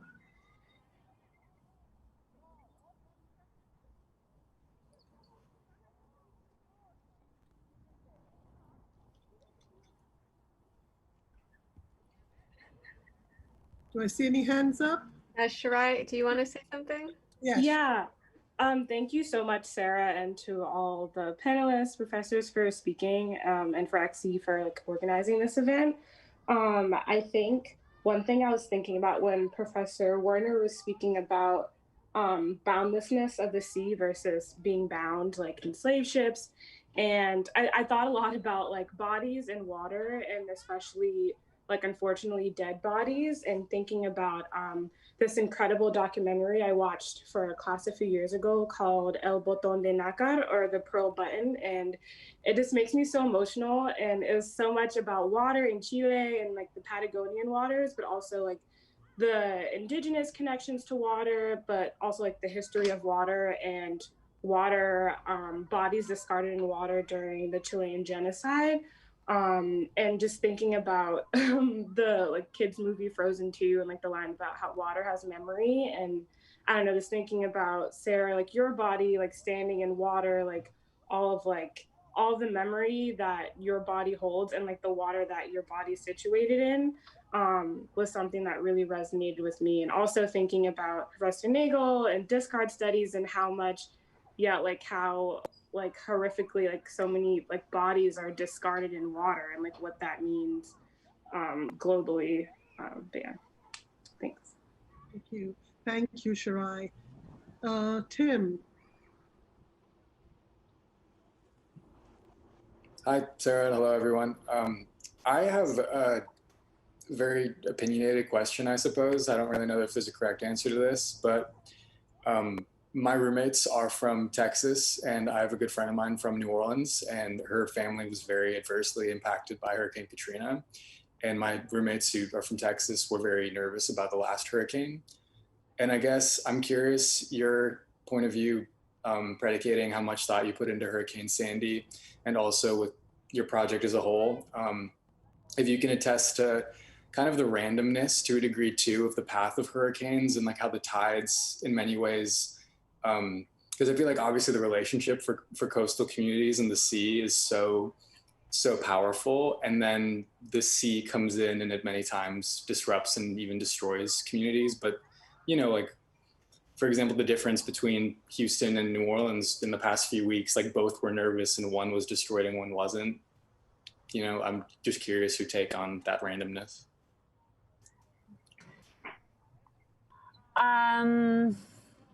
I don't know if I have a take on the randomness, but I can tell what your question brings up something that happened when I was in Bangladesh, which was that I was there December and January in 2016, 2017. And I remember we were on this island where all of the housing, all the people who lived there had, you know, sort of huts that were built out of palm leaves, and they were pretty simple, didn't have a lot of belongings. And we were invited into this one family's home, not to stay there, but to sort of situate all of our gear in getting ready for the performance. And I remember thinking, like, I know this place. I like learning that they, you know, that they have to deal with cyclones there once a year, and that is just sort of what happens. And a lot of the kids don't necessarily swim. The water there is really, going in the water is really about work. And so it was actually, you know, having people stand in the water with me was like very challenging. A lot of people watched, but they didn't necessarily want to come in the water with me, which was really interesting and very different from what I had experienced in the Netherlands. And I just remember thinking, like, wow, that's so wild that they have to rebuild their homes every year because of these cyclones. And then later that year in 2017, that we had those big hurricanes hit in the south and in Puerto Rico. And I remember thinking, oh my gosh, like my friends in Bangladesh, they got it right. Like they create these temporary homes, and they know that this is going to happen, and so they have adapted their lives to be prepared for this. And we have tried to build concrete and like made structures that we think are going to sustain everything, and they're not. And we haven't necessarily built our cities with the actual the way that the way that the environment, the sites are going to work. You know, like so acknowledging the patterns in and what actually happens in the world. And I think, yes, it is getting worse, and we do have to like rejigger and adapt and figure out how do we rethink about it in a new way. And that is why this I really feel like as Eunice mentioned earlier, this indigenous wisdom is really the way forward. Or at least from my perspective, everything that I have encountered is, and I don't know if any of you were watching the live stream when Tecumseh and Chief Reggie were here earlier today with me at the shore here, but like everything is about respect for the rest of the world, and letting and understanding that things change, and how do we respect the planet in a new way. Or not in a new way, they're part of their teachings, but I think the Western world, we need to catch up, and we need to like figure out how to adapt and how to build societies rebuild societies, rejigger everything so that we can live. I only think we're going to survive as humanity if we can really shift the way that the Western world has operated right now in this capitalistic society. So I don't know if that answered your question, but thank you, Sarah. Ashley. Hi, thank you for everything that you've said thus far. My question actually was, when I was kind of hopping in and out of the streams, over time, I just found myself wondering more about you. I was like, okay, she's been here for X amount of hours. Is she hungry? Is she thirsty? Is she tired? So I would like to know, particularly in context in Kenya and Bangladesh, do you receive any type of support like that? Like, does somebody pass you a granola bar, or do you just like stand it out? And if you do or do not receive that kind of support, how does that impact the conversation you have with the tides and the local people there? Yeah, good question. I do not eat while I'm out in the water. I do get water delivered to me. Okay. And I try to do it as little as possible. Like I try to, and this is really aesthetic for me, I wish I could go without water, but that makes me nervous. And I feel like my body would probably give out, and I wouldn't be able to do it if I didn't have water, and that is okay. But yeah, and then also it's because of the durational video works that I make. I don't like to see the delivery of the water in those works.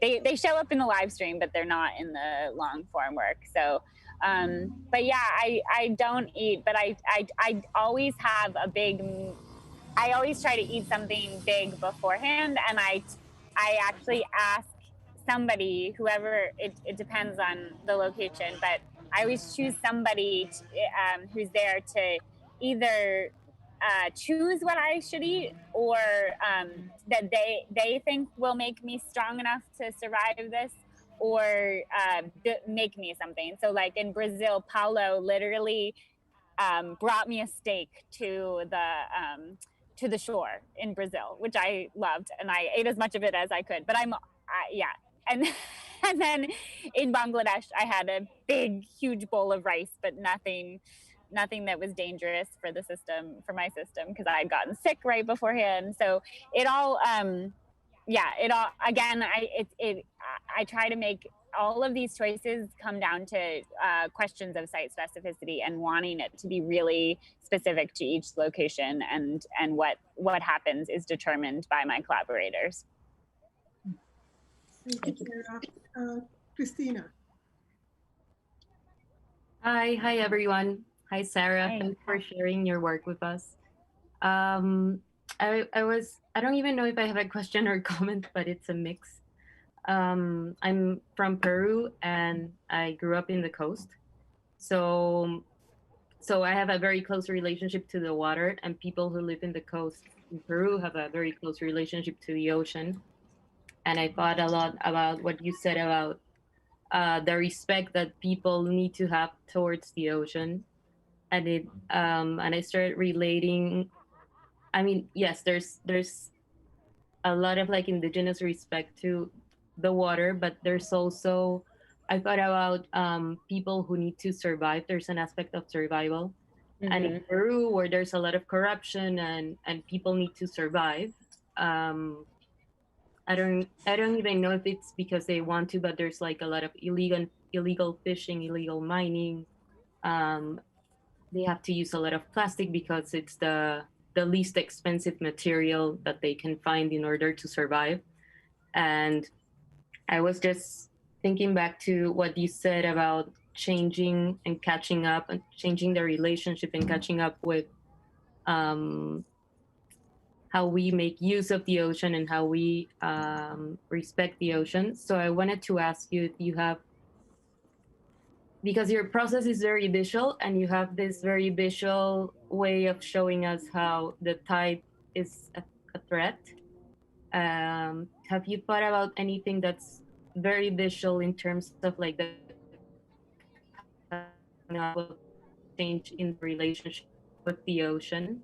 Like any examples? I don't know if my question makes sense. Christina, just say the last bit again, because the video, your sound wasn't. Oh, sorry. So last bit.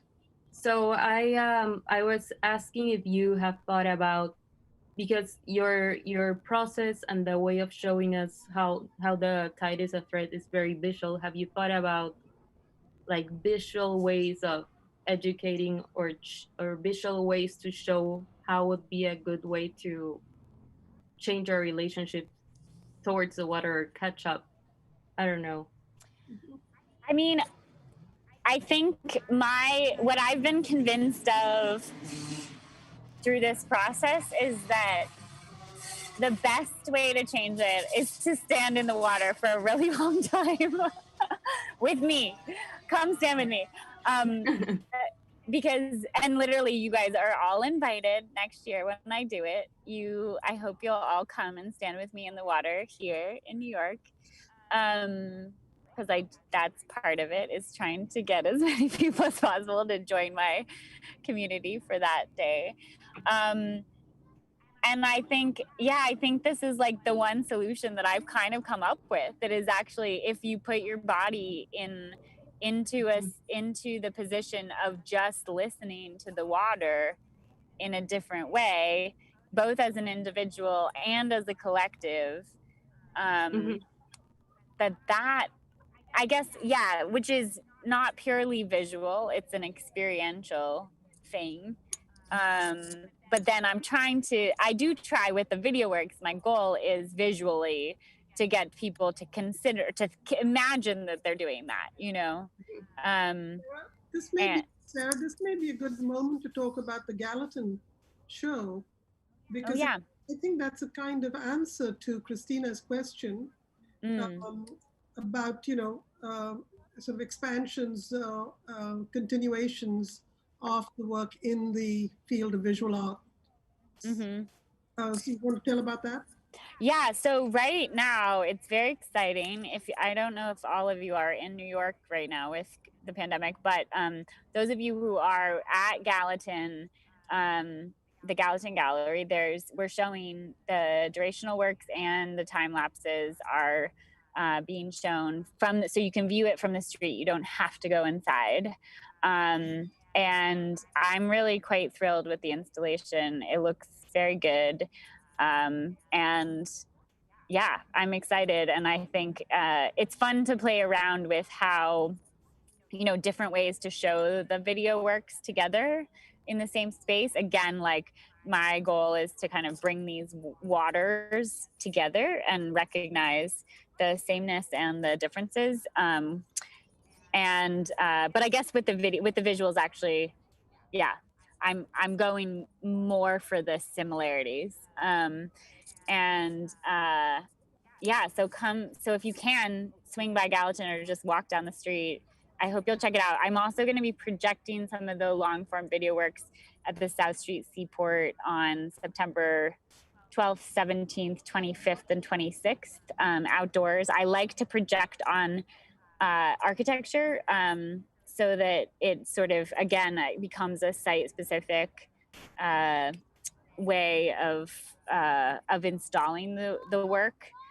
So if it's not in a gallery space, I like projecting outdoors. And in Kenya, I did that a couple times. Once in Bodo Village with the villagers, and then once at the Fort Jesus Museum on the walls of that, which was like this old 14th century fort that has a very deeply troubling history, but is now like a UNESCO site, and it was really, that for me was really exciting to sort of see the water rise on these walls of Fort Jesus Museum, and they had just built this seawall, so it was all very fascinating to look at this old architecture with this new projection on it. So yeah, continuing to explore ways of showing the work for sure. Thank you. So we still have time for questions. And again, I want to encourage the panelists, if they would like to ask each other or Sarah or follow up in any way. While you're thinking, I should say Sarah's very generous with her time and has offered to visit any of the classes in which you are teaching her work. Taylor. I have a question as well after Taylor. Yeah, I see you now, Elaine, but let's keep to the stack. Sorry, I didn't see Elaine in time. So, go ahead, Elaine. It's a quick question. I actually have a question about language and the research process, because you're interested in indigenous knowledge practices. The question is, I'm assuming you don't speak all these languages, and so how do you work with the various groups? Is there an attempt to make visible what their relationships are with the water? Right. So actually, it's not about materiality, but the semiotics, right? The cultures and how they relate to water, and how you engage with those. Yeah. I love languages, and I always want to learn and attempt to learn, basics in each country that I go to. But I feel like as I'm getting older, it's a lot harder to retain things. And I had another moment that occurred to me when I was in Brazil.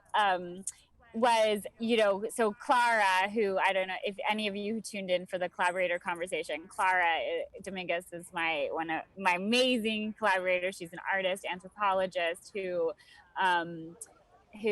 is deeply embedded in social practice, and we would get in a car. We had to take a car places when we were there, and every time we got in an Uber, she would start telling the driver in Portuguese about the project.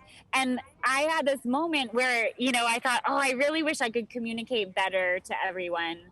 But then I realized that there's really some beautiful value in having a core team who I can communicate really effectively with, but then they communicate it to others, because then the project becomes theirs in a way, because in being the translator, that translation is so key that they have to understand it so deeply. So actually it was like it was a moment where I thought, you know, it's really interesting and important to go to places, to be okay with not being the prime communicator of the project, you know?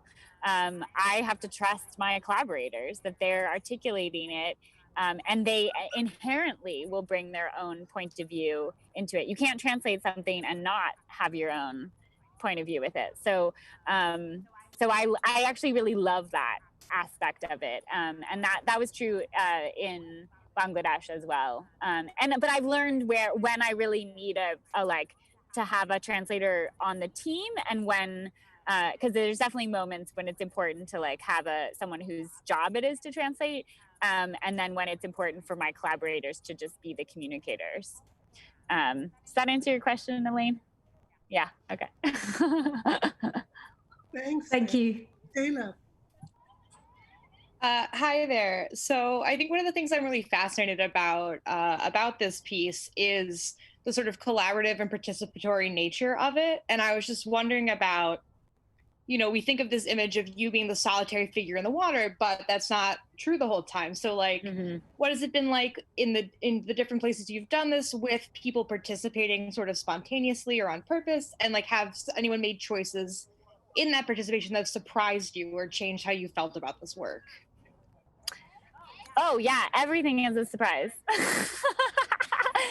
It's like, and I think that's also, you know, part of the joy for me is I sometimes talk about my work as like it's choreographed precision and improvised impulse, right? That was a phrase I used a while ago for many years, and so for me, I'm very I have a very strong vision of what I want it to be, but within that there's a lot of openness of what, you know, can happen, and that potential, the possibilities that can open are beautiful, and the mistakes, the things that go wrong, they all become part of the work. And you know, the sort of actually like one of the key examples of that was in the Netherlands when it was the first time we shot the whole thing in real time. And you know, we're making this durational video. We had this exhibition lined up in 4 different venues in Amsterdam, and so I sort of was like, okay, we're just gonna do this. And we knew we had to edit, or we had to get it ready, you know, for exhibition within 10 days of the performance. And I thought, okay, I want this to be a multi-channel, and I really thought, okay, we're gonna have 2 cameras, and one's gonna be from the back and one's gonna be from the side, and then that's what the exhibition is gonna be. You're just gonna see, you're gonna see these 2 cameras all the way through 12 hours, 46 minutes, you know? And then during the performance, right before I went out there in the water, that day, the water was so calm. And there's always a question of like, how am I gonna actually stand still? And I decided at the last minute to ditch the contraption that I had made to help me stay still. Cause I was like, this is so calm. My boots are weighted. I'm gonna be fine. And I really thought I was fine. And then when the water was at high tide, sometime probably like, it was like right at my sort of collarbone here, I was having a really deep connection with the water. I was closing my eyes. The sun was probably bright. I don't know. I was in a zone. I was in a total zone. And I kept on thinking like, oh, there are people who are behind me. Why are they so close to me? Da, da, da, da, da. And then I like opened my eyes and I like looked over at where the camera was supposed to be, and I knew that it was supposed to be like right to my right side, but it turned out that it was like way in front of me. And so I realized that I had shifted backwards and that the tide had pushed me, despite the fact that I felt like I was totally on solid ground, or, you know, underwater, but I felt like I was staying in one place. And I freaked out because I was like, oh my gosh, this is going to ruin the whole installation. You know, what am I going to do? This is like, this ruins everything. The cameras are going to see that I moved. But that mistake led to a new choice for me, which was to, instead of showing 2 videos side by side that just went from 0, all the way through the 12 hours, I decided to edit it into one long form durational video where I cut in these really long shots, 20 minutes, 10 minutes, 30 minutes, as long as I could go, but cut it together and then show that same video in 2 channels starting at different moments in time. And I honestly think that's like a way better way to show the work. So it's funny because I really do believe that everything that goes wrong leads to something like that. I think this is why, like, when the pandemic happened and we had to postpone Aotearoa, I'm just like, well, that's, I'm going to fight as hard as I can to make it to go. Like, my husband was like, come home, Sarah, when everything started freaking out in New York. And I was like, I'm not coming home until the prime minister tells me I have to come home. And then she did. And when she did, I was like, okay, we're going to take this as a good sign and we're going to work with it. And I think that's, that's about adaptation. It's about, and everything that we do, we go for our vision, but then if something changes, we have to figure out, or something goes wrong, we have to figure out how to adapt. And that's, so I guess I'm trying to model adaptation, positive adaptation. Right. Mauricio has, which will probably have to be our last question. Yeah, hi, thanks, Sarah. Just a quick follow-up on whether or not the translation led to a change in the process or the concept or the practice. I love what you're saying about translation and the possibility there, and I'm curious what came up in that. I mean, I'm not sure Sarah, if it was... Sarah, maybe you could talk about what happened in Aotearoa.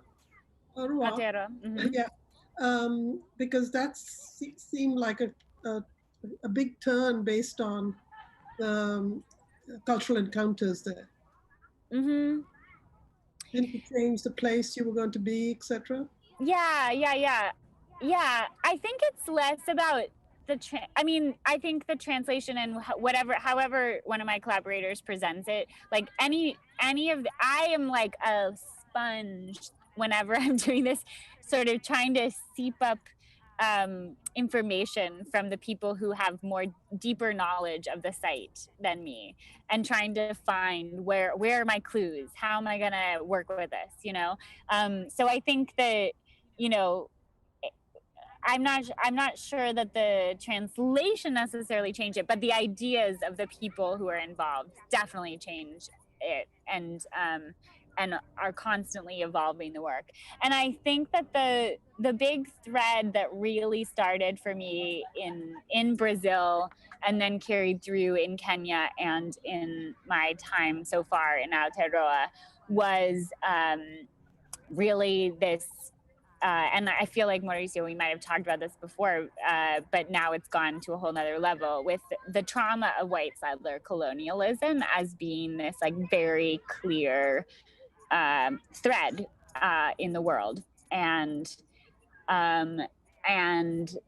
so that, that like very real encounter has really shifted my thinking, and it's really it's very different. It appears very differently in Salvador, Brazil, than it does in the coast of Kenya, than it does in Aotearoa. But I think the tensions around that in Aotearoa were very clear to me as a country that is really struggling with trying, I think over here, at least my perception of Aotearoa, aka New Zealand, was that it was, they're so forward thinking in terms of art and environment, and they are in many ways, but they're really deep in it, in rethinking in the Maori relations, and so it became very clear to me, like that I was told also I needed a guide, and that guide had to be a woman, and I was very lucky to, through more serendipitous connections, like meet these amazing people who wanted to come onto the team, and who are committed to helping guide me when the work happens there. But just learning about those things and being able to experience them like really directly firsthand, with amazing people and guides was something that then it also became so clear that I mean, I think I had been thinking about it before, but when I was over there, I was like, oh, I have to find a way to address this in a deeper way in New York too, because we're not. The conversation has begun, but there's so much further to go, and so what is my responsibility to further that conversation in this context? So I'm trying to figure that out. What we've done today is to have invited us all into that question, how to continue the conversation. And we're just so grateful for the opportunity to think about your work, to hear you talk about it. We EXI, remains committed to being there for the final performance. All right. Thank you all. Thank you, panelists. Thank you, EXI students, Mauricio students, everybody. This was a rich and wonderful conversation, and I'm very grateful. Can I say one more thing, Yuna, really quickly? Just that if anyone is intending to keep tuning into the live stream, we are going to have to, we just found out that YouTube won't let us record past 12 hours. So we're actually going to shift to a new link. So I just put the link in the chat. I'm going to post it. We're going to try to post it everywhere, but talk about surprises and mistakes. This is what happens. So if you want to be watching, this is where to do it from now on. Or I think, let's see, I'm not sure. We might make the shift. Oh, it's already live. Okay. Is it? So are we double? Anyway, it'll be there. If you get kicked off of the current link, this is where it is. So anyway, just know that. Here's the new link. Yay! Thank you all. Thank you all so much. Okay. Bye.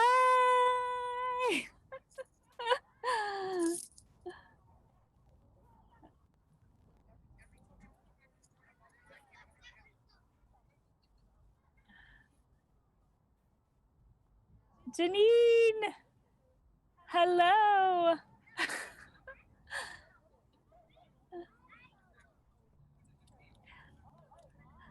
Oh my gosh, how are you? You're on mute. I can't hear you.